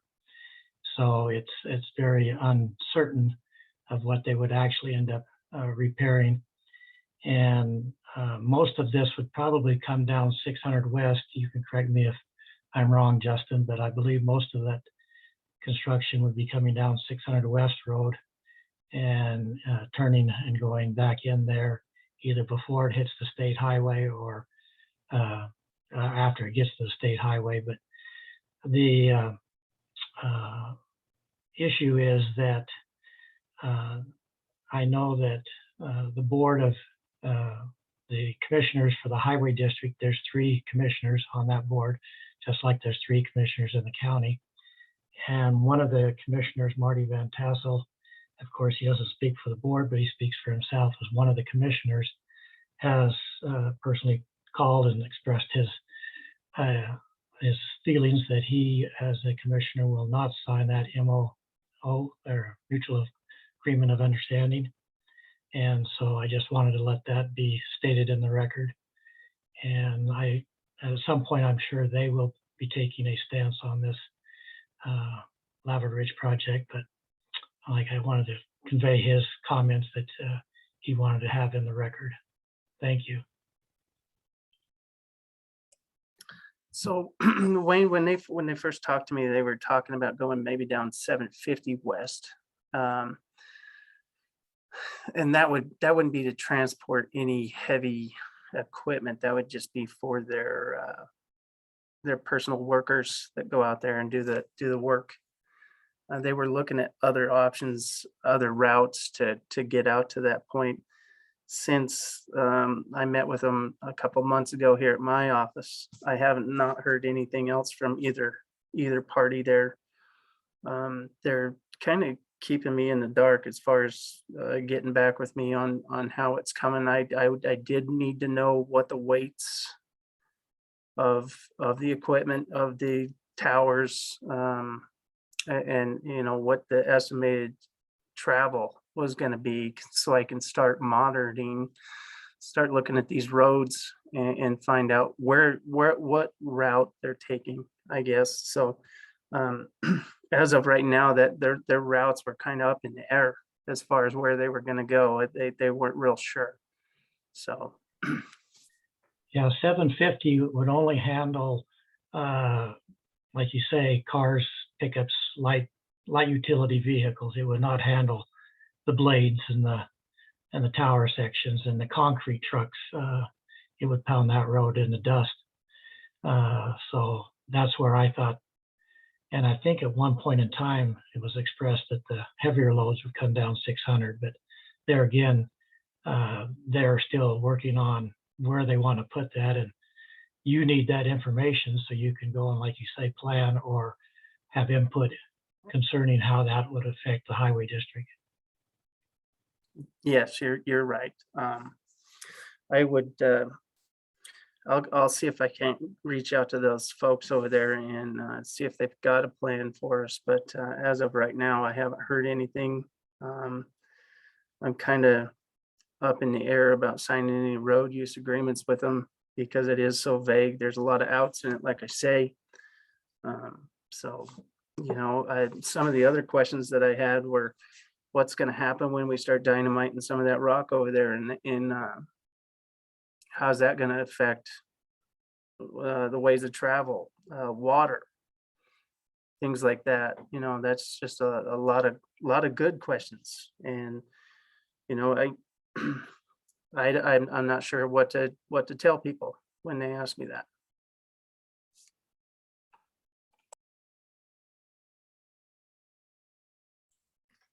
All right, thank you, Justin. Are there any more questions from the subcommittee members for Justin?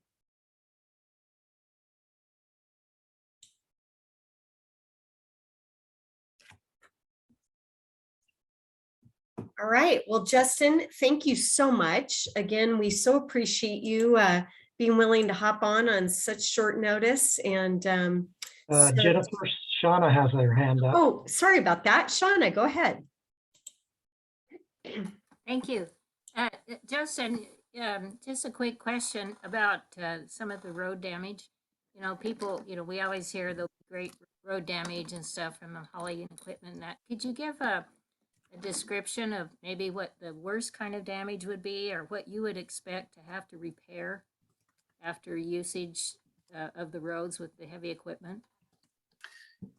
It could be complete overlays in some of the areas that they were looking at travel. It would be reconstruction of the whole road. So in some of that stuff, on some of the pavement, I'll just make 600 West let's just say they picked that one. That's a 10-mile stretch of road, and that would have to be repaved. And if with the rising cost of asphalt and oil and fuel, we all know that none of that stuff's free anymore.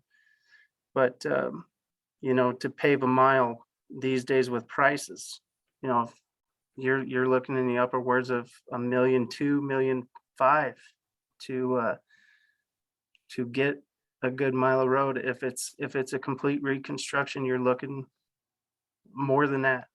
And so, it just depends on how much weight is traveled down those roads and how consistent the weight is. So now, some of the truck traffic that we got around here around town is legal for 129, and I see a lot of it going through our town that's it's in bad shape, and I think it's consistent truck traffic. And that's all going to get redone here soon, but it's going to cost the taxpayers a lot of money. Okay, thank you.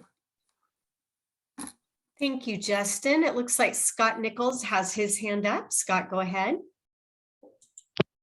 Justin, have you done, or any of the staff thought about the availability of aggregate resource materials, how far that'd have to come from just to, just for the improved roads that they need out there? Yeah, we've actually got a pit that's out south of Burley. It's on that about 500 south. So if we're talking come through Burley into Paul and out to, we'll just say 1,000 north, you're looking at a 40-mile round trip for aggregate. I have 9 trucks that I can haul with, and that's going to be pretty costly with the fuel. And time is of the essence around. I've found that there's not enough time in the day to get done what we need to get done with the roads and miles that we have. And correct me if I'm wrong, the construction of roads associated with the project are the responsibility of Magic Valley Wind. They would have to see, they would have to seek their own aggregate sources, and those would probably be stretched out between Shoshone, Dietrich, and parts east, I assume.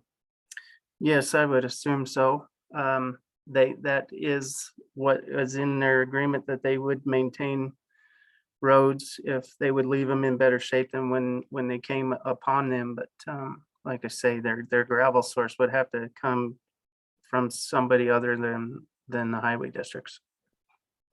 Thank you. Yep. Thank you, Scott and Justin. Are there any more questions from any of the subcommittee members or comments?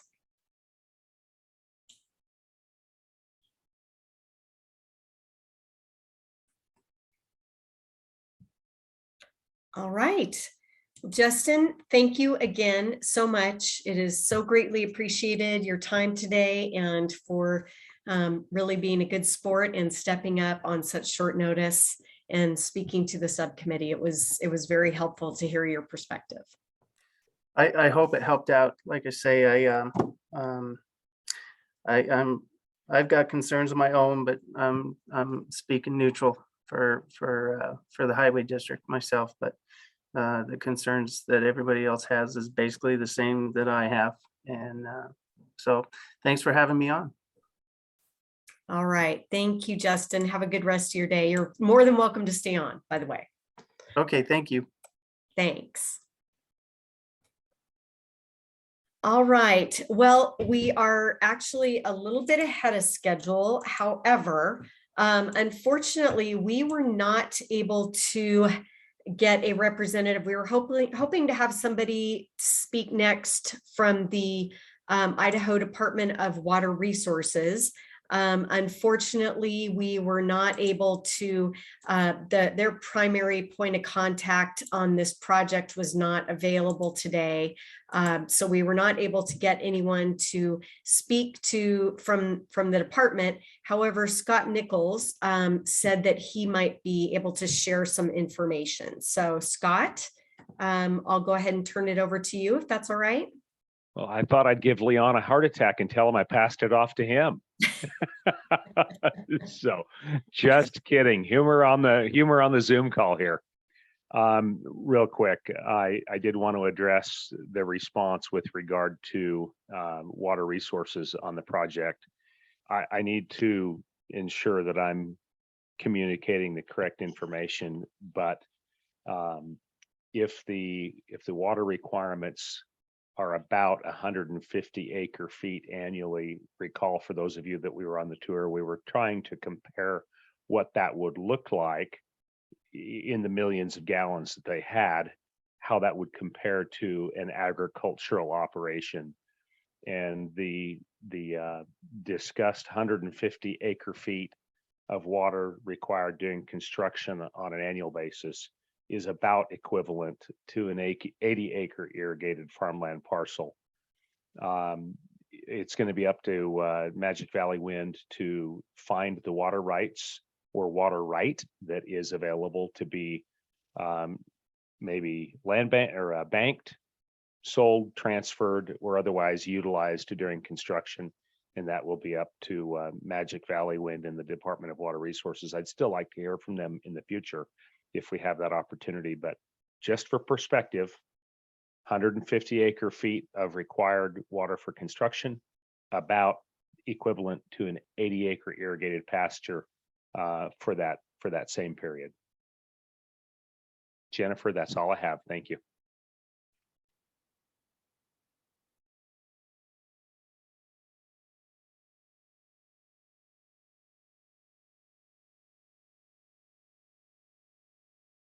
Jennifer, did I cut out? Or you're on mute? We can hear you, Scott. Okay, thanks, Mike. Yeah. Justin, I see your hand up. Go ahead and ask the question for Scott. Yeah, Scott, I'm just curious.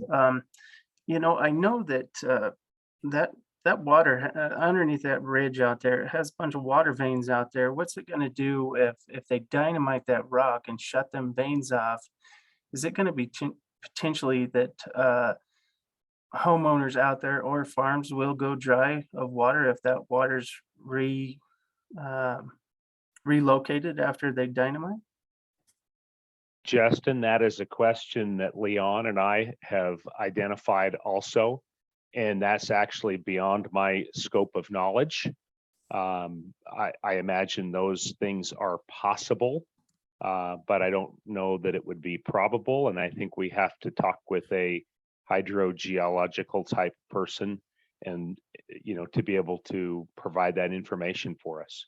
You are right, Justin, though, that those basalts have very high transmissivity, fractured flow or flow through fractures, but the rock itself has very low permeability. So yes, I recognize that concern, and Leon and I have discussed that. Okay, thanks. Because when I go up to the ditch and shut the head gate, the water shuts off. Now, to explain explain that again. When I go up to the main canal and open up the head gate and then shut it down, the water stops. Meaning that you don't have any, you don't get any transmissivity through those fractures. Is that right? Yeah. So if you was to dynamite all that stuff out there, it'd stop water flow going over to the existing farms or homes that are over there on that. Well, it could not only stop water flow, but it could create additional water flow that is not otherwise anticipated. And it could come to the counties in the wintertime as far as flooding, you think? I don't know, Justin. I think that's something we ought to defer to what BLM about, the BLM hydrologists and the any consulting hydrogeologists that they have out there that we need to talk with. Okay, thanks. Commissioner Shank, I see you have your hand raised. Go ahead. And this is a question for all of the subcommittee. I've heard different sizes for the concrete stands that the towers will be set on. And of course, it depends on the height of the tower, of how big, how in diameter, or how wide and deep. But does anyone know exactly what the width and depth is?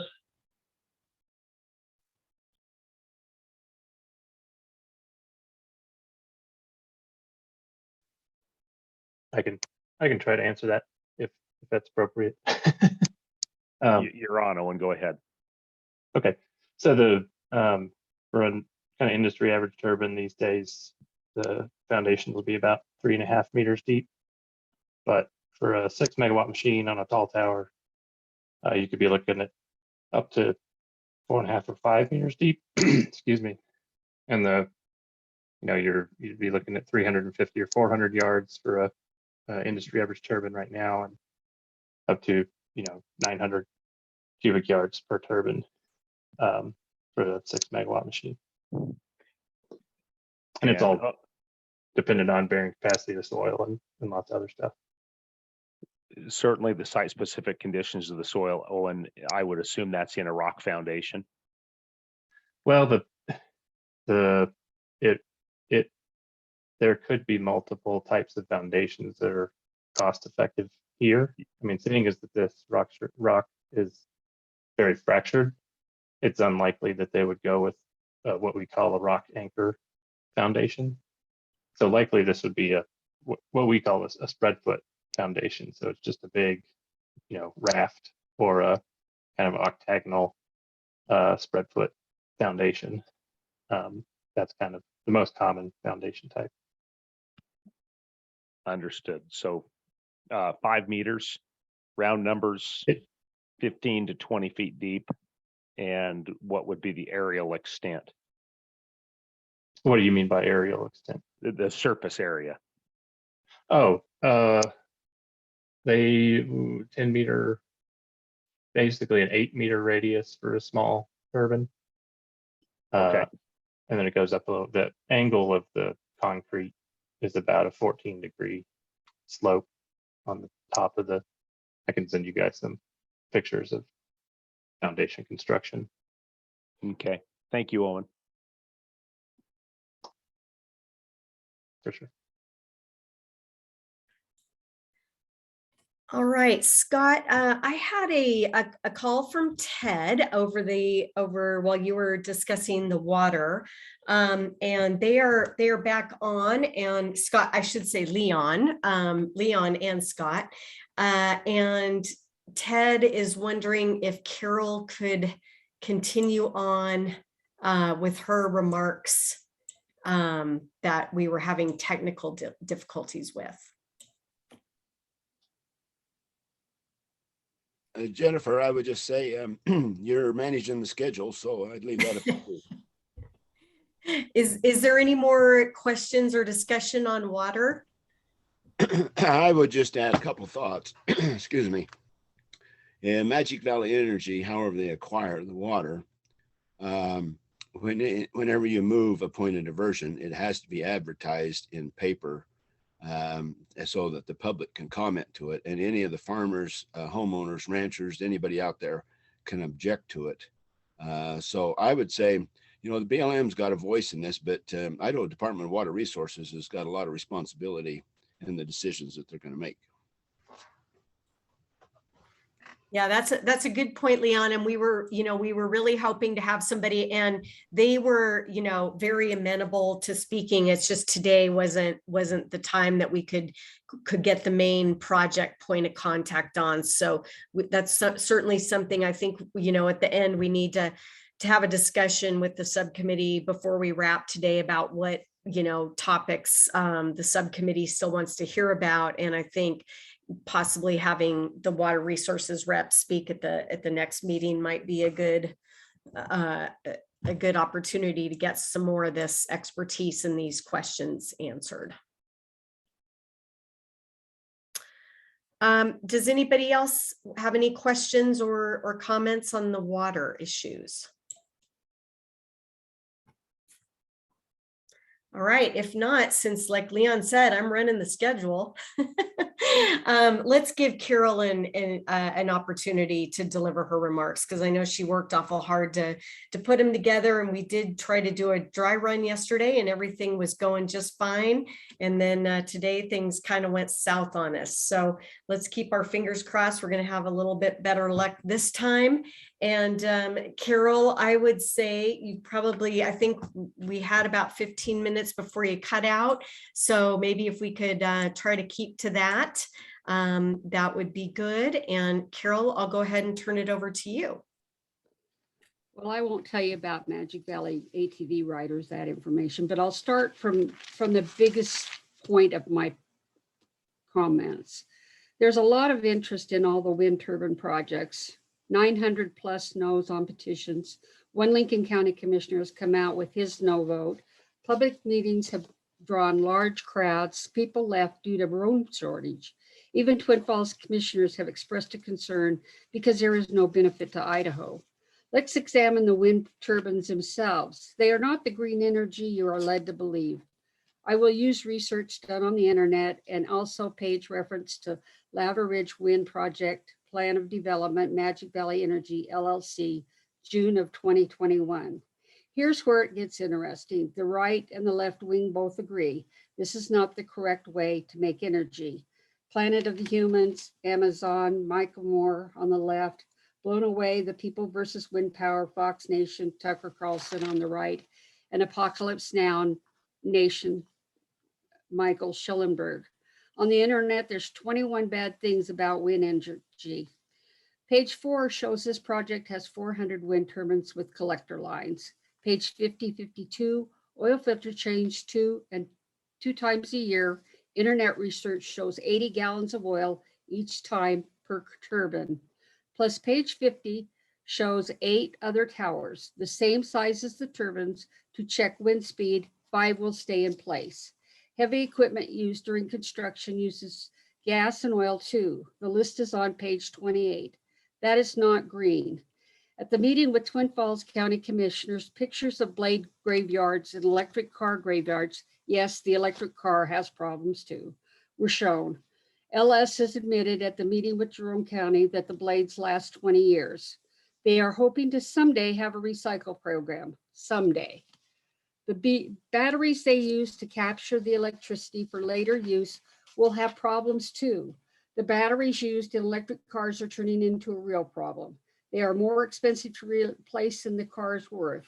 One man even blew up his Tesla to make a point.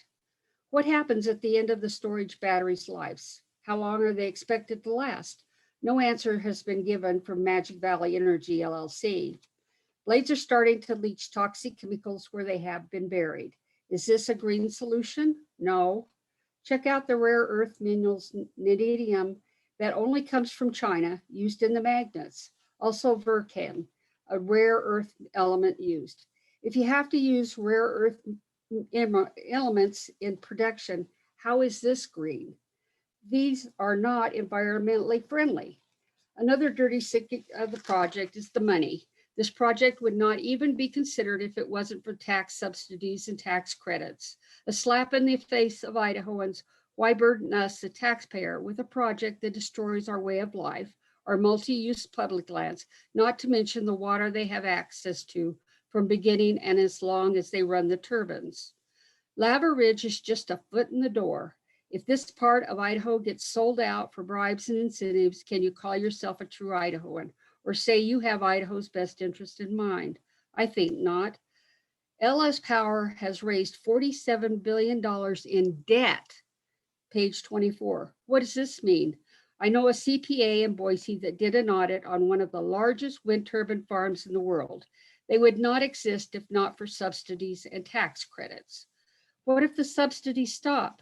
Then comes creative bookkeeping. The company goes away, leaves the mess behind, files bankruptcy, then starts a new company with no debt or obligation. Only the future would give us the true answer. But at what cost to Idaho? Large wind turbines that we have to take care of on land that was our multi-use public lands, another slap in the face to Idahoans. Remember, you can't evict wind turbines. You just inherit the cost to take care of them. What about the lease on BLM land? They would have nothing and the subsidies go away. It would be better to keep the ranchers and the relationships BLM has developed. This is the right answer for Idaho. In fact, this is Idaho's way of life. On KSAW TV website about wind turbines, Magic Valley Energy LLC brags about the tax revenue. There is no tax revenue with $47 billion in debt. It will be the same as any large corporation in that position. No tax at all or very little.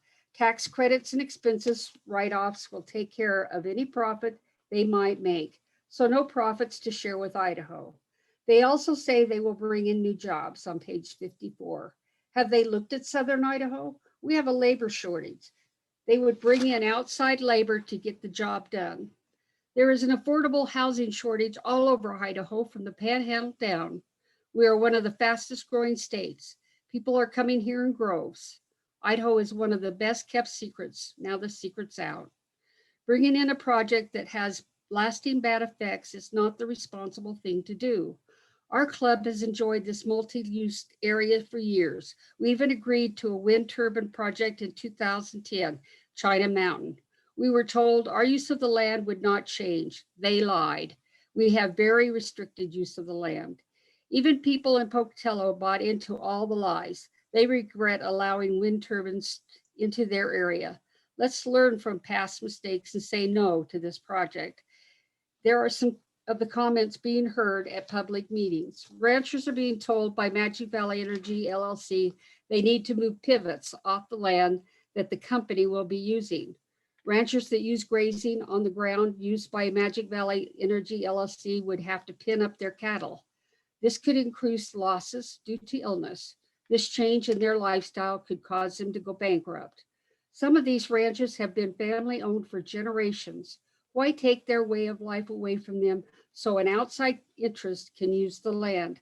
Magic Valley Energy LLC uses page 56 to justify taking people's way of life from them.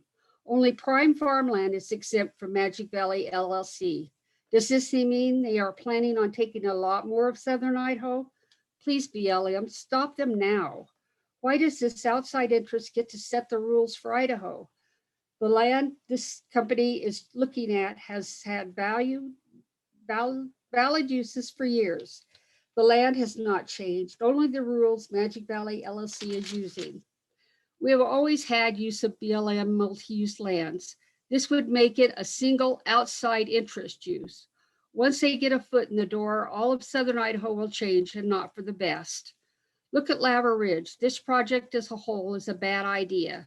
Idahoans give up 72,000 total acres of land, page 4, 400 turbines, 8 additional same size turbines to monitor wind conditions. 5 will stay permanently, page 50. Page 47 shows that there will be flashing nighttime lights, 22 flashes a minute using 1,666 watt bulbs in unison. Daytime white lights flash every second using 16,666 watt bulbs. Animal displacement. Elk use this as a winter ground during bad winters. Deer, antelope, and others. In Great Falls, Montana, they've had so many bats killed, they now have a mosquito problem that they've never had before. Page 22, the company gets a permit to kill eagles. Other birds will get killed too. Funny, an Idahoan would be fined or jailed if we killed an eagle. Outside interest gets a permit. Page 28, heavy equipment used on our roadways. Look at the damage during our harvest season. Do we really want to add more? Do they pay for the damage their equipment will cause? Our property tax has a highway department tax. Idahoans pay, so we will be paying again for this outside interest. Now comes the most concerning part, water. At a meeting with Jerome County Commissioners, LS said they would need additional water rights. Just because you have water rights, it really doesn't mean physical water will be available. See the concerns? Page 20, 60 to 90 million gallons depending on design, 21,600 gallons per turbine foundation. 6 wells, only 2 get capped off. Using any water for this project is another slap in the face to Idaho. We are in a drought. We need to protect this resource, not give it away to outside interests. Ranchers and farmers have been denied when it comes to dropping new wells. With all the growth in the area, there's no guarantee there will be enough for those of us that live here and the future growth. Why should this project get extensive access to our aquifer for the benefit of other states? There's also a major concern about what damage all the blasting can cause our aquifer or maybe endanger it. Is it worth the risk, especially since Idaho gets no benefit? Lava Ridge is a fragile area. Blasting could fracture it. What unforeseen problems would this cause? Lava Ridge also holds many acres used in recharging the aquifer. Are we going to be able to replace them? Why should we have to give up these areas to an outside interest group? The question keeps coming back to that. Are you willing to take a chance of danger or harm to our southern Idaho? I think not. INEL ARCO was researching development of thorium salt reactors when funding got taken away by President Jimmy Carter. With a new notice from Simpson's office that just came out this week, INL now has a MARVEL program, which works to ensure a supply of high assay, low enriched uranium, which will be necessary for many of the next generation of reactors. It would take less land. Each state could locate them wherever they needed, not have to expect another state to bail them out. Each state needs to depend on themselves. People come to Idaho because we are the great outdoors. Magic Valley ATV riders have already lost a piece of Idaho we love. Do we really have to lose more? Idaho would be the big loser in this deal. Future generations would be the biggest loser. They would miss the natural beauty of this great southern Idaho. This area is changing so fast due to growth. These BLM multi-use lands become ever more precious. Don't give southern Idaho away to this outside interest. We need to save all we have, wild and beautiful. I am a native Idahoan, born here and raised in Filer. I have lived up and down the West Coast and lived on the East Coast too. My husband and I have traveled the US and seen almost 50 states. There is still no place I'd rather live than Idaho, southern Idaho. Even our granddaughter, who was born here and raised in Coeur d'Alene, says we have a little piece of heaven. Our outdoors is to be envied, all the sports, hunting, fishing, and of course, ATVing. BLM multi-use land gives us a chance to see nature up close and personal. If these wind turbine projects go through, we will lose our little piece of heaven. It will never be the same. How much tourist revenue will we lose? People won't want to see these big monstrosities and flashing lights. Our nighttime skies will never be the same. Now I have given you the facts and my personal take on these projects. Don't give our southern Idaho away to the outside interest where there really is no benefit to Idaho. Please use your common sense and make the right decision. Just say no, no way. Thank you. Okay. Thank you, Carol. Really appreciate you providing those remarks, and especially for working through the technical challenges y'all were experiencing a little while ago. Are there any questions from the subcommittee members for Carol with the Magic Valley ATV riders perspective? Garrett has his hand up. Garrett, go ahead. Sure. I guess just a broad question. Could you go into specific areas that you or the public or the Magic Valley ATV riders mostly recreate in the project area, and what specifically those concerns are in that area? Basically, it's just losing the area, because we've been told before we were going to be able to use areas, and then they locked us out of them, you know, and we're worried about the animals because our ranchers do put out water for our animals and we get to see them up front and personal. So if you destroy their habitat, we're going to lose a very important part of Idaho. We're going to lose Idaho, basically. Because if you destroy what we've got, you can't put it back. I don't care what they say. You can't put it back to normal. It's always going to be destroyed. And why should we give that up? If this project was going to help Idaho, maybe I'd have to reconsider, but we don't get any benefit. we're just going to give up everything. And I don't think that's right. I think other states should take care of themselves.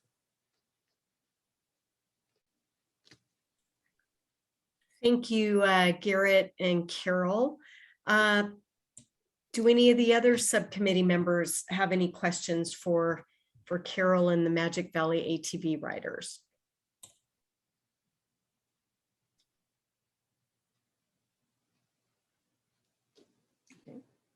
All right. Well, thank you again, Carol, so much. We really appreciate again you taking the time. And if you'd like to send your written remarks, Carol, because at the beginning we did actually you just did pick up at I think just the right spot where we really lost you halfway through. But just to make sure that everybody gets the full context, if you want to send me your remarks, we'll be happy to send them to the subcommittee. Since you were cutting in and out a little bit at the beginning of your remarks earlier on. So again, thank you very much. We really appreciate you sharing your perspective with us. So at this point, we are a little, we made some adjustments in our schedule, which is okay. It happens that way sometimes. And so Leon, I know you said I'm running the schedule here, but you're the chair. So I want to consult with you. I don't want to make any executive decisions, but if it's all right with you, I think what I would propose is that we take care of just a little bit of housekeeping business that your trustee facilitator forgot to take care of at the beginning of the meeting. And then maybe we take a 10-minute break before we go into the public comment period. Does that sound like a plan? That's fine. Okay. All right. So unfortunately, I think I was a little rattled by our technical challenges this morning, and I forgot to take care of an important piece of subcommittee business, which was that we need to approve the minutes from the June 15th field tour. I sent those around to the subcommittee early, I should say the draft minutes. I sent those around to all the subcommittee members last week, and they are also posted on your subcommittee website. Since that was a joint meeting with our Full Resource Advisory Council, we're going to need them to approve those minutes at some point as well. Their next meeting is scheduled for October, but I would like to go ahead and at least get this group to approve them if we can today. So I guess before maybe I'll let Leon ask if there's a motion and a second on that. I'll open it up to see if any of the subcommittee members had any questions or any comments on the minutes. Commissioner Schenk, I see you have your hand up. Unless there's some amendments from someone, I would move that we approve the June 15th minutes as presented. Second. Okay, do we have a second? I think Garrett just seconded that. Was that correct, Garrett? That's correct. I second. That's fine. All right, so maybe to do this in an order, it's always odd to do this on a virtual, but maybe the easiest thing might be is that we do have a motion to approve the June 15th draft field tour draft minutes from Commissioner Wayne Schenk and a second from Garrett Visser. Maybe what I'll ask is all the subcommittee members who are in favor of that motion, if you could please raise your hand virtually. Maybe we'll try it that way.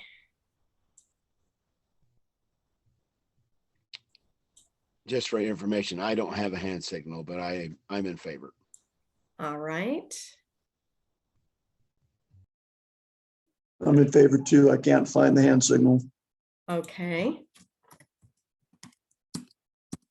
I think that is enough to pass the motion. So thank you very much. We will consider the minutes approved from the June 15th field tour. Thank you very much for that. And then I think the other thing is, and we don't necessarily need to do a comprehensive discussion of it at this point, but in just thinking a little bit about some of the things we've heard today and some of the additional topics and things that still might be standing out there that the subcommittee might want to hear about. We had, again, I think it sounds like based on the discussion with the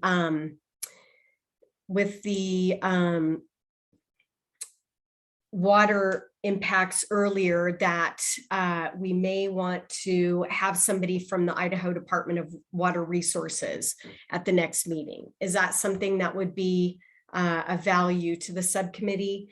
And it sounds like there's been a lot of discussion and questions coming up about aviation. That might be something.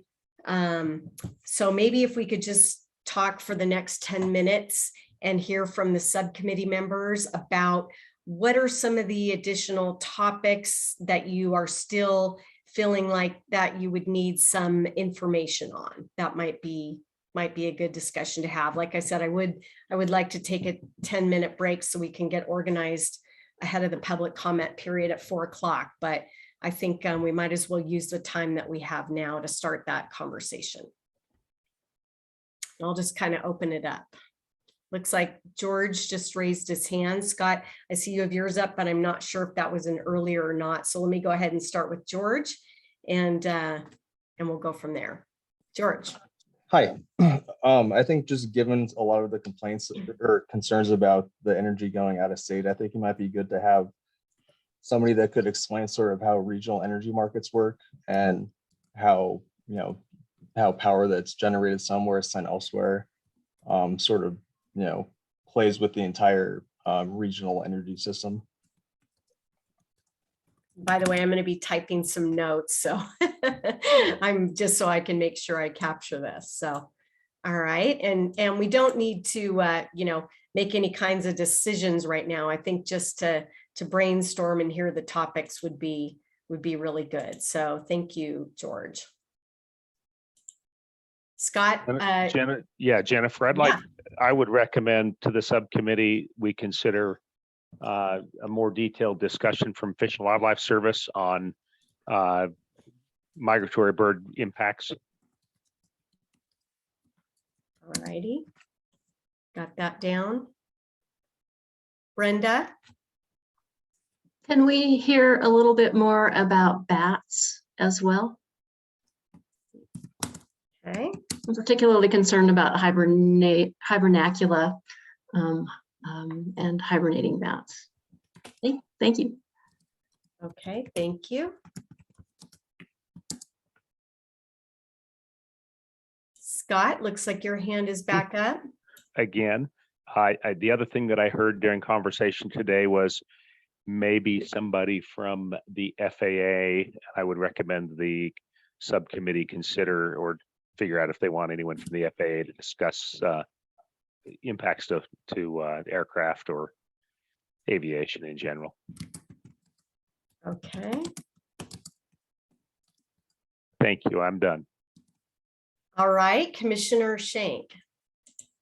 One thing that wasn't brought up today, but has been brought up before, was interference with emergency channels and that type of thing. I know Project Mutual Telephone and Rupert, who has some towers out on Kaimai Butte, has expressed some concerns about the possible interference. So maybe having them present their concerns, and any other people that might be on that Kaimai Butte that have towers out there that might be affected would be someone we want to hear from.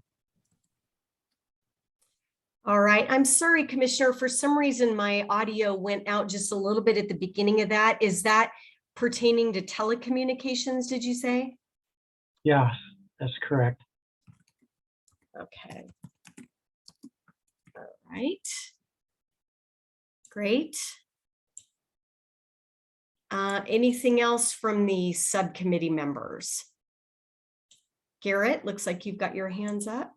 Yeah, I've been digging into some programmatic approaches that the BLM might be able to take across the region.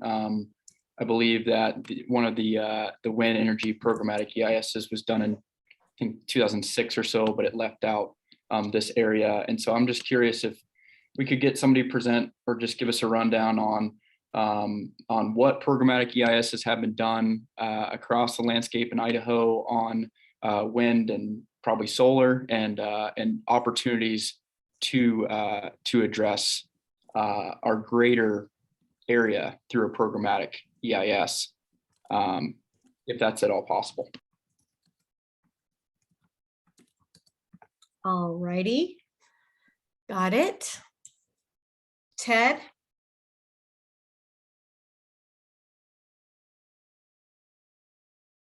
Ted, it looks like you've got your hand up. You can go ahead and speak. Yes, we see a lot or hear a lot about solar and wind, but we hear very little about nuclear.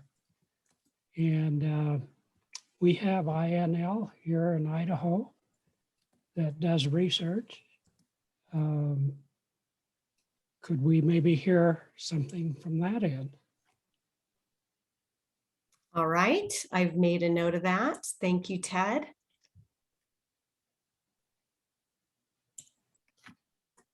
All right, well, I think that's a really good list to start with, unless anyone has anything else. Of course, you know, we'll have other opportunities to provide suggestions for topics, but since we had a few minutes extra there, I thought it would at least be good to start. Commissioner Crouch. Step away for a second, but some of the things that I had written down under tax credits, I think someone mentioned about the more water information, like how it affects the aquifer, the airports, and the decommission plan. All right, great. Dan. Jennifer, thank you. And I just want to acknowledge something Casey said earlier, that the BLM is going the extra mile with regard to the Japanese American community through the CAD or CADR process and the consulting team that's reaching out. In terms of our next meeting, I think that would be really helpful to get a better understanding of the underlying monument resource management plan that is proposed for this Long Ridge site. The plan, as mentioned previously, Is 37 years old. It was completed in 1985 and it had a 15 to 20-year lifespan. So it's well beyond its current life. And I understand the BLM is looking at updating Southern Idaho resource management plans and getting a more holistic or comprehensive view of the BLM planning process for this area would be, I think, really helpful to the subcommittee. Okay, thank you, Dan. I got that. And let's take one more for Commissioner Schenk, and then, well, I see Commissioner Schenk and Brenda. Let's take those two, and then I'll ask the subcommittee members again. You can shoot me an email or you can pop something in the chat, and we'll note that later, but then I think we should get ready for the public comment period. So why don't Commissioner Schenk, you go ahead, and then Brenda. It was mentioned that having someone explain the regional distribution of electricity and how that moves back and forth between the states and the benefit between the states. I wonder if it might be advantageous to have somebody from maybe Idaho Power or from some of the local co-ops, United Co-op, whatever, participate in giving their viewpoints on this project or wind and solar in general. Thank you. Okay. Great. And Brenda. I wonder if we could get a short update on the National Historic Preservation Act, Section 106 consultation that's ongoing, I think. Whether the tribes are involved and how, just kind of an overview of where that's at. And that would be helpful for me. Okay. Perfect. Got it. All right, we'll go ahead and end that conversation. And again, kind of get ready for the public comment period. So along those lines, I am going to attempt to share my screen now. We did have our public comment period will run from 4 o'clock till 4:30. I did have some folks sign up ahead of time. And of course, we never, sometimes folks sign up and they don't end up being able to make it for whatever reason. So I'm going to go ahead and I'm going to pop my list on here. And what I'm going to ask the members of the public who are on the line to do is and I will say the last time that I checked this list was this morning before the meeting started. And I have not had a chance to look at it later today because, as you know, we've been having some challenges today. So I'm not sure, there could have been a couple more that registered and indicated they wanted to comment that I wasn't able to grab here. So what I would, but always too, we'd like to ask if there's anybody else on the public side attending who would like to make a comment this afternoon whose name is not on the list. And if that's the case, if you could, I think you should be able to raise your hand. If you could do that, that would be great. That would be helpful before we go into the break, and just leave it up there. And then we will take your name down. And the list that you see on here is the list in which folks indicated they wanted to speak in the public comment period as the registrations came in. So I see we've got another one, Addie Faust. Thank you, Addie. We will add your name to the list here. And got it. So thank you very much. And if anybody else in the public attendees would like to comment, again, we'll add you and we will call folks in order here. So with that, let's go ahead and take a 10-minute break. I'm going to ask for this same, let's see, Stephanie Novacek says add her name. I thought I had you on here, Stephanie, for some reason, but no, I guess not. So, all right. I think your name's just familiar to me from last time. So, all right, Stephanie, I've got you down. And by the way, and if anyone's name is spelled wrong, please accept my apologies. Between Microsoft Word autocorrect and sometimes transposing, I'm sorry, I tried my best. I even double checked, but if I got it wrong, accept my apologies. But we'll make this same call at the beginning of the public comment period because a lot of folks may not be on right now. Sometimes in these meetings, people come on during the public comment period time. So we'll make that same announcement again. But meantime, we're going to go ahead and take an 8-minute break. And so we'll come back after that. So Hannah, I'm going to stop sharing my screen now. And if you could share yours with our break slide, and we will be back. Please be back promptly at 4 p.m. to start our public comment period. And we'll go through a little bit how that's going to operate at that time. Thanks, everybody. We'll see you back here in just a few minutes.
All right, you read my mind again, Hannah. Okay, it is 4 o'clock. So it is time to start the public comment period. And I'm going to share my screen one more time with the list of individuals that have indicated that they would like to make public comments today. Is there anybody on the line that is not on this list that would like to make public comments? If so, if you could please raise your hand, electronic hand at this time, that would be great. Jennifer, can I mention about folks joining us via the telephone? Yes, yes. Thank you so much, Hannah, because Yeah, I did totally. just notice that we have at least one person who is on the phone. So yes, please. Yeah, if you're joining us by dialing in on the phone and you'd like to raise your hand to get on the list to make a public comment, you can go ahead and dial *9 on the phone, and we'll note the last 4 digits of your phone number to put you on the list to make your public comment. And then when it comes your turn, we will give you access to your microphone and have you introduce yourself. So if you're on the phone and would like to make a comment, please dial *9. Thank you very much, Hannah. Appreciate that. All right, we'll go ahead and just run through a couple of other things real quick. So we have allocated 30 minutes for the public comment period. I think if I counted right, we have about 17 people signed up to speak. So we're going to go ahead and allocate. Let's see, I see one more there, Lyle Johnstone added. So we are going to, I've got you on the list, Lyle, thank you. So we are going to run down in order that the comments were received.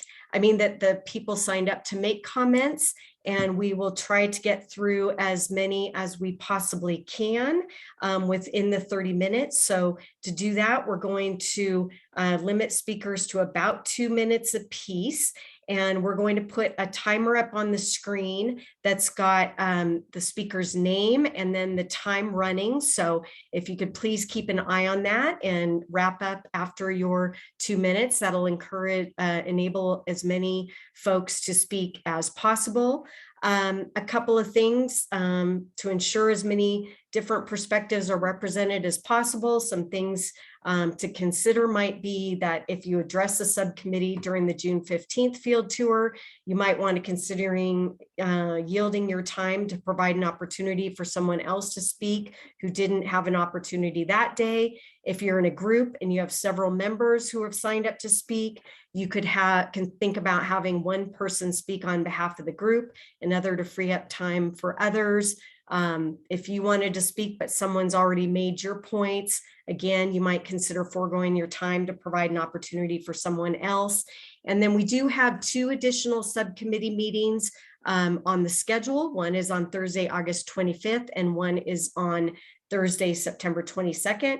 Those will both have public comment periods. And in addition to that, you can always submit comments in writing. We did receive more than 50 written comments prior to this meeting, and we've distributed those to the subcommittee members. So hopefully it's going to all work out, though, since we don't have too many over 15. And by the way, my comments are not cutting into your time. And then the only other thing I want to just let everybody know is that, again, to ensure that as many folks as possible are able to speak in the time we have allotted, the subcommittee members will be in listen-only mode during the public comment period. They will not be entertaining questions or responding to comments. And with that, we're going to go ahead and call our first speaker. And since we're on the Zoom webinar and not the Zoom meeting platform, we're going to go through a process where Hannah is going to, again, allow you to speak. Your camera will not turn on. That's just a function of the Zoom webinar platform. But we'll let you know, Hannah will let you know when you're good to go, and we'll have a slide with your name and a timer on the screen while you're speaking. And sometimes in these, we're not able to exactly tell It looks like everybody's just kind of using their full name, which should make it a little bit easier because sometimes that can be hard. But I do know, again, we've got at least one person on the phone. So with that, I'm going to take the list down now, and I'm going to start sharing the timer slide. Do we have Terry Edwards on the line? I don't see a Terry Edwards in the list. Do you, Hannah? I do not, but they could possibly be joining on the phone. So if you are Terry Edwards, who signed up to make a public comment and you're joining us by phone, if you could go ahead and dial *9, that will indicate to us to let you open up your microphone to make your comment. So if you're Terry Edwards, go ahead, dial *9.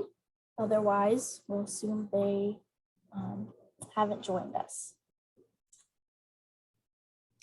All right, and I don't see anything. I know John Robinson is our next speaker, and I next person signed up, and I see John on the line. So John, we'll go ahead and go through the process to unmute your microphone, and we'll get the slide queued up here. And Hannah, if you could let John know when he's good to go, that would be great. Yep, John, you should be able to turn on your mic and you have the floor. Oops. Fantastic. Can folks hear me all right? Yes, we can. Great. Well, I want to say thank you to the subcommittee members and all the presenters and the BLM for hosting this. Again, my name is John Robinson, and I'm the Public Lands Director for the Idaho Conservation League. And I appreciated meeting folks on last month's field trip. So ICL supports renewable energy projects that are sited appropriately and developed in a way that is responsive to public values. And we're reserving judgment on the Lava Ridge project until the draft is released, but we do have concerns about how the project is being analyzed so far. The main thing that I wanted to mention is we're recommending that the BLM take a more programmatic approach across Southern Idaho to see which areas have the greatest renewable energy potential with the fewest natural resource and community impacts. And so just as the BLM undertook a series of resource management plan amendments to look at sage grouse, we're thinking that a similar approach could be really useful here. The Monument RMP is one of the oldest in the country. Others are also outdated and they're really insufficient to the task. And we really need a consistent approach to make sure that we're coordinating projects and we're really identifying and acknowledging the cultural resource values, wildlife habitat, recreation, and other values that could be affected. And so areas with fewer conflicts might be appropriate for renewables, and others that aren't really need to be protected because if we spend all our time trying to fend off incompatible projects that keep popping up again and again, we're really not going to have the time to work together and enhance these other values, such as wildlife and range management and things like that. So just want to say thanks for the time and really appreciate being part of the conversation.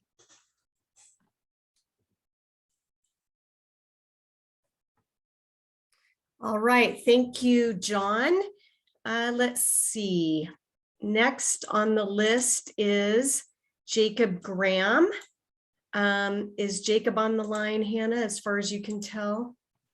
I don't see Jacob's name, but again, he may have joined us by phone. So Jacob, if you have dialed in over the phone, please dial *9 to indicate that you're here, and we will give you the ability to make your comment.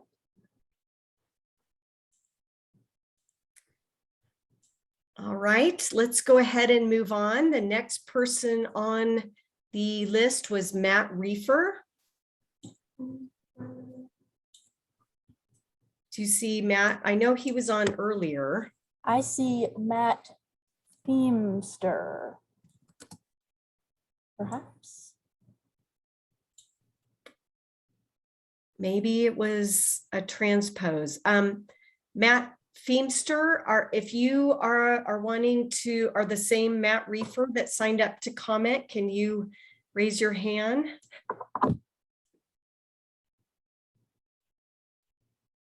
If not, we certainly don't want to put anyone on the spot.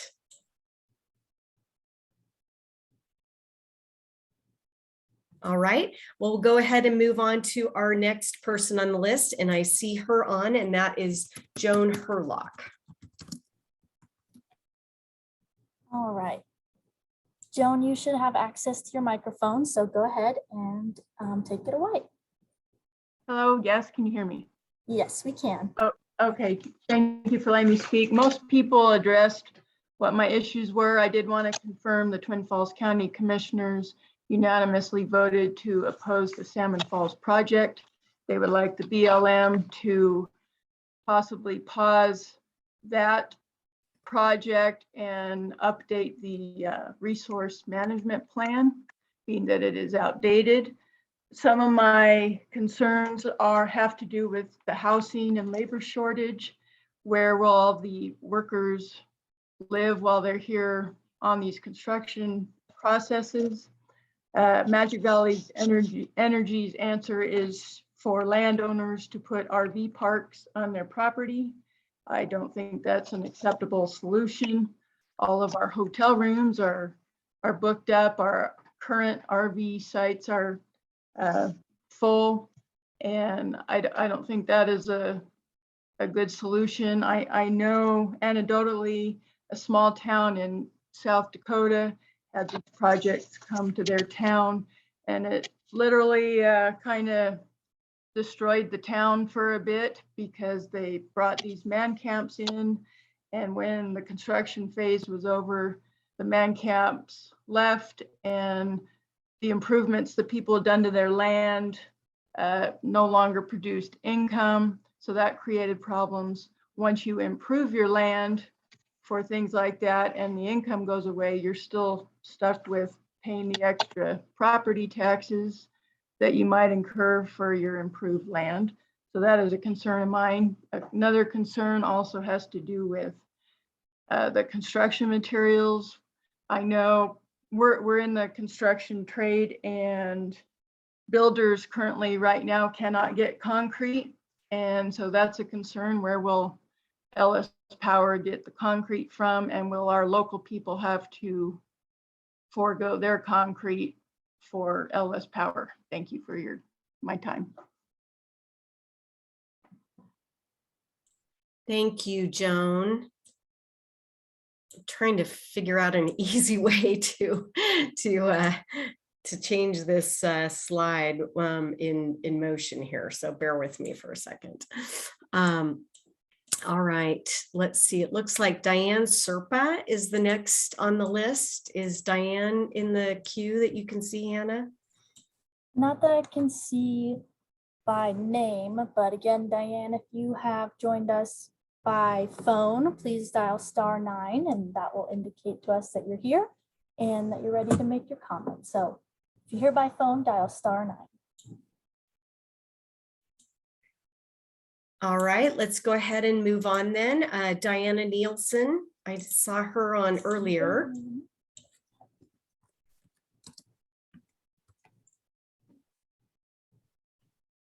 All right, Diana, you should have access to your microphone. So whenever you're ready, you can go ahead. Hi, I'm Diana Nielsen. I'm a concerned citizen. Some of my concerns are about the EIS. I don't know how it can be effectively done without the migration paths of the wildlife, waterfowl, birds, and other creatures out there. I also am concerned about the unknown species of the native population of bees and bats. I think that needs mapped. Then I'm very concerned about the reclamation of the wind turbine projects when they're done. Many projects that are bonded are abandoned by the companies, and the bond is to be used by the BLM or whatever governing agency to do the reclamation themselves. Also, if the project is to be sold, I am concerned about the company that could possibly be buying it, because sometimes companies go bankrupt, and that again would fall back on the local areas to reclaim the projects. Also during the reclamation, I worry about where are these monstrosities going to be buried? Will it be on private land, landfills, public land? And what are they going to do with all the oil that and lubricants needed? It takes 80 gallons of synthetic lube for some of the wind turbines, and it takes 12,000 gallons of crude oil to make 80 gallons of synthetic. This proposal that was submitted in June of 21 by Magic Valley Energy is very deficient in its details about the project. It's hard to tell what they're going to do. I've had several engineers look at it and they can't tell me much about it because the numbers aren't there. Thank you. Thank you, Diana. Next on the list is Shauna McKay. Is Shauna in the queue that you can see, Hannah?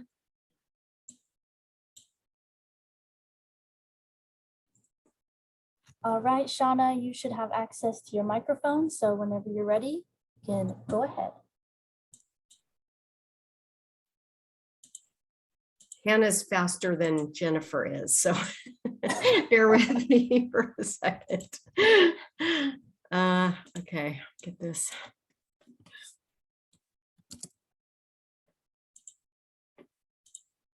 Okay. All right. There we go. Okay, Shauna.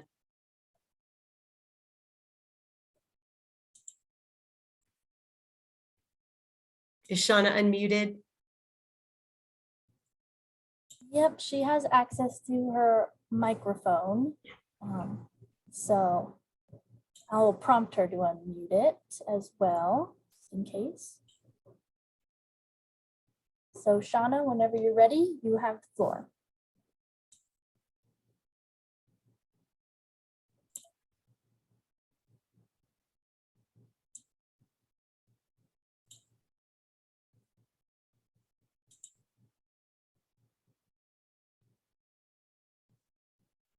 All right, Shauna may be having some technical difficulties. Let's go ahead and move on and we can always cycle back. The next person on my list was Laura Olsen. I'm sorry if I'm not saying that right. Laura Olsen, I don't see that name in the list, but I do see a couple of phone numbers. So do you want to remind again how to get your attention, Hannah, so you can unmute them if Laura's one of the phone numbers? Yeah, absolutely. Laura, if you've joined us by phone, go ahead and dial *9. That will indicate that you've joined us and we'll give you your microphone. So go ahead, dial *9.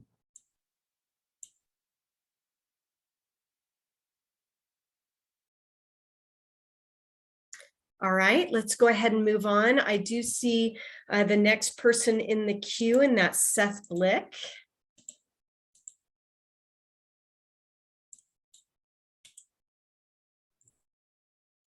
All right, Seth, you should have access to your microphone. So go ahead whenever you're ready. Thank you. First, I'd like to thank the subcommittee for hearing us today, and I look forward to having additional comments at a later time when I kind of know a little bit more about what's going on. I'm kind of new to this whole thing, but there's a long list of concerns that I have. And the first one I think would be the sustainability of benefits to Idahoans. I think that the project, as far as its nature, is very ambiguous. And as we all know, the devil's in the details. And so everything right now is on projected benefits for Idahoans rather than concrete benefits for Idahoans, unlike the concrete that we're getting ready to put in the ground. So no pun intended. The next thing that I'm very concerned about would be water recharge. My family has farmed in southern Idaho since 1907, and the water recharge is something that is very concerning to me. I don't know how we are going to take the amount of gallons that are going to be used for this project or projectedly used for the project and then not have that have a significant impact on irrigation rights in southern Idaho and the agricultural community as a whole. And the last thing I would just say is that I think that there's too many questions and not enough answers in this proposal right now. And so I appreciate the committee's willingness to do the work and the legwork for what a lot of average Joes can't do due to their jobs and things like that. So I appreciate your work as a subcommittee. And I think the last thing that I would say is to the BLM is that I would stick to your mission statement and not your list of priorities. Your mission statement states that the Bureau of Land Management mission statement is to sustain health, diversity, and productivity of public lands for the use and enjoyment of present and future generations. This project does none of that. And so if you're looking to stick to your mission statement, then I would highly suggest looking at this very carefully and probably trying to vote it down. Thank you. Thank you, Seth. All right, the next person on my list is Neva. I'm not sure if it's McGrego or if that was a typo and it was McGregor, but in any case, I don't see that name in the participant list. Hannah, one more reminder about how, if Neva's on the phone, how. Yeah, Neva, if you've joined us by phone, go ahead and dial *9 and we'll get you set up for your comment.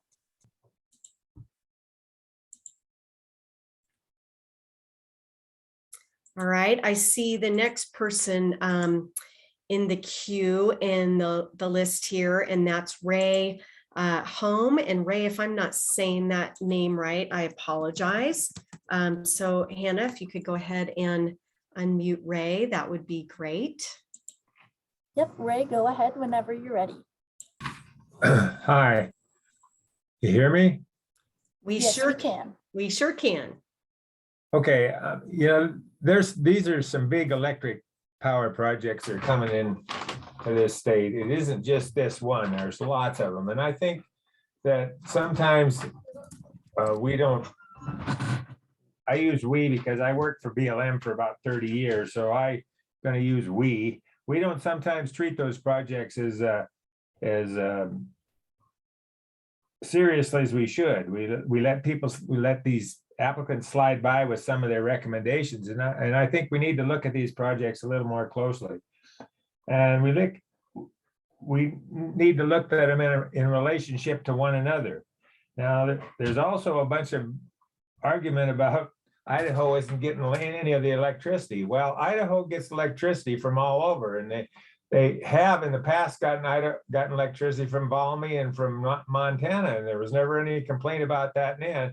If we put electricity on the grid, we're going to ship it all over the United States, and it benefits all of the United States. And so there shouldn't be any argument about who gets the electricity.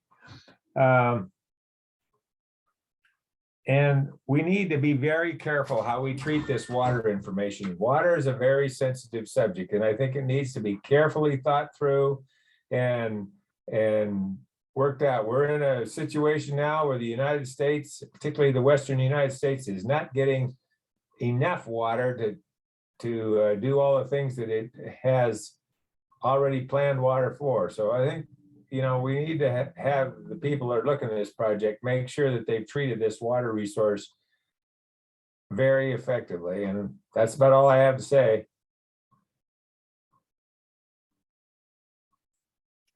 Okay, thank you very much, Ray. Let's see, Ashley Van Tassel was our next speaker. And again, I don't see her name in the queue, but again, Hannah, one more reminder in case Ashley happens to be on the phone. Yeah, Ashley, go ahead and dial *9 if you've joined us by phone, and we'll get you set up.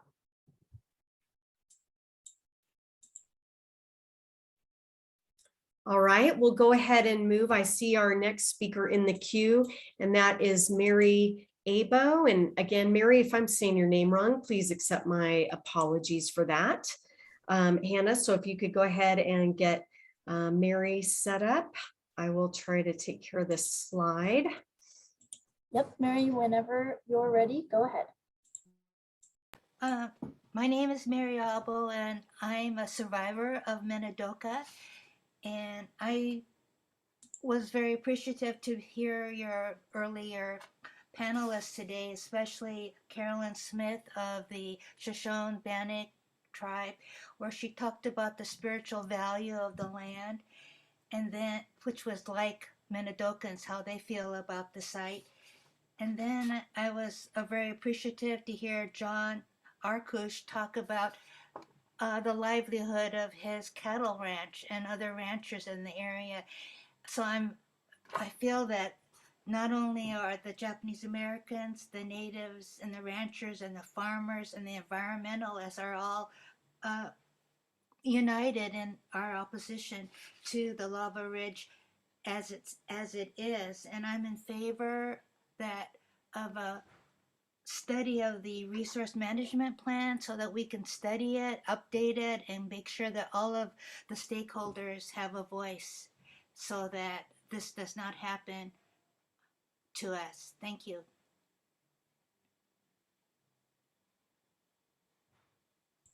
Thank you, Mary, and my apologies for mispronouncing your name.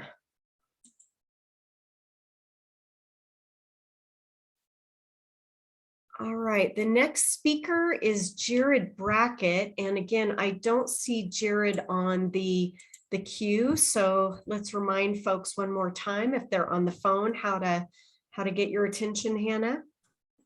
Yeah, Jared, if you are joining us over the phone, please dial *9.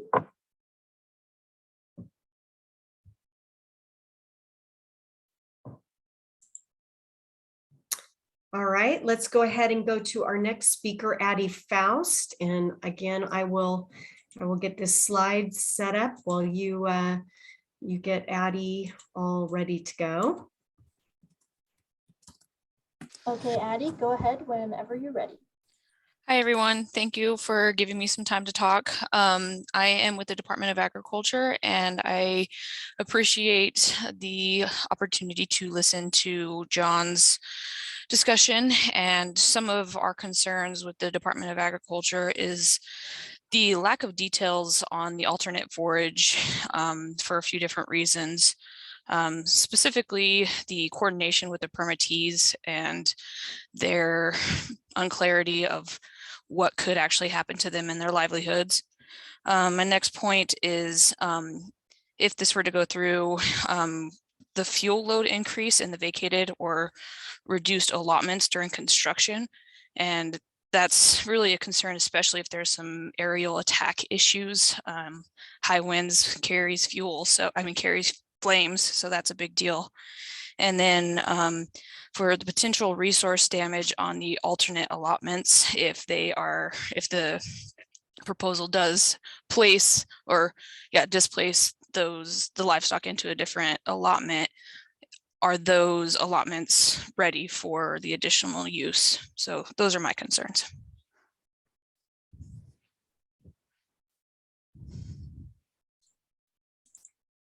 All right, thank you, Addie. And next on the list, we have Stephanie Novacek. And so if you will go ahead and get Stephanie queued up, please, Hannah. All right, Stephanie, go ahead whenever you're ready.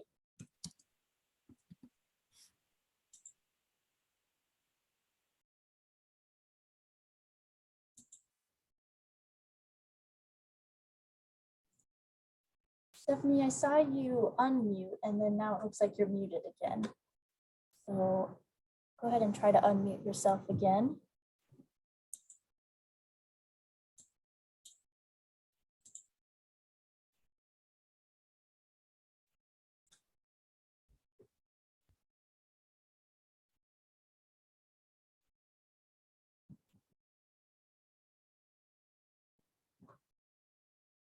It looks like Stephanie might be having some microphone difficulties. Stephanie, if you go into the settings by your microphone and adjust some things in there that might be helpful, can always circle back to you as well.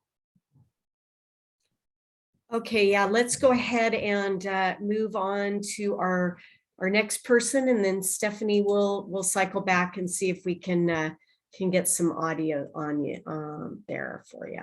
So our next speaker is Lyle Johnstone. And so if you could go ahead and unmute Lyle. Yep, Lyle, whenever you're ready, you should have access to your microphone. And go ahead whenever you're ready. Good afternoon. Thank you for holding this online meeting and for the work that you all have done. There seem to be a lot of perceived promises out of the proposed company that's going to build this. I've been to some of the meetings. I have to say that I'm very untrusting of they're always willing to get the book out, but that's one guy and he doesn't live here and he isn't gonna live here. Another thing that really bothers me is this is land that belongs to the citizens, and the predominance of the citizens of this area don't want it. And it seems to me that very few people within the government are paying attention, even most of our local county commissioners. Wind is an unreliable thing in Idaho. I've lived here over 6 decades. Some days it blows like a tornado and you can't run windmills on those days. Some days it doesn't blow at all. So I see that as however many megawatts, 1,000 or whatever, we're supposedly going to produce out of this wind farm. That's not reality. And so there will be backup, couple redundancy. Groundwater is a huge issue. A lot of lava rock out there. I've heard it addressed earlier today.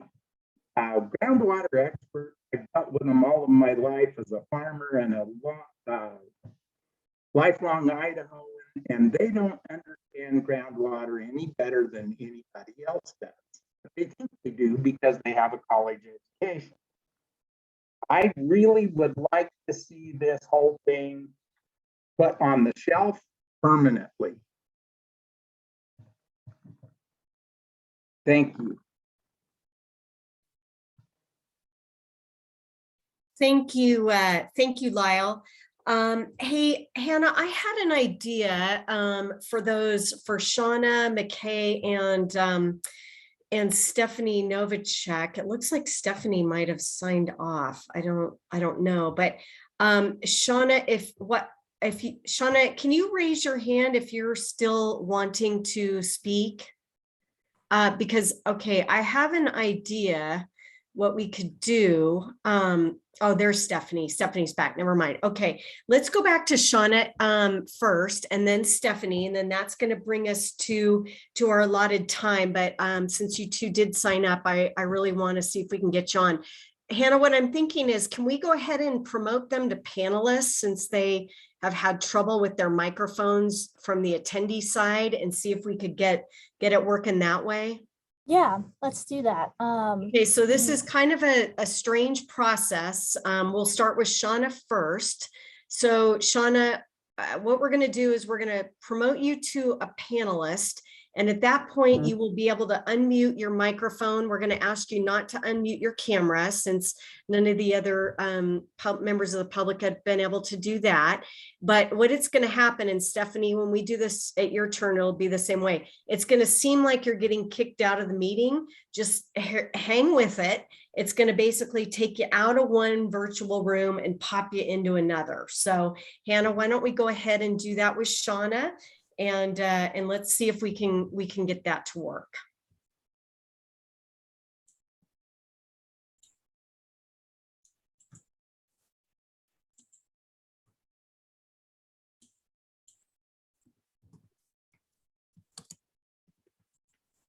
Hannah, have you started that process? Yep, it looks like it's working on it. Okay.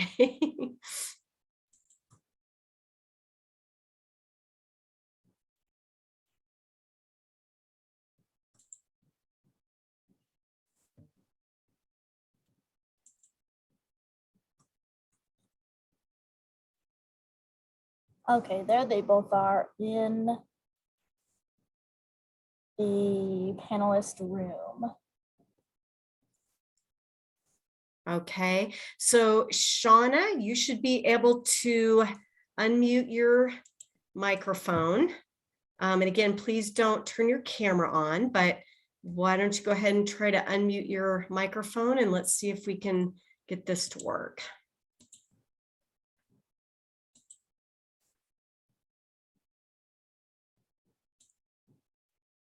Let me see if I can, I don't see Shauna over here.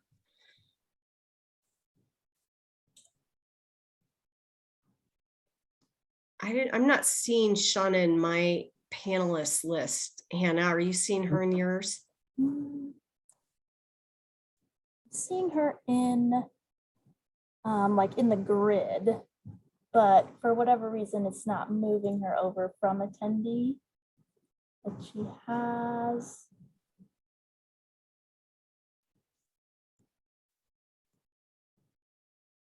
Yeah, it's not moving them over, but it's granting them their microphone. So I think that looks like, oh, wait, there goes Stephanie. So Stephanie's moving over. Folks, this is good virtual entertainment for us today.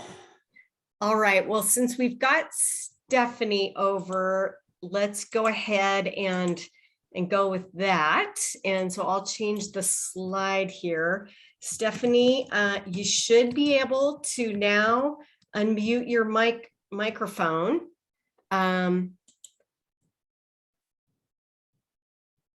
She just seemed, oh, there she is. Okay, Stephanie, you are unmuted. So you are good to go ahead when you're ready.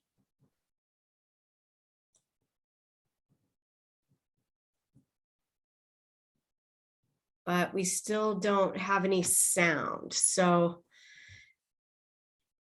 unfortunately, Stephanie, if you're speaking right now, there must be a challenge with your microphone. That's probably beyond our capacity to resolve in this forum.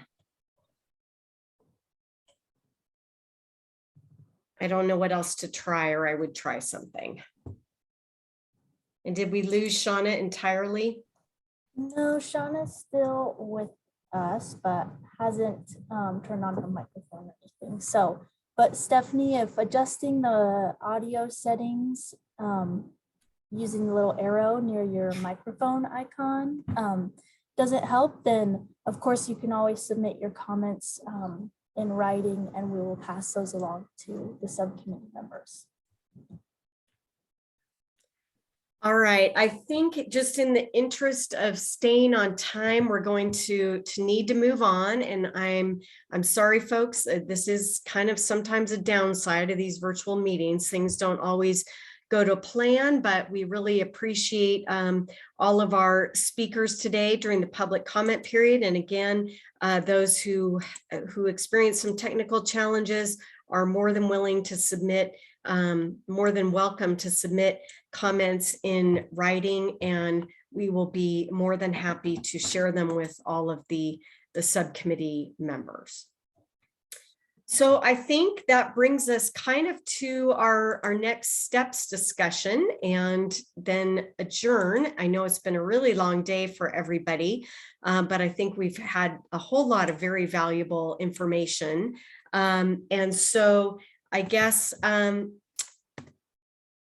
this is where I'm going to ask our chair, Leon Smith, and our vice chair, Scott Nichols, to really get involved in the discussion with us here, as well as all of the subcommittee members. But as far as next steps go, our next meeting is scheduled for, again, Thursday, August 25th.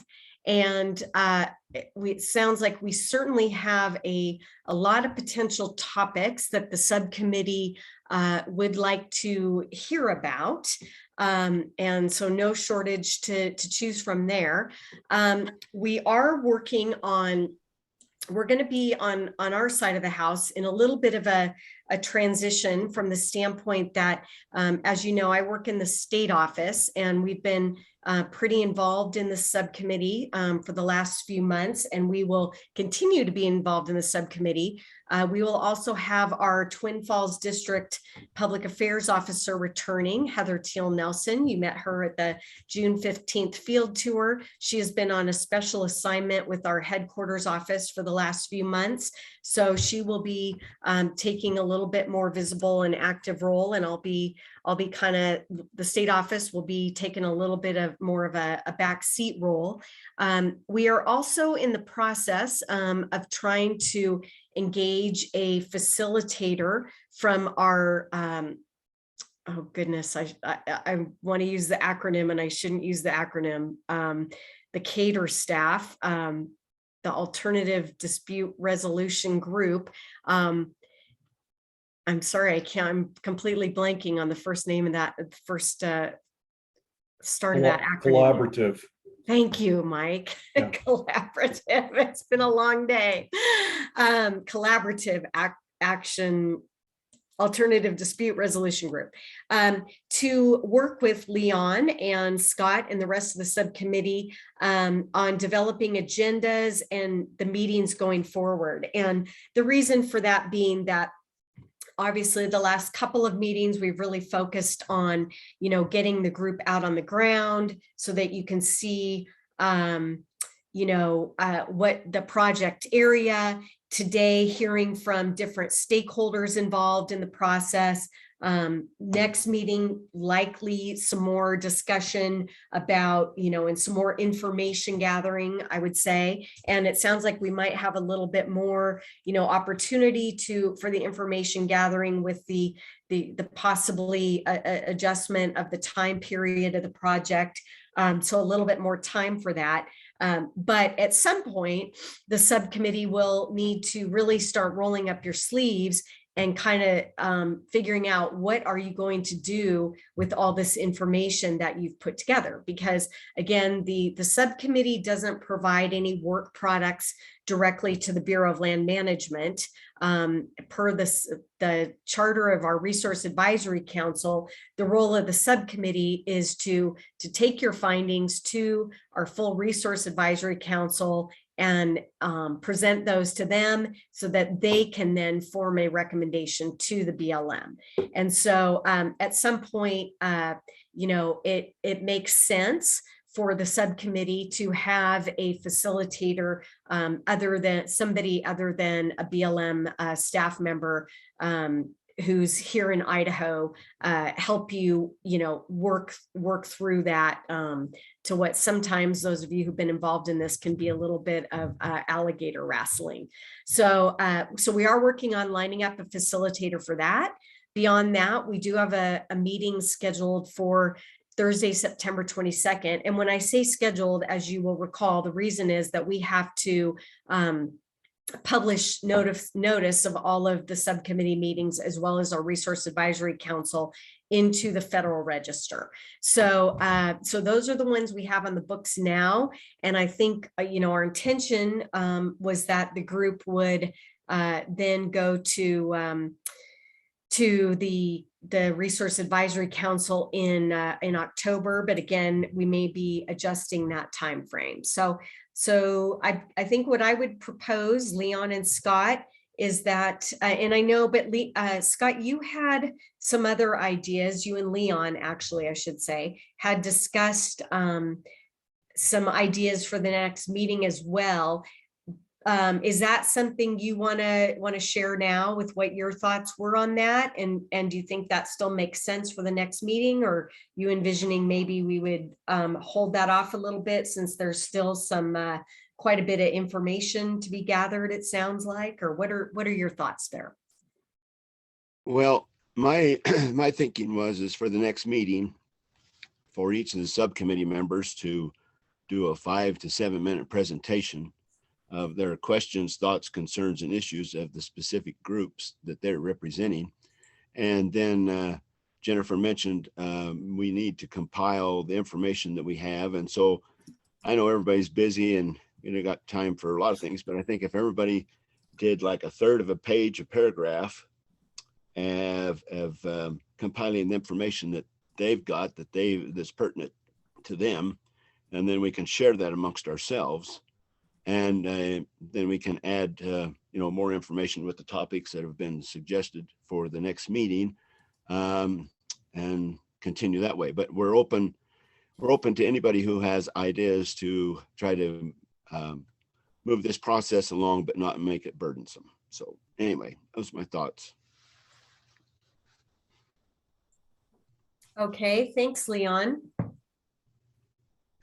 Well, all right. I think, we've got plenty to work with for an August 25th meeting. Scott, I see you have your hand up. Go ahead. Thanks, Jennifer. I just wanted to add to Leon's comment. Yes, Leon, I was thinking we were talked about the same thing.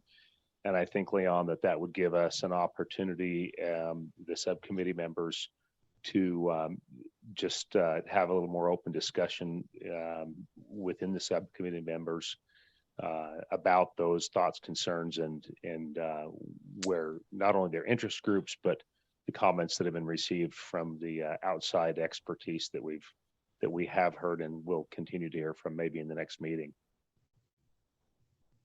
I agree.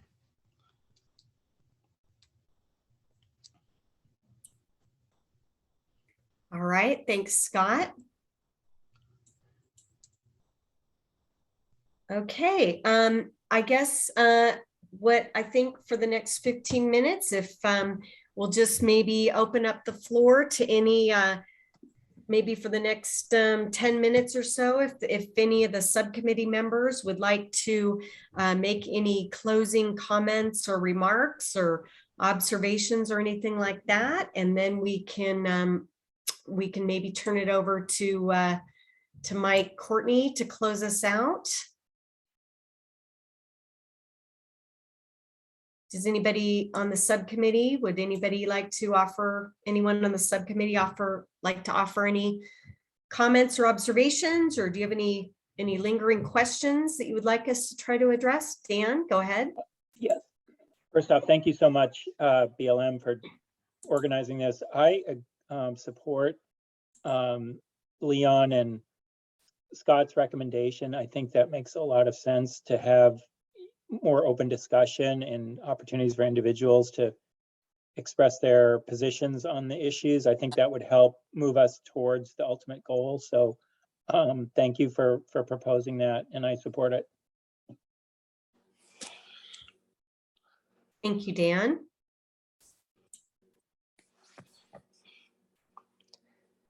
Does anybody else on the subcommittee have any thoughts to offer? This is Rebecca Wood.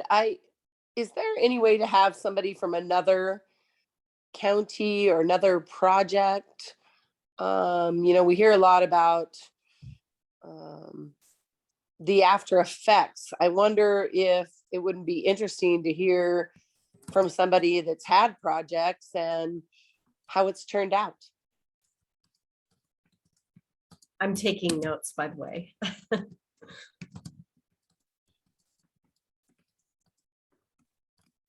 Okay, we've got that down. Thank you, Commissioner Wood. Ted McNeil, I see your hand raised. I would just like to say that I read Stephanie Novacek's comments, and that sounded like a good idea to maybe have Governor Little's present. Well, I will say Governor Little is represented on the group. The governor's office is by George Lynch, who is in the governor's office of energy and mineral resources. We can certainly bring that to George's attention. I mean, obviously we can't require the governor to be on the call, but we can certainly extend an invitation through George. All right, Shauna Robinson. Yeah, thank you, Jennifer. Just a couple comments. It's been quite a meeting today, and one that I've learned a lot of things from. And one thing that I really appreciate from today's meeting is all the presentations that emphasize really the human element in this, because it isn't always just concrete and roads and tax dollars and that kind of thing.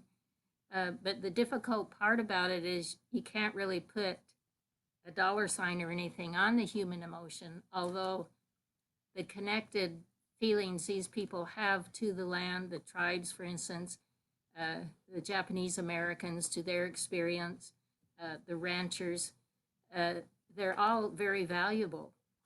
And I think it's just a huge part of this story that we have to analyze as a subcommittee. And anyway, I was quite impressed and affected by these presentations this morning.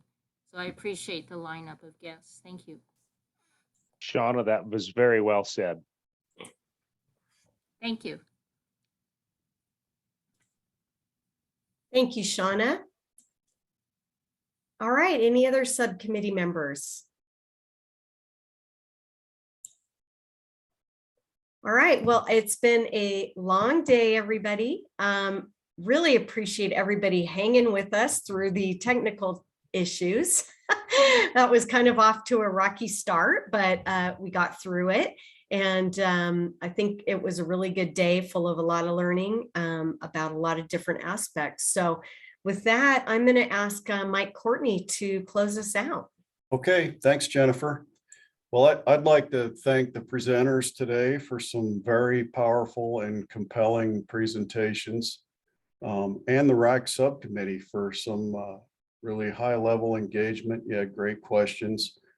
I think we've got a path and a large agenda for the next meeting or two. So I look forward to seeing you all again in August. Thank you, everyone.